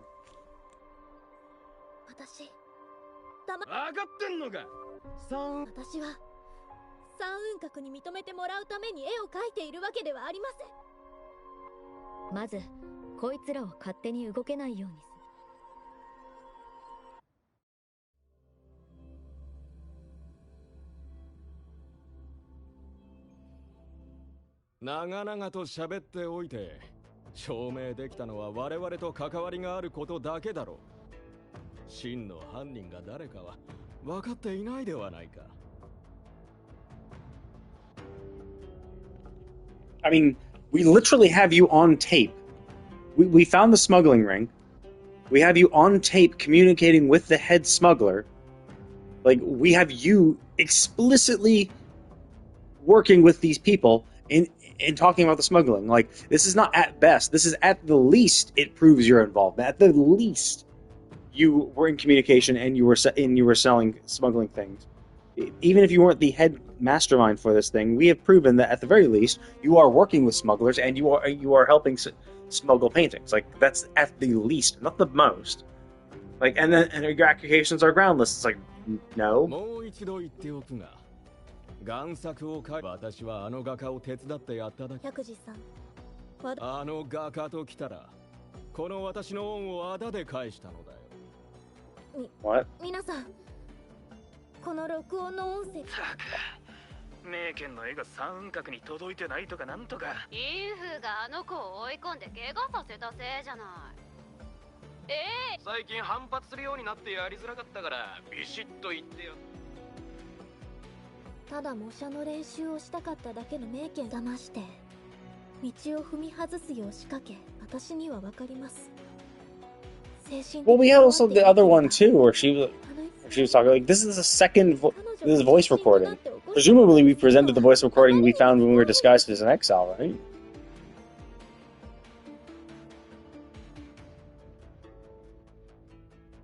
あの画家のことはさておき、贋作作りとは何のことだ？その録音のどこが証拠になるのかね？どれもあの絵がただの模写ではなく。贋作は I mean, to be fair, he is correct. There is no such thing as real or fake paintings. Like, a painting is a painting. Now, they are forgeries if they are copies of something. But although it depends, right? Like, is it a forgery if it's her original painting? Now, technically, it seems like it's not. Like, they're using an original and trying to make copies of that original by someone who's not the original author or artist. I mean, which means that would be a forgery and is illegal. Yeah, so and this is a good point if he's able to prove this, of course. 百次さんはもちろん知っていると思う。ではこの絵と他当たり前だ。他の作品と違ってですが、このいくつかの絵を見る限り、そんなことにこだわって何の意味があるという。まったく子供じみたことばかり言って。芸術を追求する画家なら普通は。私は画質の調査をしていた時、うっかり絵の具をこぼして原画に使用されている絵の具は明るく澄んだ色をしています。そして贋作に使用されている絵の具は訳あり品の鉱石、墨の成分を調べるだけでも本物。そんなものそれぞれ使った顔料が違う。これのどこが。I mean, we already proved you were behind the forgeries because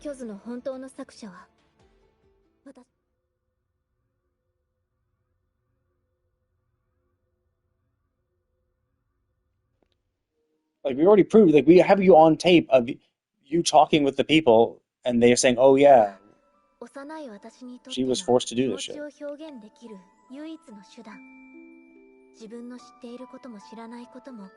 So I think it's a little dumb to be like, you know, we've already proven your involvement, and we've shown that you yourself were the ones who fucked things, and you were driving forward the deal. You were the one who forced people to do shit. You were the one who was coercing her into doing stuff because you were the one ordering around the exiles. でも、自分の技術が洗練されていくのを喜んでいた時。両親がこの共鳴能力の絵を商売道具にしていると気づきました。お金儲けのために。ある人は絶景を求め、現実逃避の場にすることを望みました。ある人は煉獄を求め、人を罰する道具にしました。私の能力があるべき姿から遠ざかっていき、望まない形で利用されていく。このことに気づいてから絵を描くことが怖くなりました。私は能力を使わず描くことにしたのです。両親は私を叱りました。能力のない絵なの紙くず同然だと。そして商売に失敗した両親は蒸発してしまいました。散々な結末を迎えたものの、おかげで私は再び自由に絵が描けるようになりました。一人で今州に来て初めに住んだ場所が最下省です。壁破青山の影は窓に映りて千眼万国無境に連なる。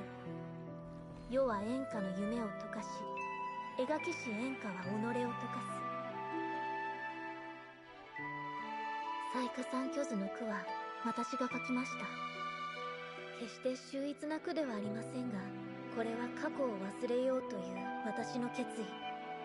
不思議な画家としての最後の作品となりました。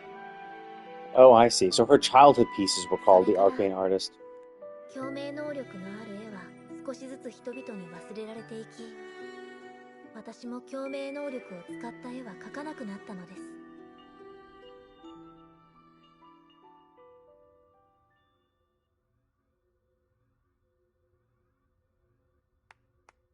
いやはや、感動する話。長官、この贋作の中から一つの絵を選んで。構いません。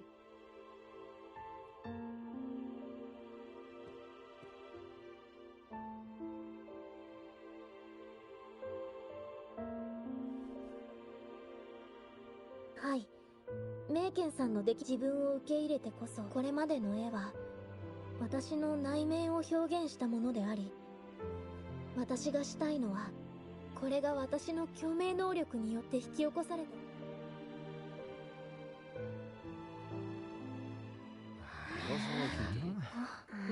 誰？うん。まだ信じられないよ。いや、まさか。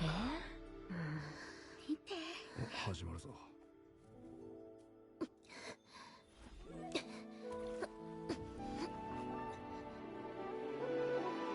Wait, why is she painting over an already existing painting?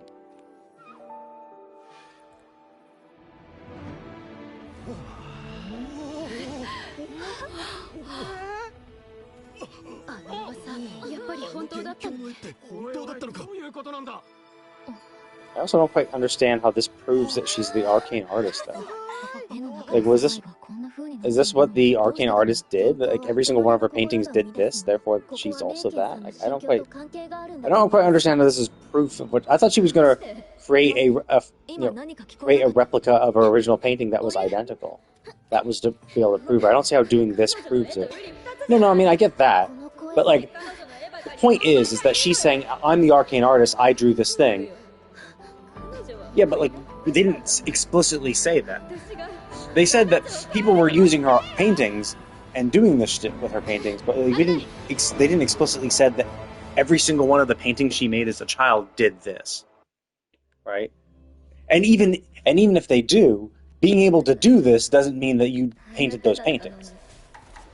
Like, sure, you can do something similar, but like just like Ming Yang, she was trying to do she was trying to basically copy it, and her paintings did something similar as well. So like, her being able to do this doesn't mean shit, because other people can have similar fortes as well. And the whole point is, she was the original painter, not.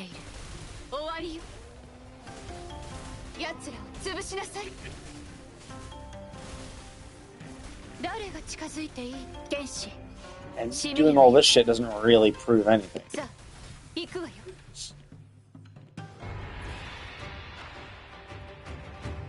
Because, like, obviously the original didn't do this, right? Like, the original was...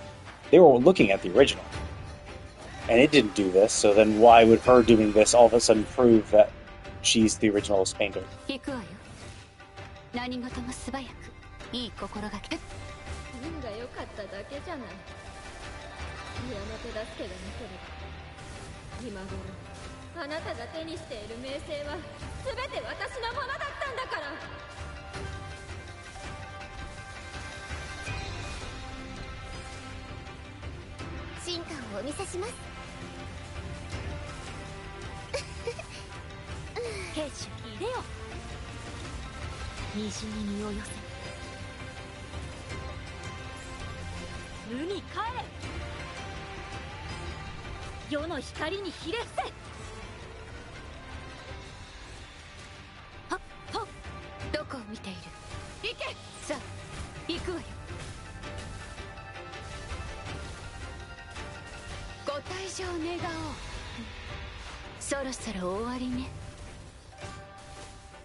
うしてこんなにそっくりなのに。きっとあの能 Yeah, 力 it's の probably せいだよ。 Ming Yang. 違う。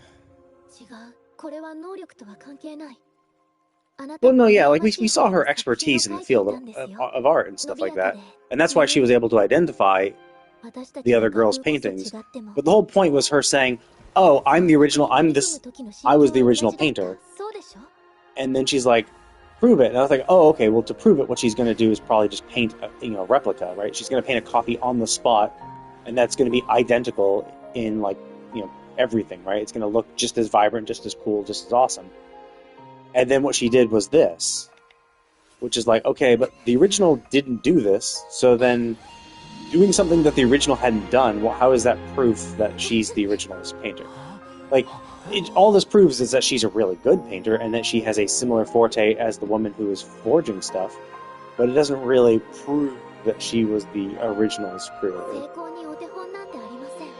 That's my point, is that, like, this is all cool, and this demonstrates her ability, and she obviously demonstrated her expertise in art, but all of these things don't prove that she's the original creator, because we have no proof that the original creator could do all these things. Because all they said is like, oh yeah, the original could brought life to paintings, but okay, but Ming Yang was also able to do that too. Not to the same degree and not as good. But the fact is that there are people who can have forts that are similar. So using a similar fort, it's like, well, yeah, but Ming Yang was also able to do this. Not to this degree, obviously, but saying, well, look, I'm better than her. I can do what she does, but better. Therefore, I'm the original artist. It's like, well, doesn't actually prove that. Because there could be if someone pops up and is able to make a Vincent van Gogh painting better than Vincent van Gogh, and then claiming that they're Vincent van Gogh, right? Or claiming that they're the original artist for Starry Night. That's the equivalent of that.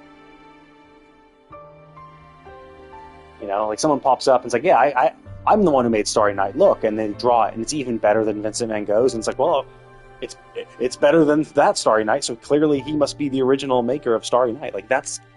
It doesn't prove anything. But yeah, okay, if you're right, if there's more upcoming, then maybe.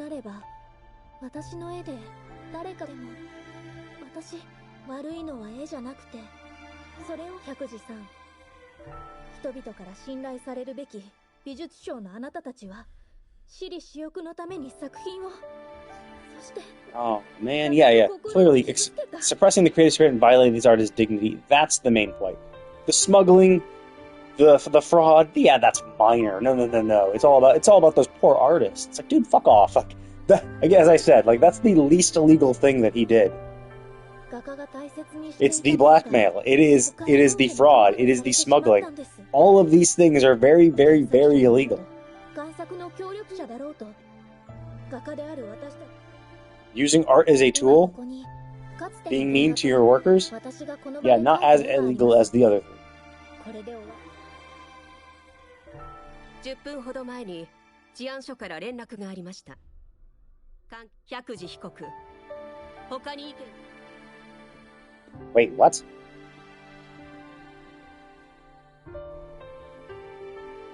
They just did that? Why are we even in court before we've gotten all the evidence?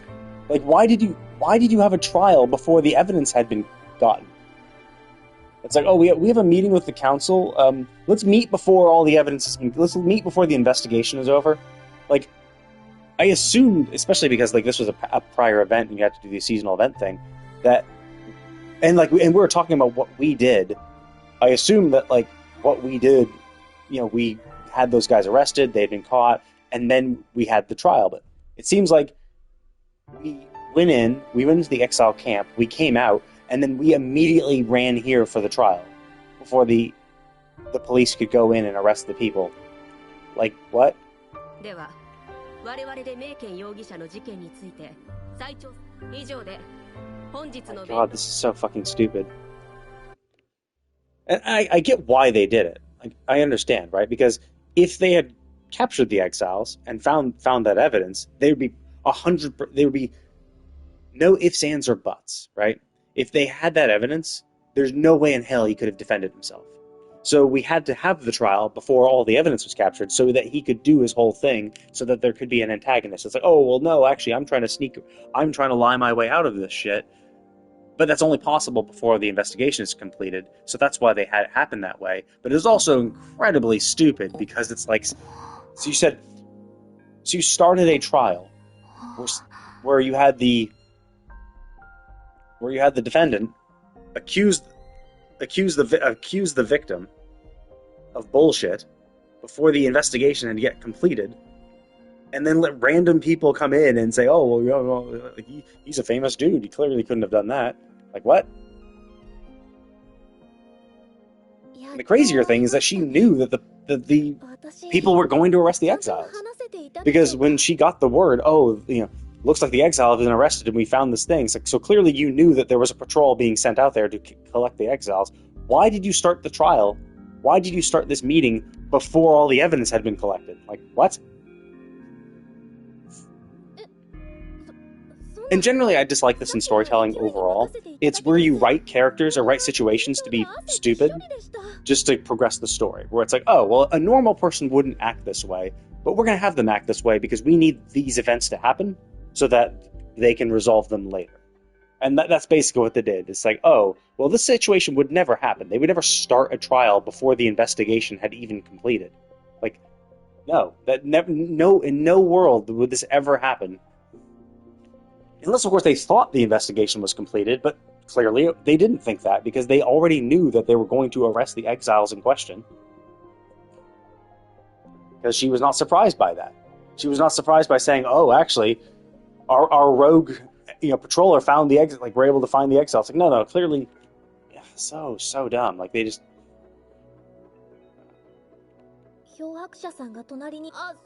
And as I said before, like, her proving that she's a really good artist doesn't prove that she was that original artist. You need to prove that she wrote... Because the whole point of her argument was she was the original artist, therefore Ming Yang wasn't and couldn't be the mastermind. But what she didn't prove that she's the original artist, because she didn't paint anything. The only way to really prove that you are the original artist is if you draw the exact same piece of work, and an expert in the field looks at both pieces of work and be like, oh my god, like, you drew the exact same way. The brushstrokes the brushstrokes are made with the same force and the same, like, in the same method. Like, all the little, like, nitty stuff that she mentioned when she was analyzing Ming Yang stuff, the same stuff would have had to been done between her original painting and the one she just drew in front of everybody. That is the way to prove that she's the original artist. What she did was paint over an existing painting and bring it to life, which is like, well, okay, but we've already proven that your forte can be shared by multiple people, because Ming Yang was able to do the same thing, just to a lesser degree. So other people can have this ability, so you having this ability isn't proof in and of itself anymore, because other people can. So, yeah, like, it was just kind of made and done just to, like, be pretty, which is fine. It was a nice, pretty scene. It was pretty. I liked it. It just didn't make sense, and, like, it was done for a dumb reason. Like, it would have been fine if she did that after the fact. If she was able, if she drew the exact replica. Like, I mean, off to the side, and like, look, here's a replica. Look, it looks identical to this one, and it's, like, done in the same way, and all the artists, all the, like, experts agree that it's done by the same person, and then it, like, bursts into life. After proving that, sure, that would be a nice little, like, bonus at the end, right? Hell, they could have even, like, done... I think they only kind of forced it, too, to make the combat scene make sense, right? Because what they could have done is they could have had the experts come in and say, yeah, this is it, this is perfect. And the guy's like, oh my god, I've been proven wrong, well, I'm a piece of shit. And then her paint, if then at that point her painting burst to life, and didn't have that gray, dreary tone, was, like, actually pretty.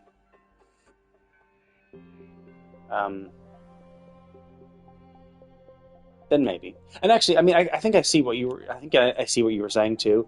I think she was painting over the copy that Ming Yang had done, and that's why it was all gray and crappy. And when we beat the Task of Discords and we beat the Morning Ikes, which I think was supposed to be a representation of Min Yang, and that's why it said stuff in her voice when we beat it. And after we beat it, she was able to make it all pretty and shit. Essentially, it seemed like what she was doing was she was correcting the mistakes from the fake to make it look more like the original. And maybe at that point you could say, oh, well, now they look identical. Sure. Then you could argue that this was a good way to prove it. But when they're still inside the painting, how could they possibly think, yeah, you're good, you've proven it. こっちの依頼も彼女がそういえば真相にたどり着いた。わかりました。 And this is also the kind of crazy thing. It's like, we're the rover. Like, the head of the city likes us. Like, the head of the city like believes us. Like, we can do whatever the fuck we want because we know all the powerful people in charge of the city. Like, our word goes. If we say this, like, you can't ignore that. Something down there. 一目瞭然。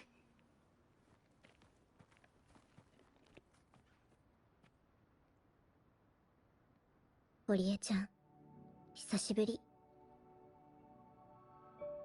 メイケンさん、その傷。研究員さんが看病してくれてるから大丈夫。二人のことは全部聞いたわ。前から分かっていたわ。織江ちゃんは一見弱々しく見えるけど、それと私があなたを超えようとしたせいでこんなに怪我というか、そもそも私は絵描きには向いていなかった。い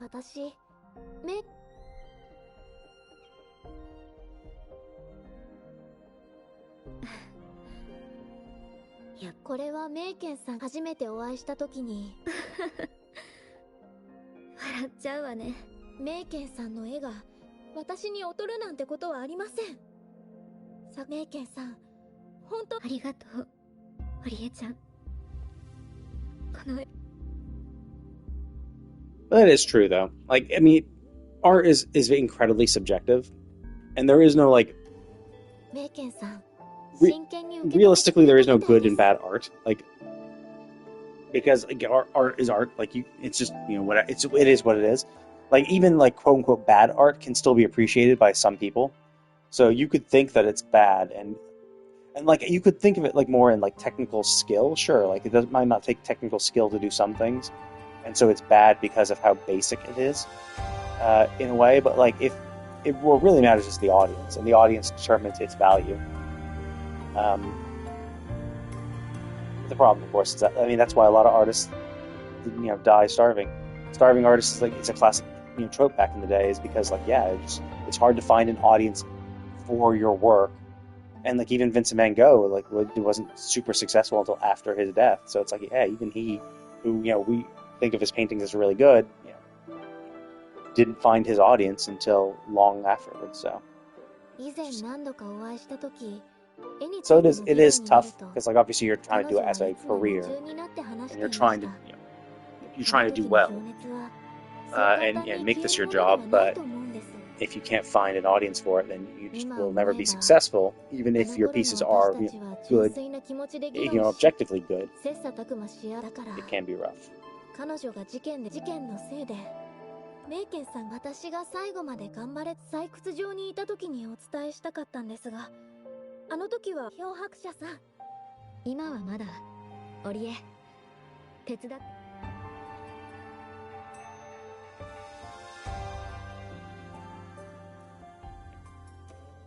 漂白者さんたら分かるまでに時間がかかるんですね。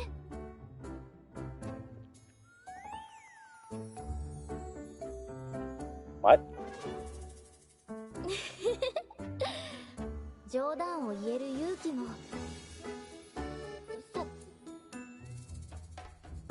So I'm actually curious. It makes me really curious because, like, if you had to do the event before doing this, because like it started the event with saying, "Oh, we helped her investigate this stuff." So obviously, this is stuff we did in the past, and that's the really weird thing, right? It's like we helped her with the investigation in the past, but then we're also called into the trial. So again, it's another timing thing that's really weird, where it's like we had to have met her during the event, and if that's the prerequisite for this quest, then there had to have been some time passing between that event and the quest. And as part of this quest, we realized, oh, we actually had to help her investigate. And at the end of that, we found the exile camp and notified the patrollers, notified the police to go collect them. Yet somehow, time had passed between the event and the quest, and during the event is kind of when we must have met her and helped her with the investigation. But in the time it took us to wrap up all that shit in the past and the present, the police still hadn't found the exile camp and rounded them up and done all this shit. Like, it's so weird, because it had to have been like, because even if it was like a day would, well, maybe a day wouldn't have been enough time, but like, it depends. Like, it's hard to tell the scale of the world. Maybe it takes a few days to get to, maybe it takes a few days to get to their camp and back. But even still, it's kind of a...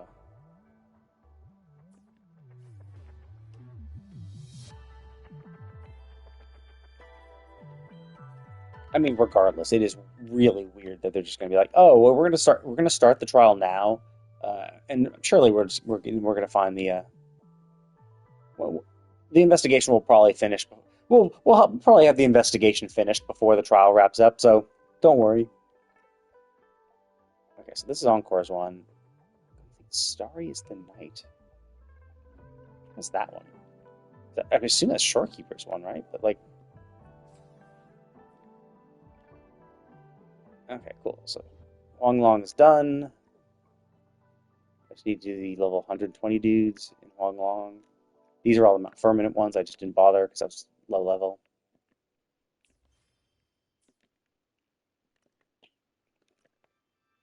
But I don't have that quest. That's not Guide Puppet. I only have Encore's one. Does Shorekeeper's one appear after Encore's one finishes?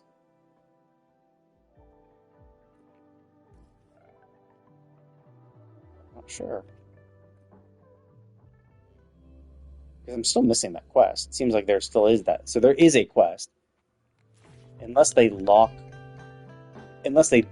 was a prerequisite quest that was part of the patch. And when they removed that prerequisite quest, they removed the character quest as well, which is like kind of messed up. And even more messed up, they didn't remove its associated achievement.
と一緒に遊んで。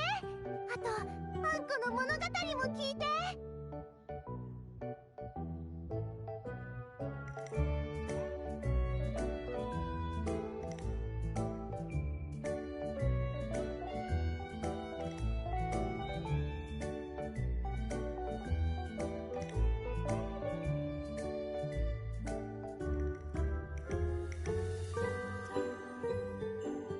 この前本州に来た時は一緒に遊べなかったんだもん。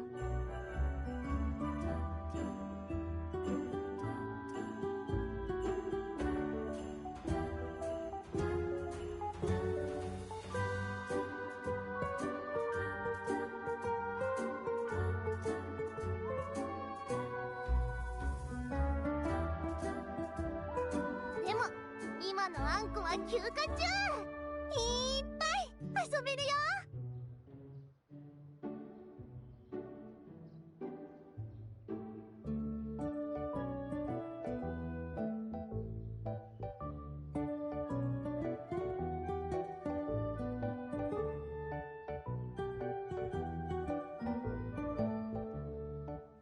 宿題？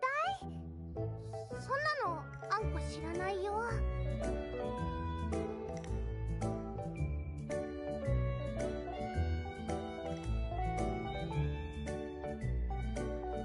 あんこバールとも誘ったんだ。せっかくの休みなんだから本州で友達と遊ぼうって。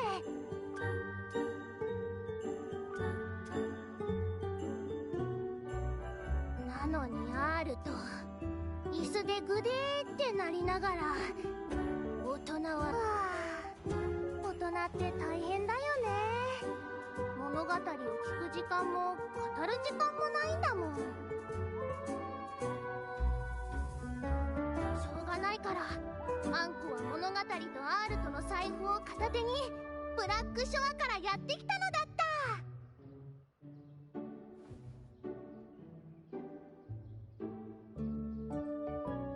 そうだ、漂白者はもう立派な有名人だけど、みんなにも一応紹介するね。皆の衆ご覧あれ。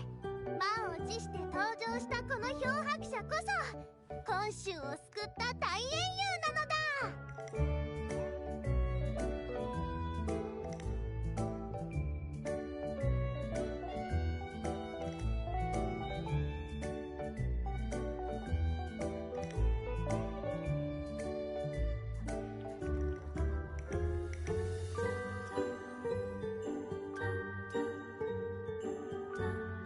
噂の大英雄？あんこちゃんが言ってたすごい残像をちゃちゃっとやっつけたっていう人だよね。すごい。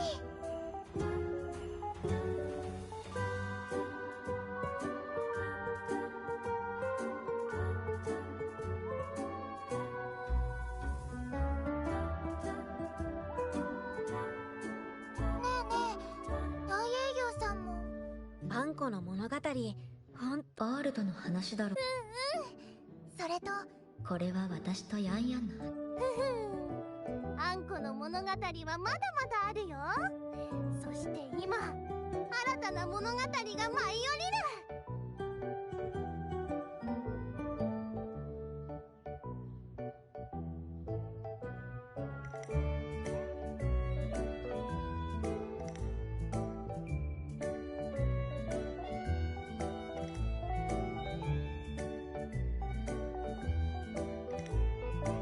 今回の物語は勇者名たちの冒険譚。ドキドキの展開がいっぱいで絶対。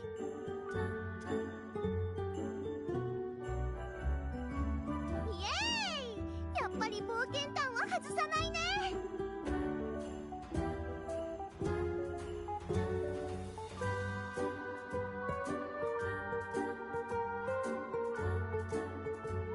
それじゃあ一緒にあんこの物語を楽しんでね。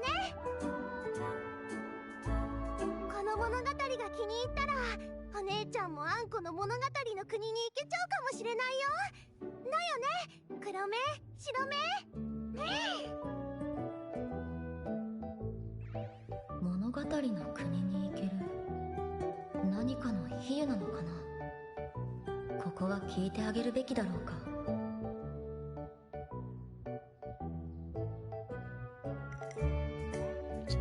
Yeah, it's kind of like what we did in the some noir thing in I guess when they remade it. Like we went into ZheZhi's thing, kind of learned that she was asked to make duplicates for Encore's portion of the story. We went into or Encore's version of the quest. We went into a story where we had a big it was like a fight the demon lord and all that shit. You know, classic little child story. It was interesting that each quest kind of involved best related to the characters involved, which I thought was pretty cool. I think actually the worst one was just Lumi. I guess we didn't really know much about Lumi, and she was just involved as the first one, so like nothing really happened with that. It happened within that quest really related too much to her, simply because we just have no context. Whereas all the other ones kind of related to them and their past, which was interesting. よかったじゃあ座ってみんな座ったら物語を始めるよ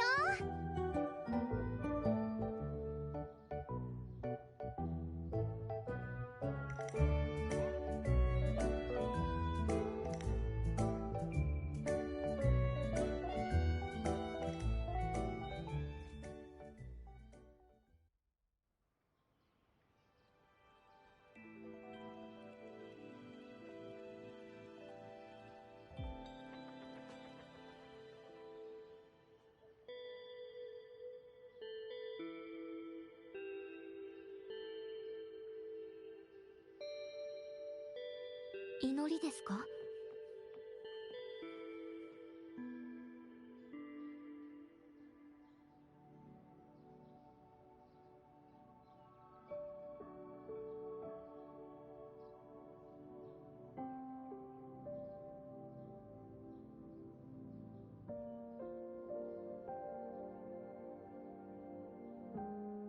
祈りですか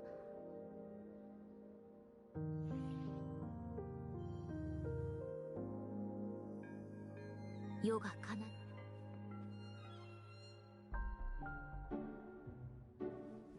はーい座って座ってこれから物語の国に行くよ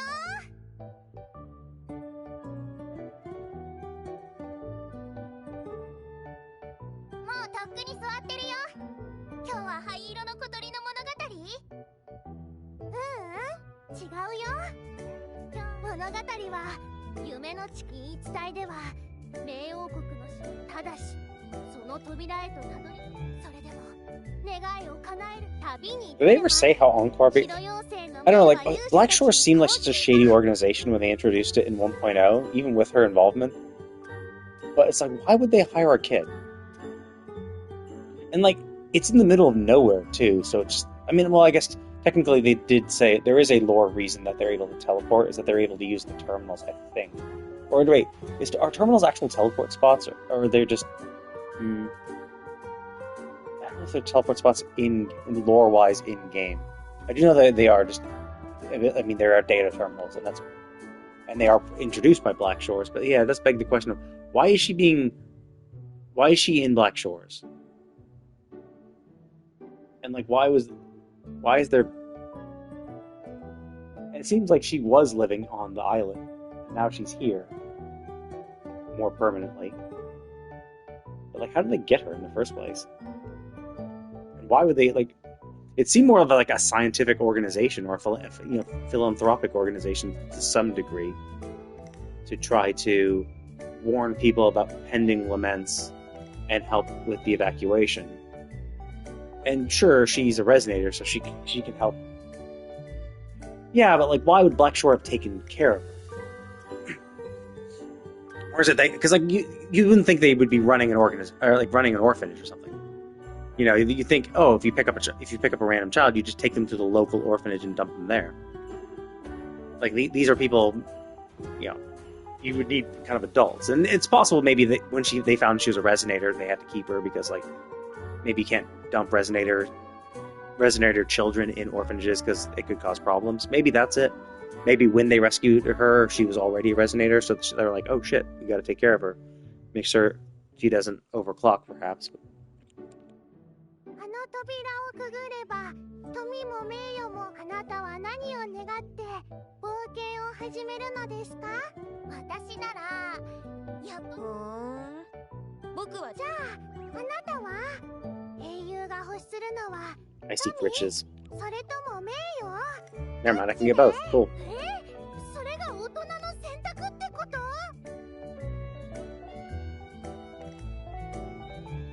要するに人の数だけそしてとある勇者名は願いを聞かれ。富も名誉もいらん名誉。その言葉に妖精の名は戸惑い、さらにこう問い返す。富も名誉もいらないならなぜあの扉に向かうめ。家族に会う、それだけがおいらの願いめ。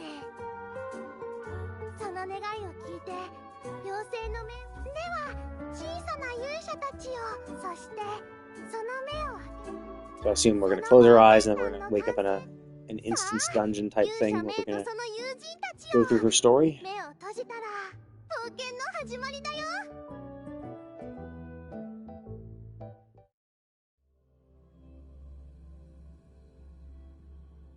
ここは。おーい、こっちこっち。 Oh, that's interesting. あんこが呼んでる。A fun little skybox. They put little sheep all around. Ooh, treasure chest.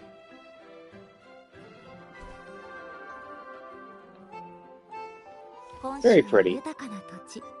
But like, see, like that's the thing. So we're exploring, and it has a nice cheery sound. You know, it's very pretty scenery, nice cheery sound. That's the melody of adventure.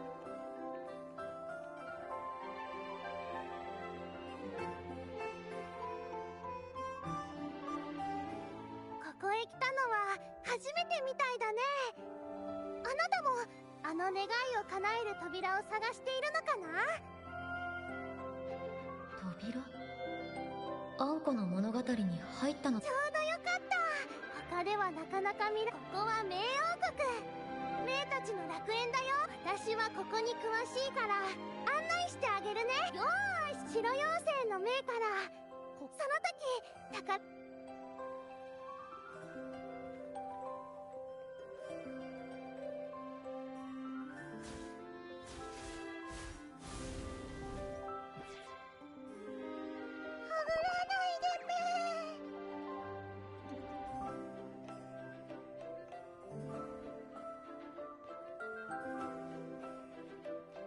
イエーイ。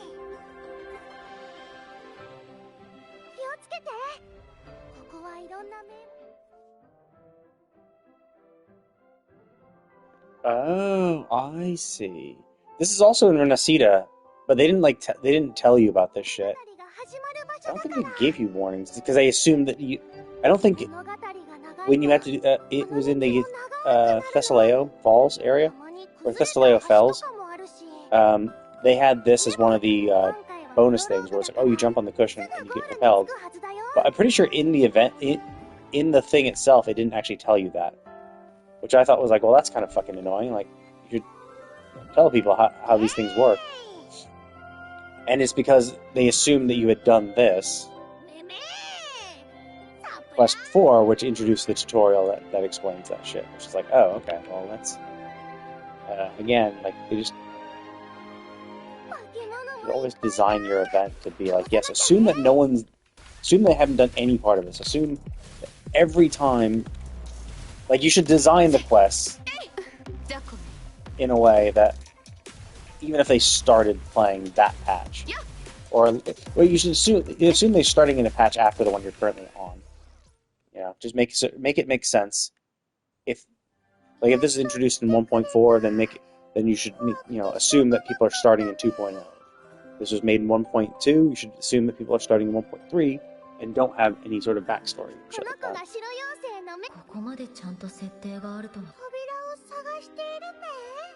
And ideally, assume that people are doing things out of order too. So anytime you're introducing a new thing, I don't know. That one's kind of tough because I had this quest before I went into Renacida, so I could have done this quest before and then gotten the tutorial that the cushions are jumpy pads, but.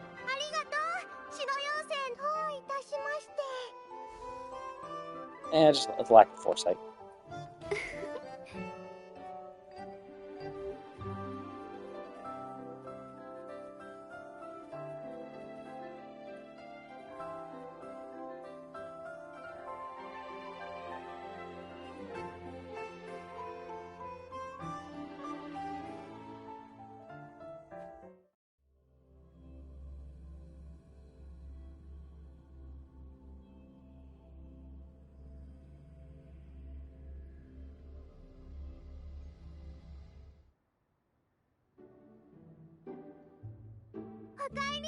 お姉ちゃん、冥王国から戻ってきたんだね。うん、あそこは冥の物語が黒冥と白冥の力があるだし、誰でも入れる国じゃないの。物語を信じない人は冥王国に歓迎されないからね。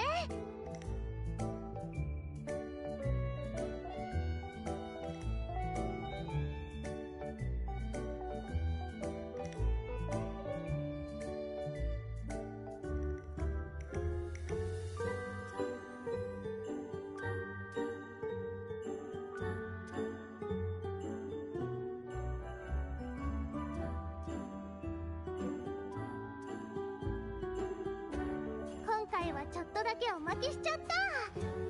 あなたはあんこのあんこは勇者メイとその友達がこんなお母さんがね、この気持ちお姉ちゃんと遊ぶのすっごく。でも今は休暇中だからたっぷり遊べる。だからあんこの命名冒険団に入団。わかった。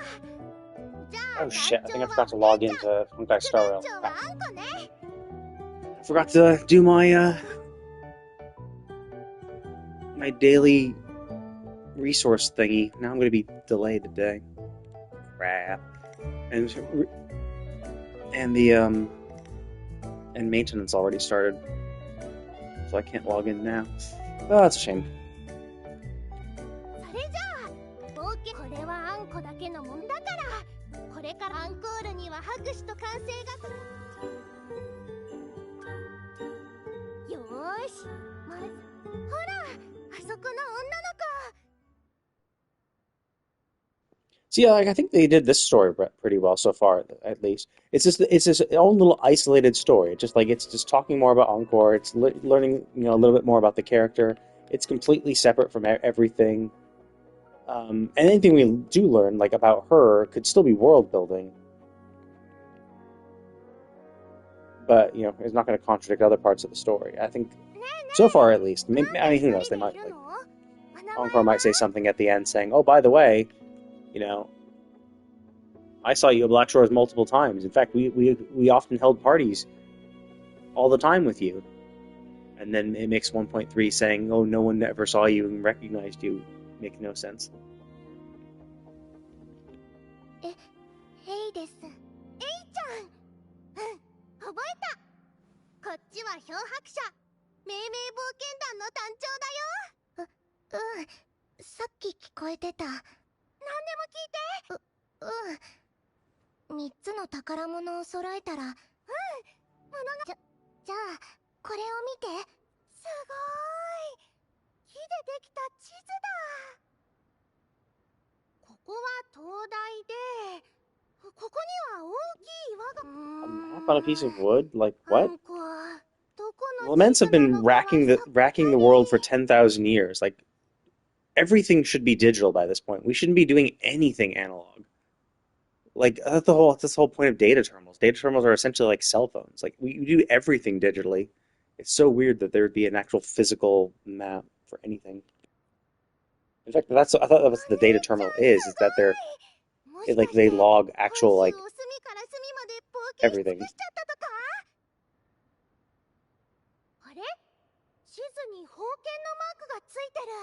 Oh, I know where that is. I remember crawling to the top of one of those towers. Well, actually, there's 3 towers, so I'm not sure specifically which one.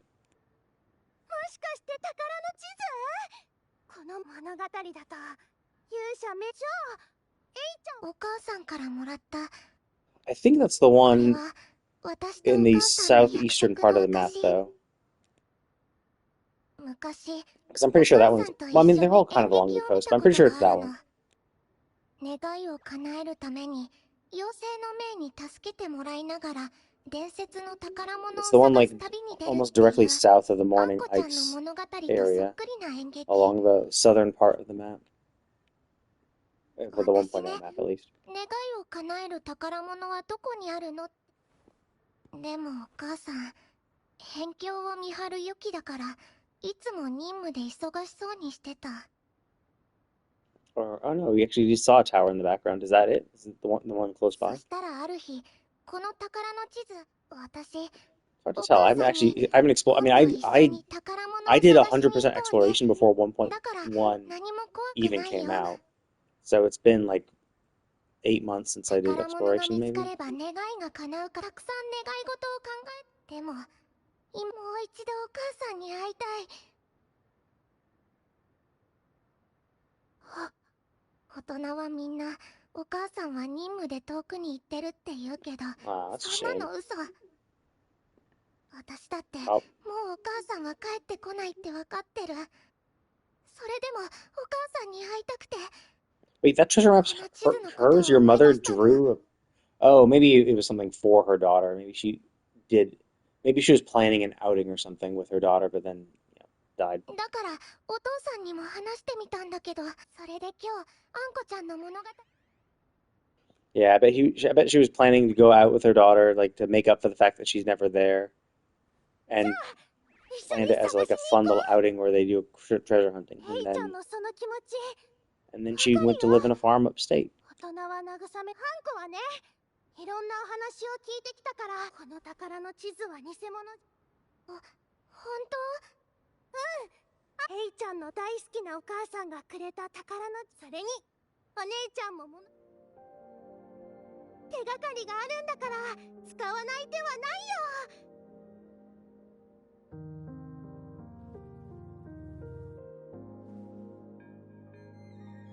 こうして命名冒険団は3つの宝物をでもあんこ、お母さんに連れて行ってもらった場所なら一人じゃないから大丈夫。じ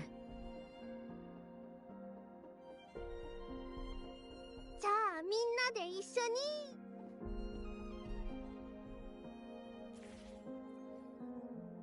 Okay, so it's the one because I did see it over there. You can see it in the background. You can see one of them. Okay, because there's another one down here. I think, is it wrong? Or I think it's here. I think there's a tower here. Does it show on the map? I'm not sure. And I thought that was this. I thought the rocky part was this part. No, I guess it's the part in the ZheZhi region. Up here.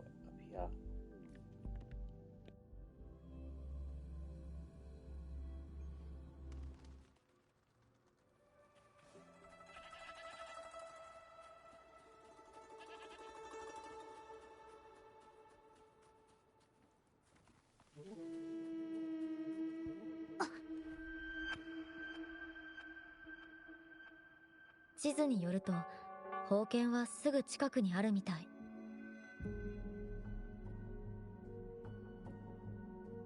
ウカカがたくさんいる。怖い。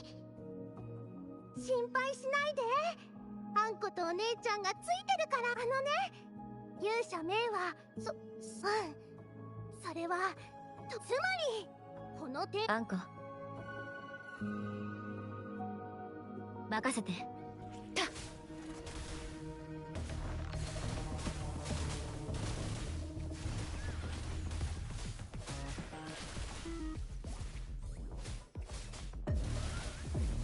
剣士閉めるわよ。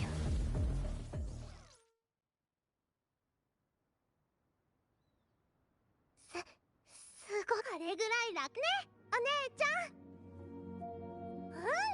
宝剣はどこかな。あ、そこに気候があるみたい。何か入れてみる？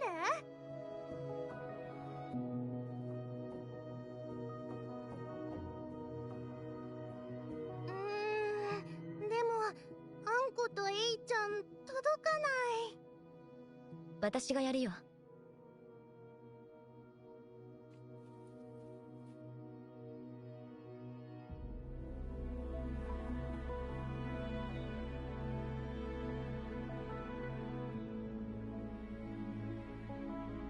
Wait, what?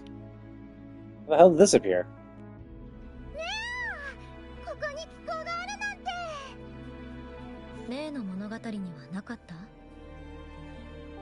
そこは忘れちゃった。こんな高いところ、おお母さんとも来たことないよ。下を見なければ怖くないよ。ほら、簡単簡単。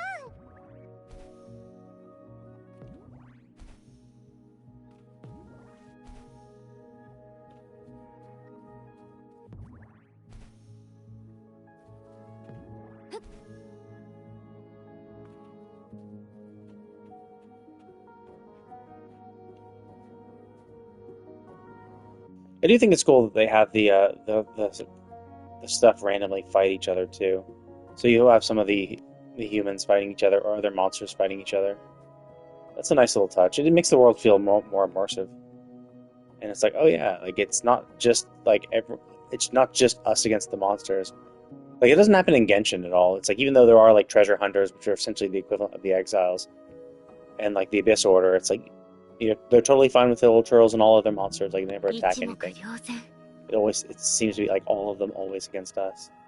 So it is kind of cool that they decided to add the little. It's not like every pack does it, but like there's a lot of little things. これが全てを切り裂く宝剣。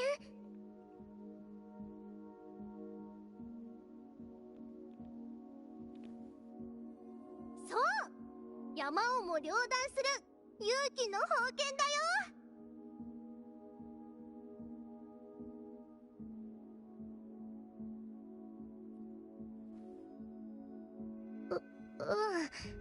木でできてるんだね。あ、何小さな勇者よ。きっとどこが宝剣なのとこんなの伝説の宝剣ですが、落胆するのたくさんの困難があったでしょう。足元をさらう高波、それでもあなたは勇気を振り絞ってこの普通に見えるあなたの勇気例の物語にも。それで次の宝物の手がかりは？小さな勇者よ。まだ願いを叶える下を見てください。信念を象徴する他と違う砂の中には宝物が砂ってあそこだ。早速行ってみよう。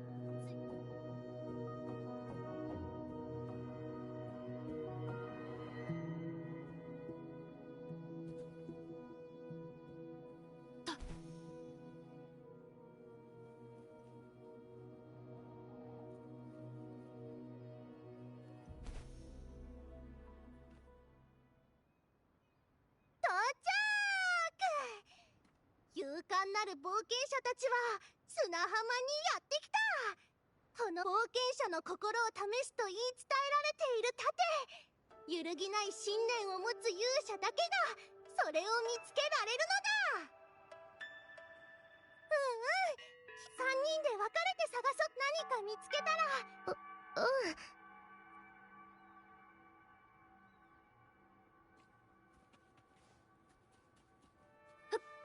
進みましょう。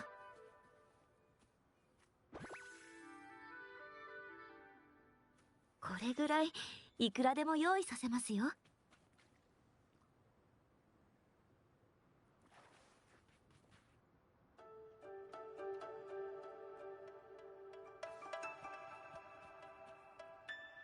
見つけた。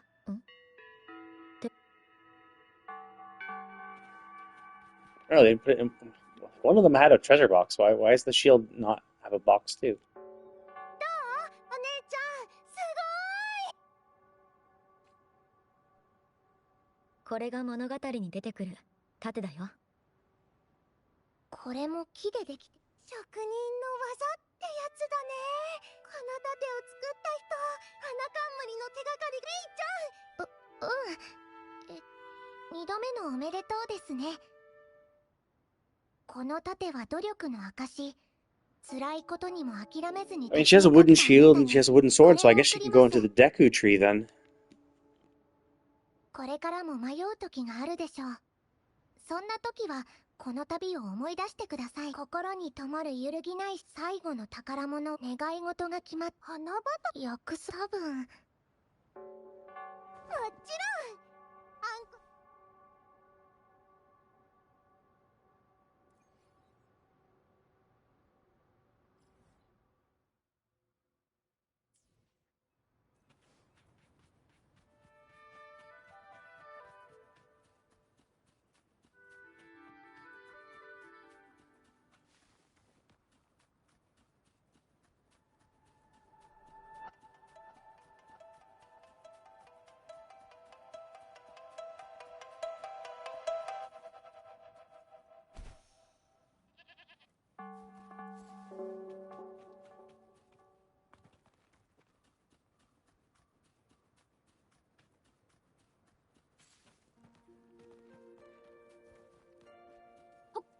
近道ですね。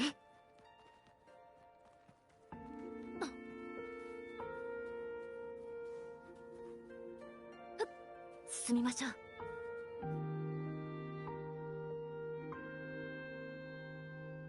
ここだよ。そう、前はここにここはお母さんの花畑だった場所。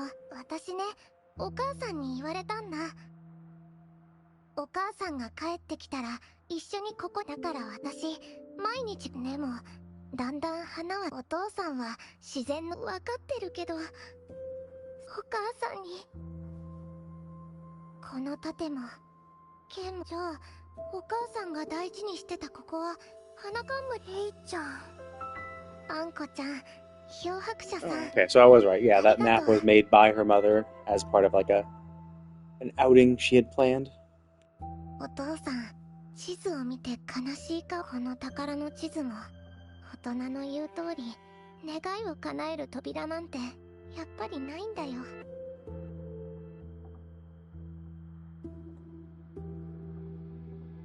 No, that's sad. だからお母さんとはもう会えなくて、でもこうしてお母さんの宝物は全部この剣と盾、ずっとありがとう、あんこちゃん。 She's surprisingly well put together 冒険に付き合ってくれて。 for losing her mother.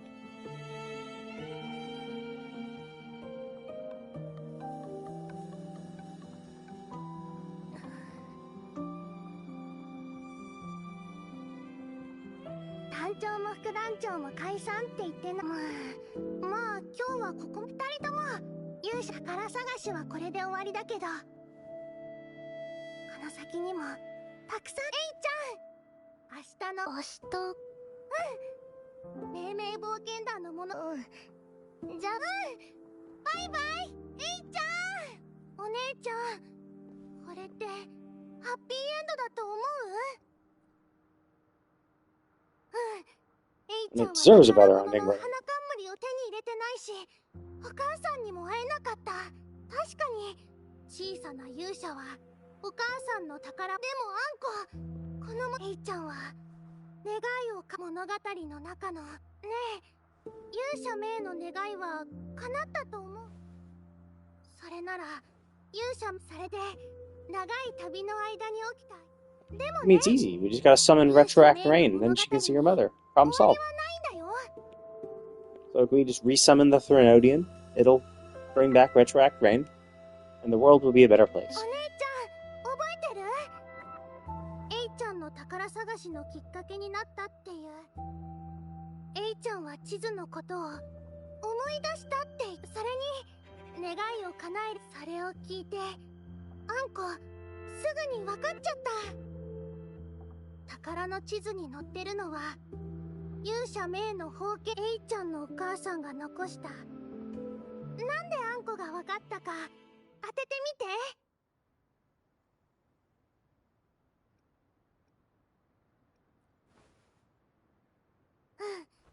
勇者名の物語は、あの演劇はあんこのお母さんから。 Yeah, I mean, that was the assumption, that she's an orphan and she was picked up. Maybe during a lament, or maybe during any sort of tacit discord fight. 心躍るような冒険もなく、恐ろしい化け物もいない。遠い昔の話でもなく、遠い国の出来事でもない。それはある小さなお部屋のありふれた物語から始まった。勇者ごっこをして遊ぶ親子。勇者になった女の子はお母さんと一緒に勇気、信念、希望を手にする物語をいくつも紡いだ。ある時劇団がやってきた。観客席には女の子の姿。開かれる幕に鳴り出す音楽。お母さんと一緒に紡いだ物語。霊王国の物語は現実という舞台にやってきたのだ。そんな王国はどんどん大きくなっていき、勇者名の冒険団も心躍る物語に変わっていく。世界で一番高い山に登って全てを断ち切る勇気の宝剣を探す勇者メイ。それははしごを登り恐怖を退けた女の子の勇気の証。広い砂浜をひたすら走って嵐をも防ぐ信念の拳銃を探す勇者メイ。それはお母さんが隠した飴を家中探し回った女の子の思い出。お母さんは女の子の毎日を物語に変えた。冥王国はどんどん大きくなる。勇者メイの冒険もどんどん増えていく。でも劇団が各地を回っていく中、お母さんは体調を崩してしまった。そして迎えた最終公演の日。I thought it was just like a classic Discord fight that left her an orphan, but it seems like she just got sick. That's unfortunate. でもその日、アンコールは起こらなかった。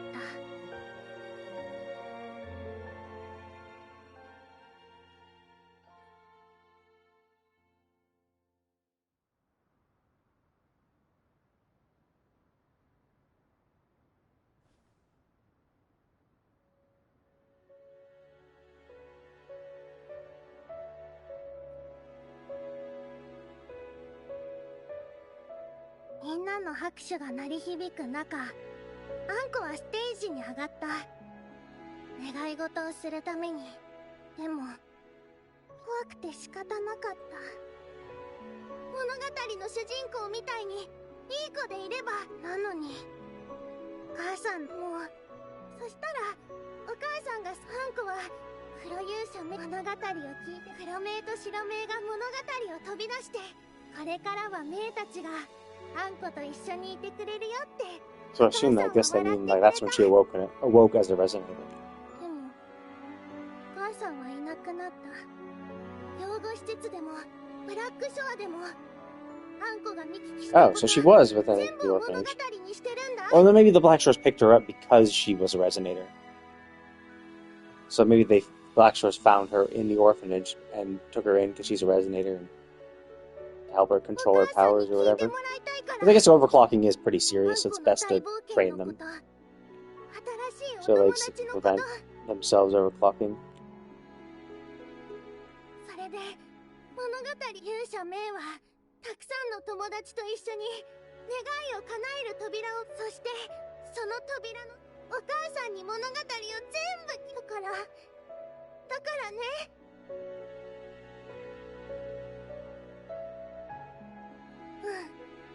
アンコもさ、同じだって。あの時アンコは思ったの。勇者メイの冒険のじゃあエイちゃんの物語だってそうだよ。エイちゃんは冒険は宝物を見つけられ、とっても。アンコ知ってるよ。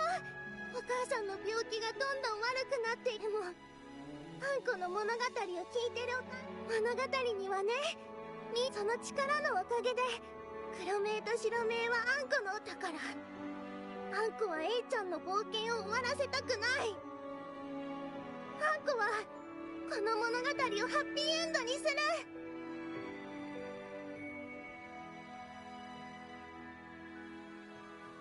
お姉ちゃん。そうしよう。でもエイちゃんのお母さんを生き返らせる方法もないし、現実物語で白メイが現実で困ったことがあれば、冥王、それにアンコだってそこに願いを叶える扉があると言っていたでしょ。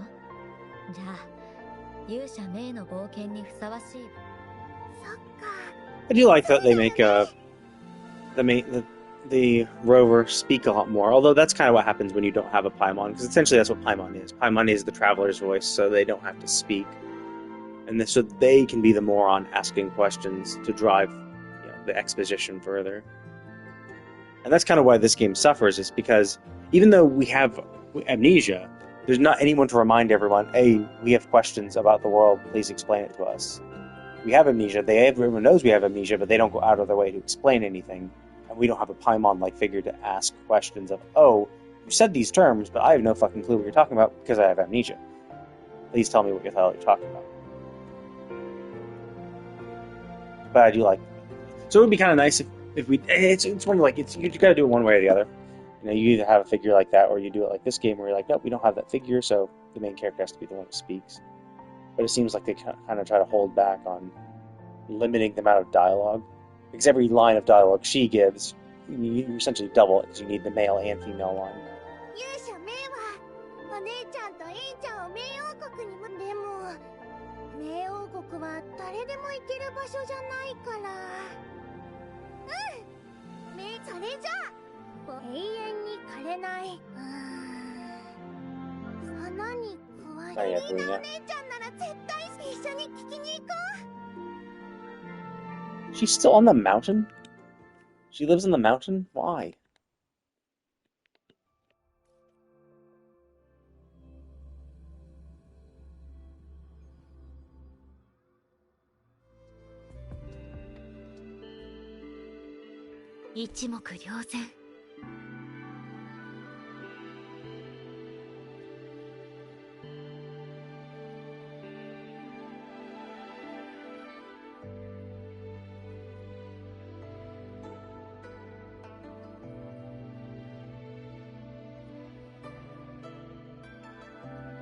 I mean, I guess it kind of makes sense. She has all these flowers here.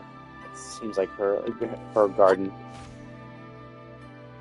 What I have kind of complained is that, like, we meet these characters in the world like this as part of quests, but we never meet them, like, outside of quests.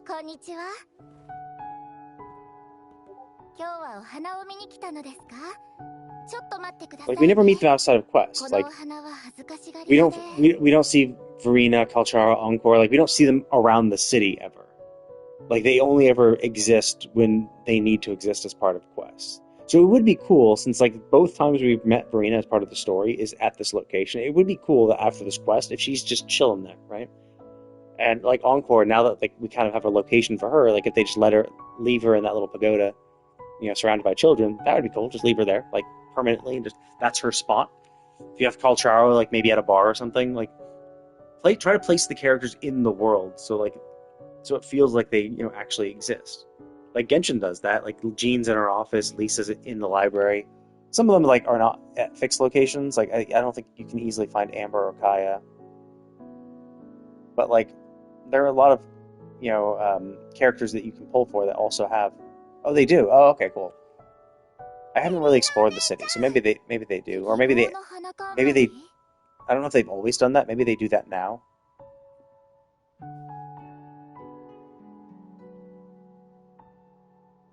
Yeah,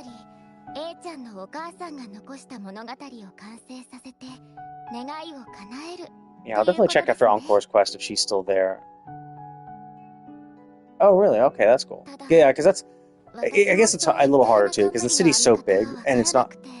We haven't really been introduced to them properly, so we don't really know where they chill. I guess we did know, Yang, like, there's that research facility where we met, like, was it Baizu and Yang, I think.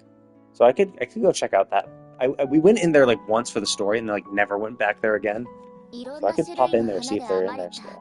Because, yeah, like, that's where Mortefi, Yang, and I think Baizu, like, were. Maybe they're there. ヤグルマギクも候補に入るか。レンゲも良さそうです。甘い花なので人がイメージする蜜の味を宿していると言えるかもしれません。でも開花時期がバラバラなので一つの花冠。そうだよ。それとこれとは違いますよ。表明の力で作ったものには命が宿り、命あるものは常に変わっていきます。 重い。物語の花冠は作れなくても重いよ。お母さんは花冠を作る。嬉しい時は心がポカポカするよ。あんこ、種類とかはあんまり関係ない気がするの。大事なのは気持ちだ。そうやって花冠。自分の気持ちを。いいですね。というわけ。ヘイちゃんに花冠を見せて、ヘイちゃんと一緒に。お花が集まったら。ありがとう、ベリーナお姉ちゃん。じゃあ早速探しに行こう。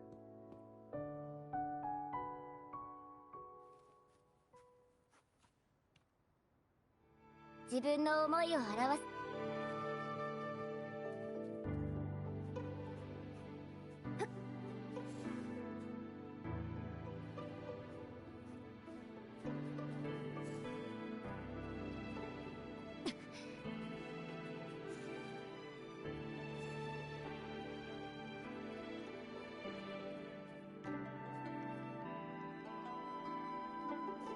お花は集まりましたか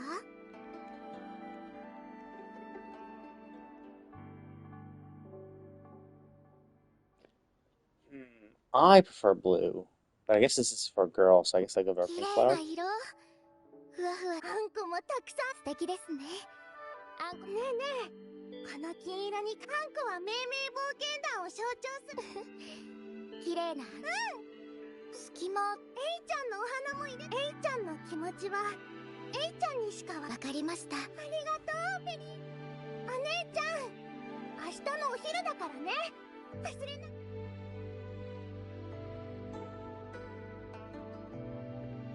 Yeah, and then the quest's gone, and now she's disappeared. So Serena doesn't live in this world apparently. So where's the institute? I think it's around here, right? This is the institute. Let's see if we can find those people. I think this is where. Oh no, we can't. We can't enter. Cool. There we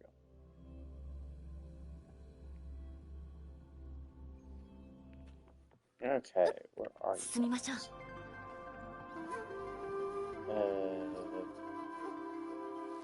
Huh. None of them are here. Where are they?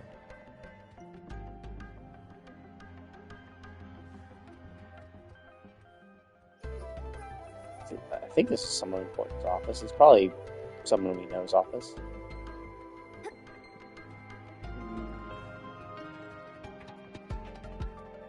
That is a little disappointing. I thought this would be an easy place to just leave one of them.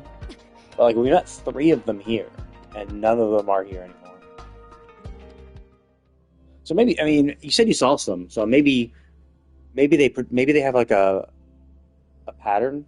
So maybe they will be at this location at certain times of the day, perhaps, and they go on a rotation. I'm not 100% sure. I haven't tried looking. The city's just too big, and there's too many random NPCs, which make it harder to isolate. Let's see, 1300. Tomorrow, 1300. So many NPCs, it's hard to find, though. One specific one.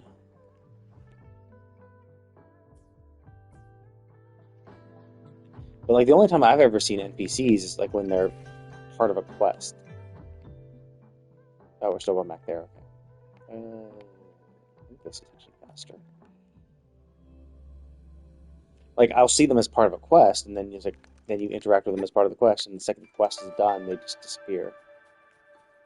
Which is odd. It's a shame. It's kind of you could just leave them there. At the end. They don't have to say much. I mean, just give them a one-liner and then leave them at that.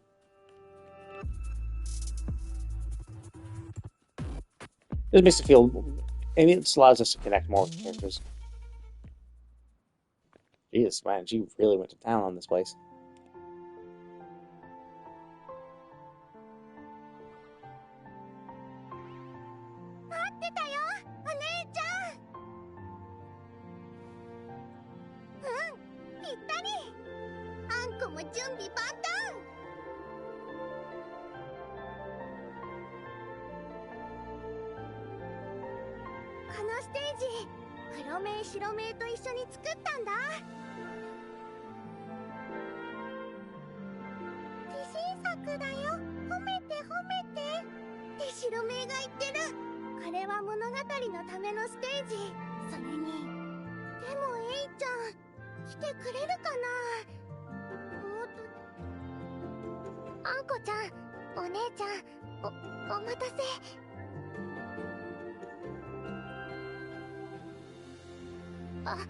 ありがとう。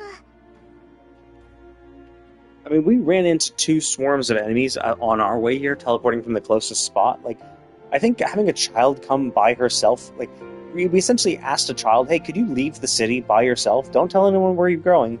Leave the city by yourself and go through the wilderness until you get to a spot that your mother explicitly said, don't go to unless you're with me, because there's Tacit Discords around.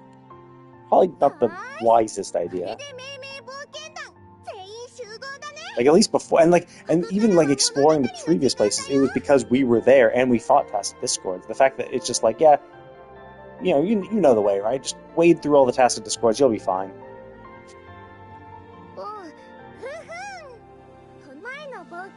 確か勇者名が3つの宝物。そう、3つの宝物をさ、勇者一行は最も高く、そして次に勇者はけれど友達とこの子、勇者一行は伝説の花畑に、私たち、しかし勇者のだからたくさんのピンクの花は幸せを願う気持ち、青い花は困難を乗り越えてほしい気持ち。 Ah, I see. That's how they do it. It doesn't matter which flower we give her, because look, it's pink flowers meant to feel happy, blue flowers hope. Unless maybe that pink flower would be blue if I said blue. That'd be cool. 友達は勇者に送った。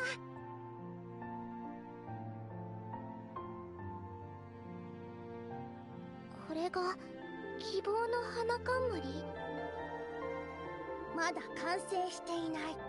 この花冠にはまだ私のここにあやめを入れたい。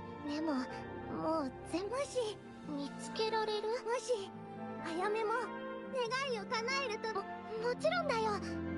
でも現実のどこにも扉。物語。そう、物語。ほら、花冠にあんこたちの思いが宿って扉になったよ。このと枯れたはずのあやめだって、A ちゃんは物語を信じて冒険を。私は信じる。よかった。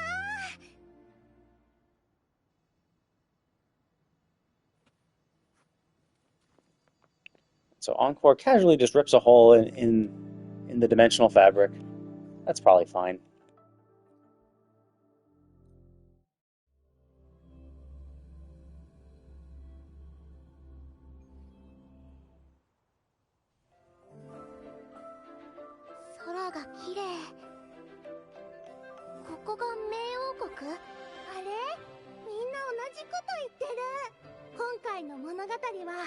前よりもな。しかしそのすべてを克服した先さ、団長。今回のクエストと、扉を見つけて。それじゃ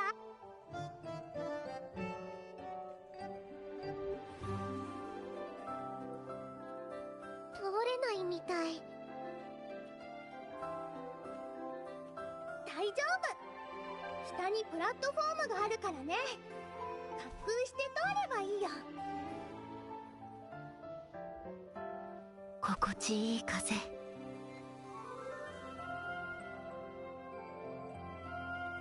失礼。気候がある。な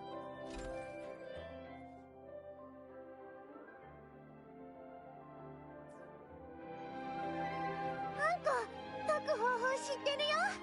お母さんと遊んだもん。パターンを壁のと同じようにすれば隠し扉が開いた。 見て、上昇気流。上に飛びすぎちゃったみたい。でも面白かったね。お母さんに会ったらこれも話したいな。出口を探そう。 Oh, they actually put collision properly in those things too. That's cool. I mean, that's just how you do it. You just make the assets and just put the assets there, so the collision should be already set. 周りにヒントはないかな。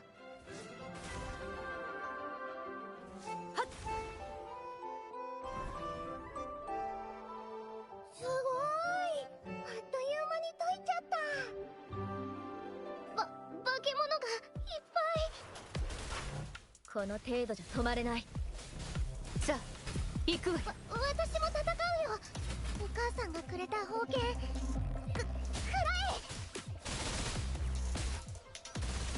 え。ジャコ剣士出番よ。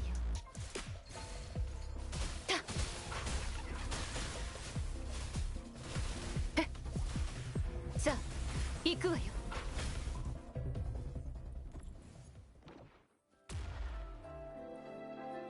Ooh, piece of candy. なかなかいいんじゃない？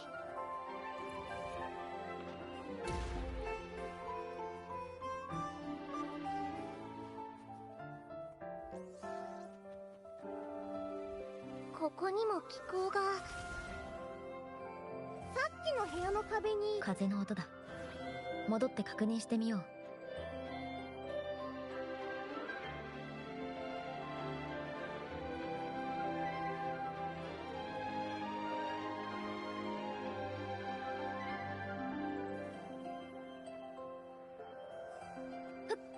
進みましょう。また飛ぶの？また飛べるよ。イエ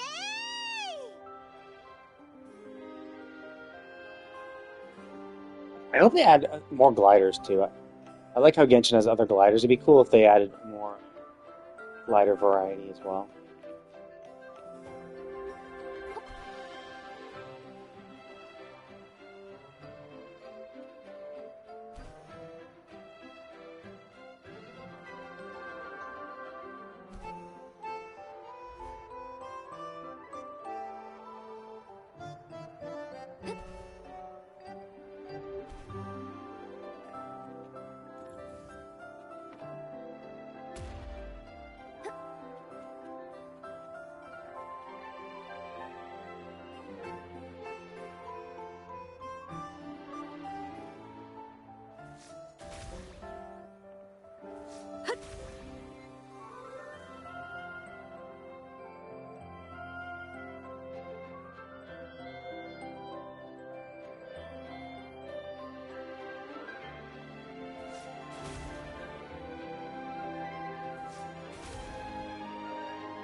一目瞭然。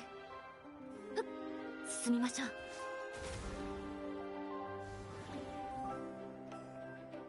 これぐらいいくらでも用意させますよ。すごい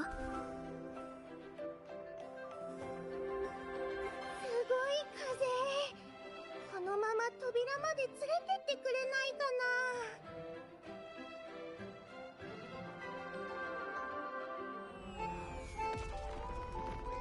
Oh yeah, it's the thing we fought in Encore's some noir. The gull puff with a hat. 何が起こる？大丈夫。霊王国はいつだって変化し。心地いい風。使えるものはありませんか？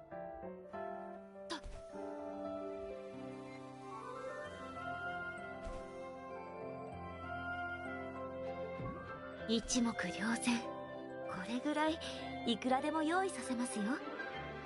心地いい風。化け物。でも怖くない。お母さんの宝剣と盾があるから。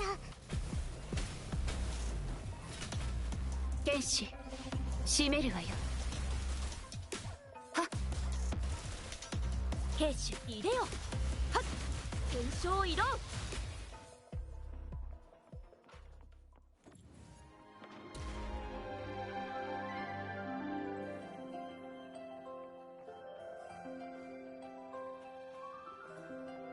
本州は豊かな土地。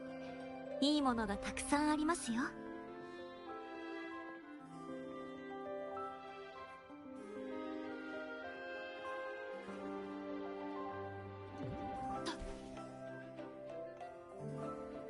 使えるものはありませんか？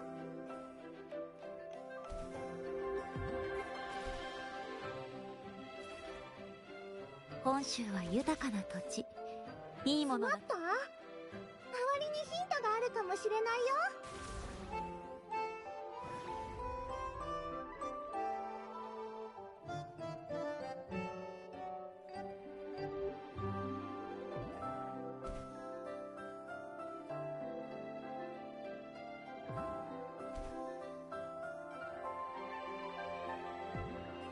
心地いい風、神速果敢。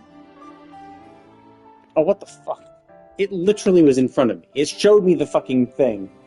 The fucking latch onto it, and instead of latching onto it, I do my own fucking grapple instead of...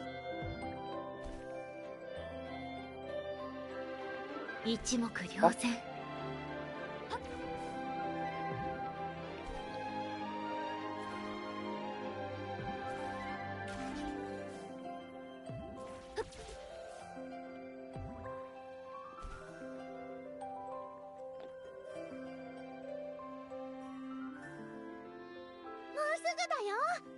勇者たちはすべてこれが願い。この先にみんな心の準備はいい？ I was born ready. できてるよ。じゃあ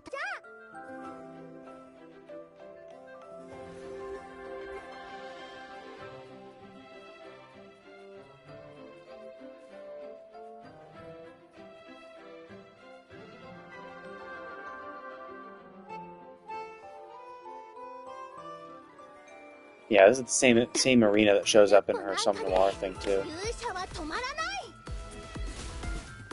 勇者たちに恐れなどあるものか。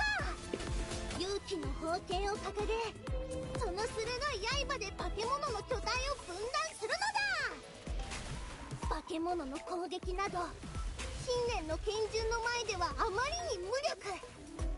それは嵐をも防ぐ信念の結晶なり。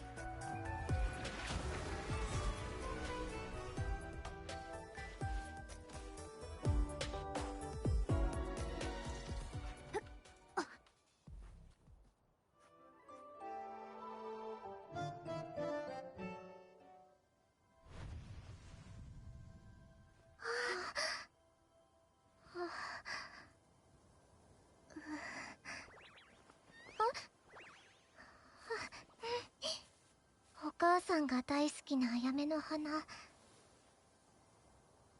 お母さんにも見せたかった。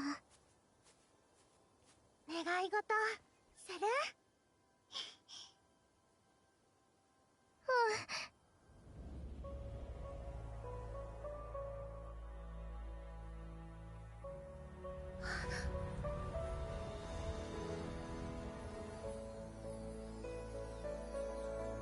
そして勇者たちの心からの願いとともに物語は結末を迎えた。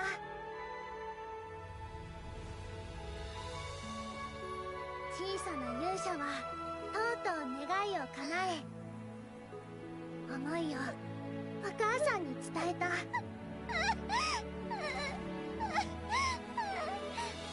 お母さんに言いたかったこといっぱいあるの。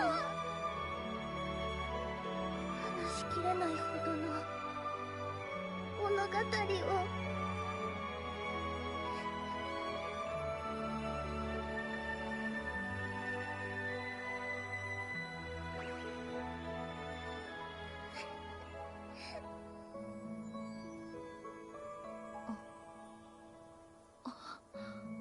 幸せな物語だったわね、アンコ。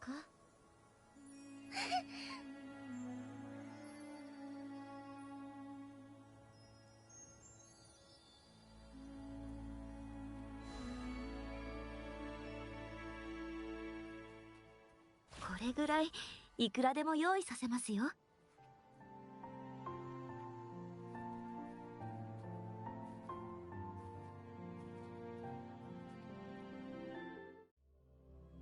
That was a very nice, endearing story.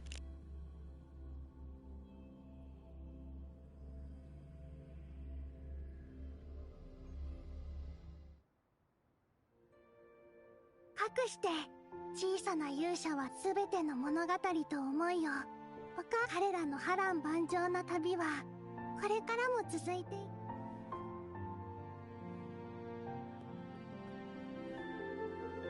Why are there random tacit discords all around us? あんこちゃん、漂白者さん、お母さんへの思いも宝物を見つけたことも本当にまた会える。それで二人にはこれからもたくさんの。家に帰ったらこの物語をお父さんに教えてあげるの。んこたちの物語、みんなにも教えてあげてね。うん、約束する。じゃあまたね。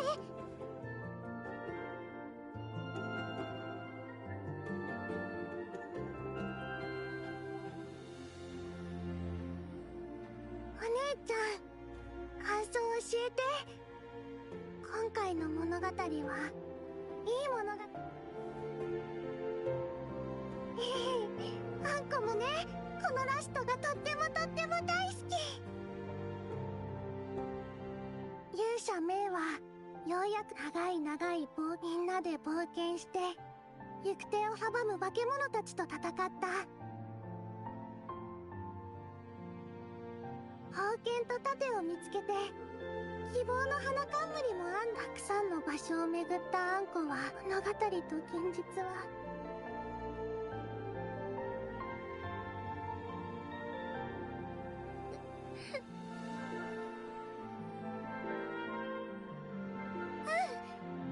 あんこは勇者メイの宝探しは幕を閉じたし休暇ももうすぐ終わり。あんこ宿題の話はやめよう。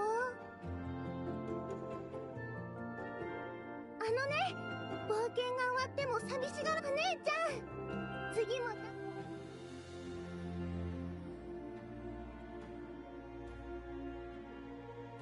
一緒にいっぱい物語を作ろうね。それではゲーム。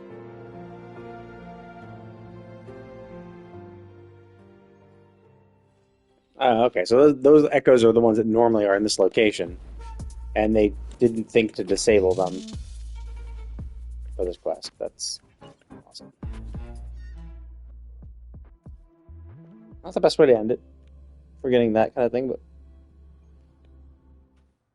because they were clearly removed when we were doing the start of the quest, because like they weren't there when we first showed up. Okay, I'm actually checking this casket guy. I have 10 extra Sonnets caskets. I'm pretty sure I can't turn them in because there's no purpose for them. I just want to double check. But yeah, that was pretty good. And actually, one thing I do like about this game more than Genshin or Encore. Well, Honkai is tough, but I do like the character design for this. The main character, female main character design, better in this game than in Genshin or Honkai. Although Honkai is kind of tough. I do like her long hair. I like Stella's long hair, but okay, yeah, so I can't do shit. I just have 10 extra. But yeah, I do like the Rover's design. Definitely better than the Traveler's. But that was pretty cool. Okay, so the only one I haven't done is Starry is the Night, which I assume is Shorekeeper, because like she mentions stars a lot. But wait, let me just double check. Does her quest appear now? No. Okay, so I have no clue how to do that. Unless it's something I have to trigger. So I have to go to Black Shores to trigger that. Maybe that's the whole point.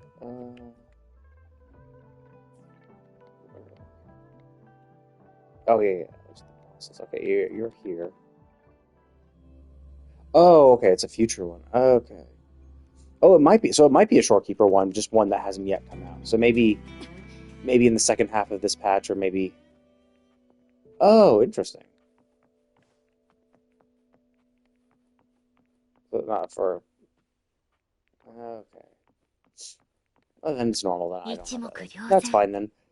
Okay, that means I have done everything. I'm completely caught up. I have no more quests except for that one, but I don't need to do it. And I have... Alright, I have everything at 100%, everything at 100%, and everything at 100%. So I am 100% done with everything that Wuthering Waves has to offer, besides the endless leveling grind. I've done all the content. And that's the thing, yeah, like the Encore story is a very good example of how they can write very well. And they write scenes very well. And because this scene is completely isolated from any part of the story, there are no inconsistencies, and it's written well. And they do that for the rest of the game too. Is that each scene individually is done well and is compelling and interesting. But they just can't connect them very well. So I kind of hope they work on that.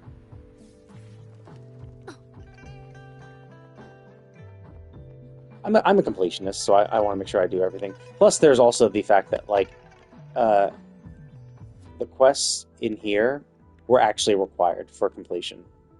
So it's like, okay. Now, for Renacita, they actually didn't make...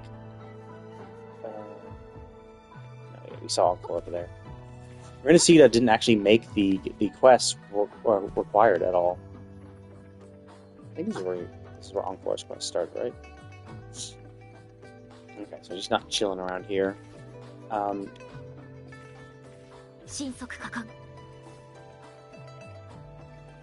so the Renacita quests were just purely like optional, or you just could do them if you wanted to or not. There were achievements tied behind them, and some of the name placard things can't be done without them. Yeah, in here. So like the side quests that you can get within Renacita are the way you can get that card, which I think is a much better way of doing it, because it adds a little extra and it feels like fun. It means you can take it at your leisure too. If you want to focus on getting 100%, you can do that, and then you can work on the side quests. That's kind of what I did. Although sometimes I would like just work on side quests for fun, kill time. But yeah, so I've done it. The only thing I really kind of just haven't done at all is just the combat shit. So I haven't done this at all because I don't care too much. And then even this, I haven't really done. I haven't done this, and I haven't done the other thing. Essentially this. So I haven't done that. Basically everything I haven't done is combat because I'm more in it for the story and the kind of exploration. So anyway, I'm gonna go ahead and call it. It's been a fun day. I'm glad I'm kind of done.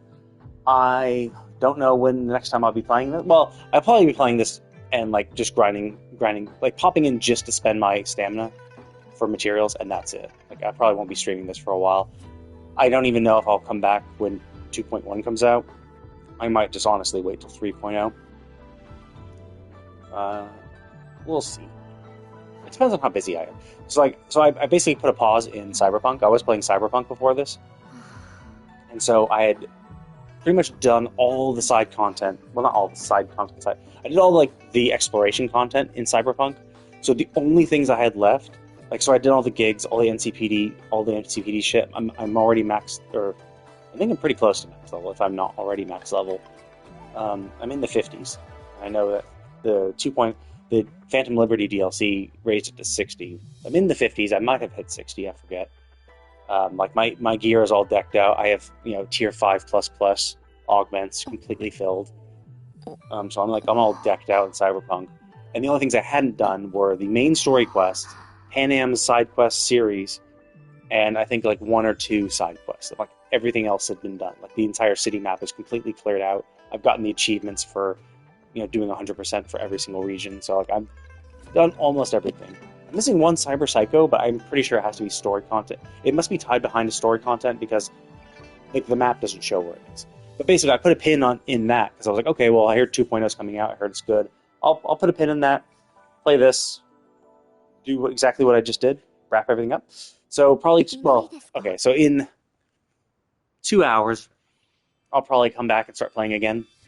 But this time it'll be Honkai Star Rail. Because Honkai Star Rail has a patch. It's 3.0 patch. It's going to be awesome. Because Honkai Star Rail's story is actually done well. It's a really interesting, funny... I like their storytelling because it's pretty funny and silly. And I like the silliness that it has.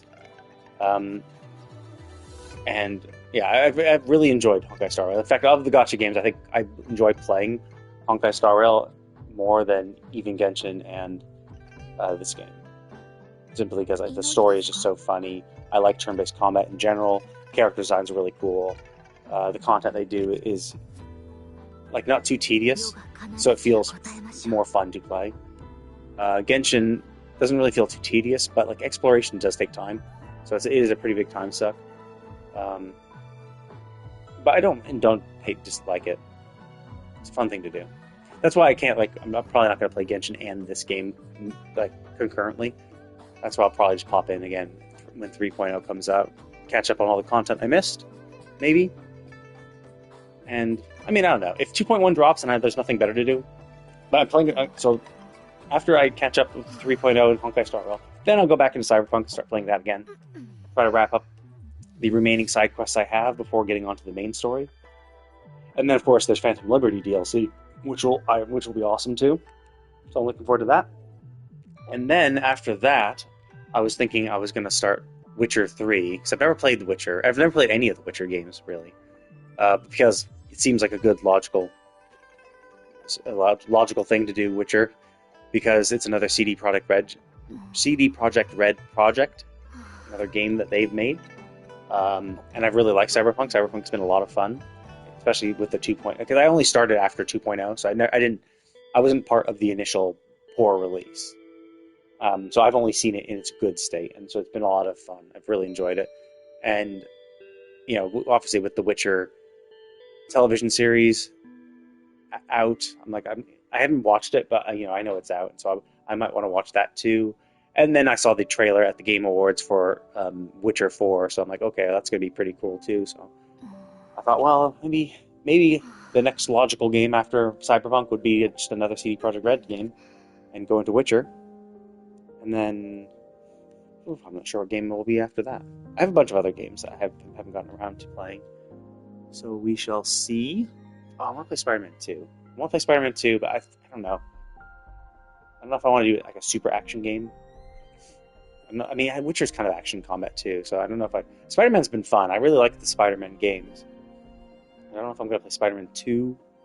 Continue Metaphor. I started Metaphor a little bit. Only got to where we found the mouse. What was his name? It's like Hennessy or something like that.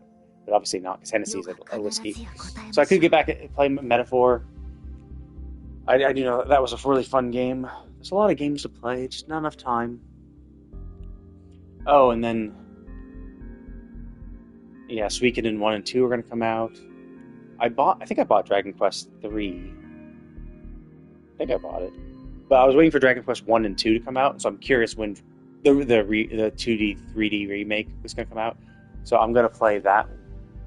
I didn't want to play 3 right away, because I'm like, well, I know 1, 2, and 3 are part of a trilogy that happen chronologically, one after the other, just with, like, time skips in between. So, like, it's 1, and then I think it's, like, 100 or 200 years later, then the two events of 2 happen.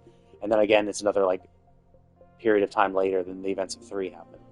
So I want to play it chronologically. I've played 1 and 2 already, back when it was released on Game Boy ages ago, when it was called Dragon Warrior, and they actually bundled Dragon Warrior 1 and 2 in one Game Boy cartridge. I played both of them on that. But so I could in theory play 3, but like it's been ages. It's been like 20 years since I played those games, or more actually. So it's been ages. So I'm like, I'd like to play it again. I'd like to play through that. And if I'm going to do it, I'd like to do it in chronological order. So I'll wait for that to come out. So it's just so many games to play. But yeah, Cyberpunk has been a lot of fun, but also a ton of time. Like, I put in like, I think 70 hours into Cyberpunk. And I'm not like, and that was just like doing most of the side quests and shit. Like, I've done side quests and the random exploration points of interest. So it'll be fun to finish the game. I'm curious what the ending is. I'm going to try for the Johnny ending. But I don't know. Depending on, I've been trying to wrap. I got a lot of trophies too, so I might try to platinum it as well. We'll see, because I know I have to get like each of the endings, each of the unique endings. So that's why I'm aiming for the Johnny ending, because that's the hardest one and easiest one to miss. And then I could try again. And then I could just like start from the final quest point and make different choices to do the other ones maybe. And I think I heard Phantom Liberty also gives you a separate ending, but like its trophies are different, so we'll see. We'll get to that thing when it comes to it. I might try to platinum Cyberpunk. we'll see. But I definitely want to at least play the game. We'll finish the game. And then do the DLC. So, a lot of stuff to do. But I've been, yeah. And as for this game, it's fine. Like, it's an okay game. I'd give it a 6 out of 10 for me, because like I'm just not a huge fan of how involved the combat is. It's definitely not a game. The combat is too involved for it to be a good, relaxing game to like enjoy and just chill with. And the story is just so disjointed at times, it really ruins the immersion, and it takes me out of it a lot. So, those are my big complaints, I would say. And that's why it just doesn't appeal to me too much. But it's not like it's bad. Like, it's still above average. I still do enjoy it for what it is, for the most part. But it's just, not my cup of tea. And I do like her. She's pretty. Actually, and the characters are pretty. Like, I really like Ching-Li too. I just haven't used her. Simply because, like, Jinshi has natural grouping with her combos, so she's just really good in fights. And Ching-Li doesn't really group as much. She does good AoEs, but you also have to really pay attention, because I was doing the current co-op event with her, and she was like getting constantly hit because like she's always on the ground and it's pretty much staying in place, which makes it easier for her to be hit. So you really have to pay attention and dodge. Whereas Jinshi just naturally dodges while she's moving through her attack patterns and floats in the air for half of it. So it's like it also takes her out of harm's way. So that's pretty cool. But yeah, I like the design of Rover. I like playing Havoc Rover. That's a lot of fun. She's pretty hot. She's cute. Her playstyle was fun too. She's cute too. Yeah, she's fine, I guess. I had to use her for Som Noir event, but I didn't really like her playstyle.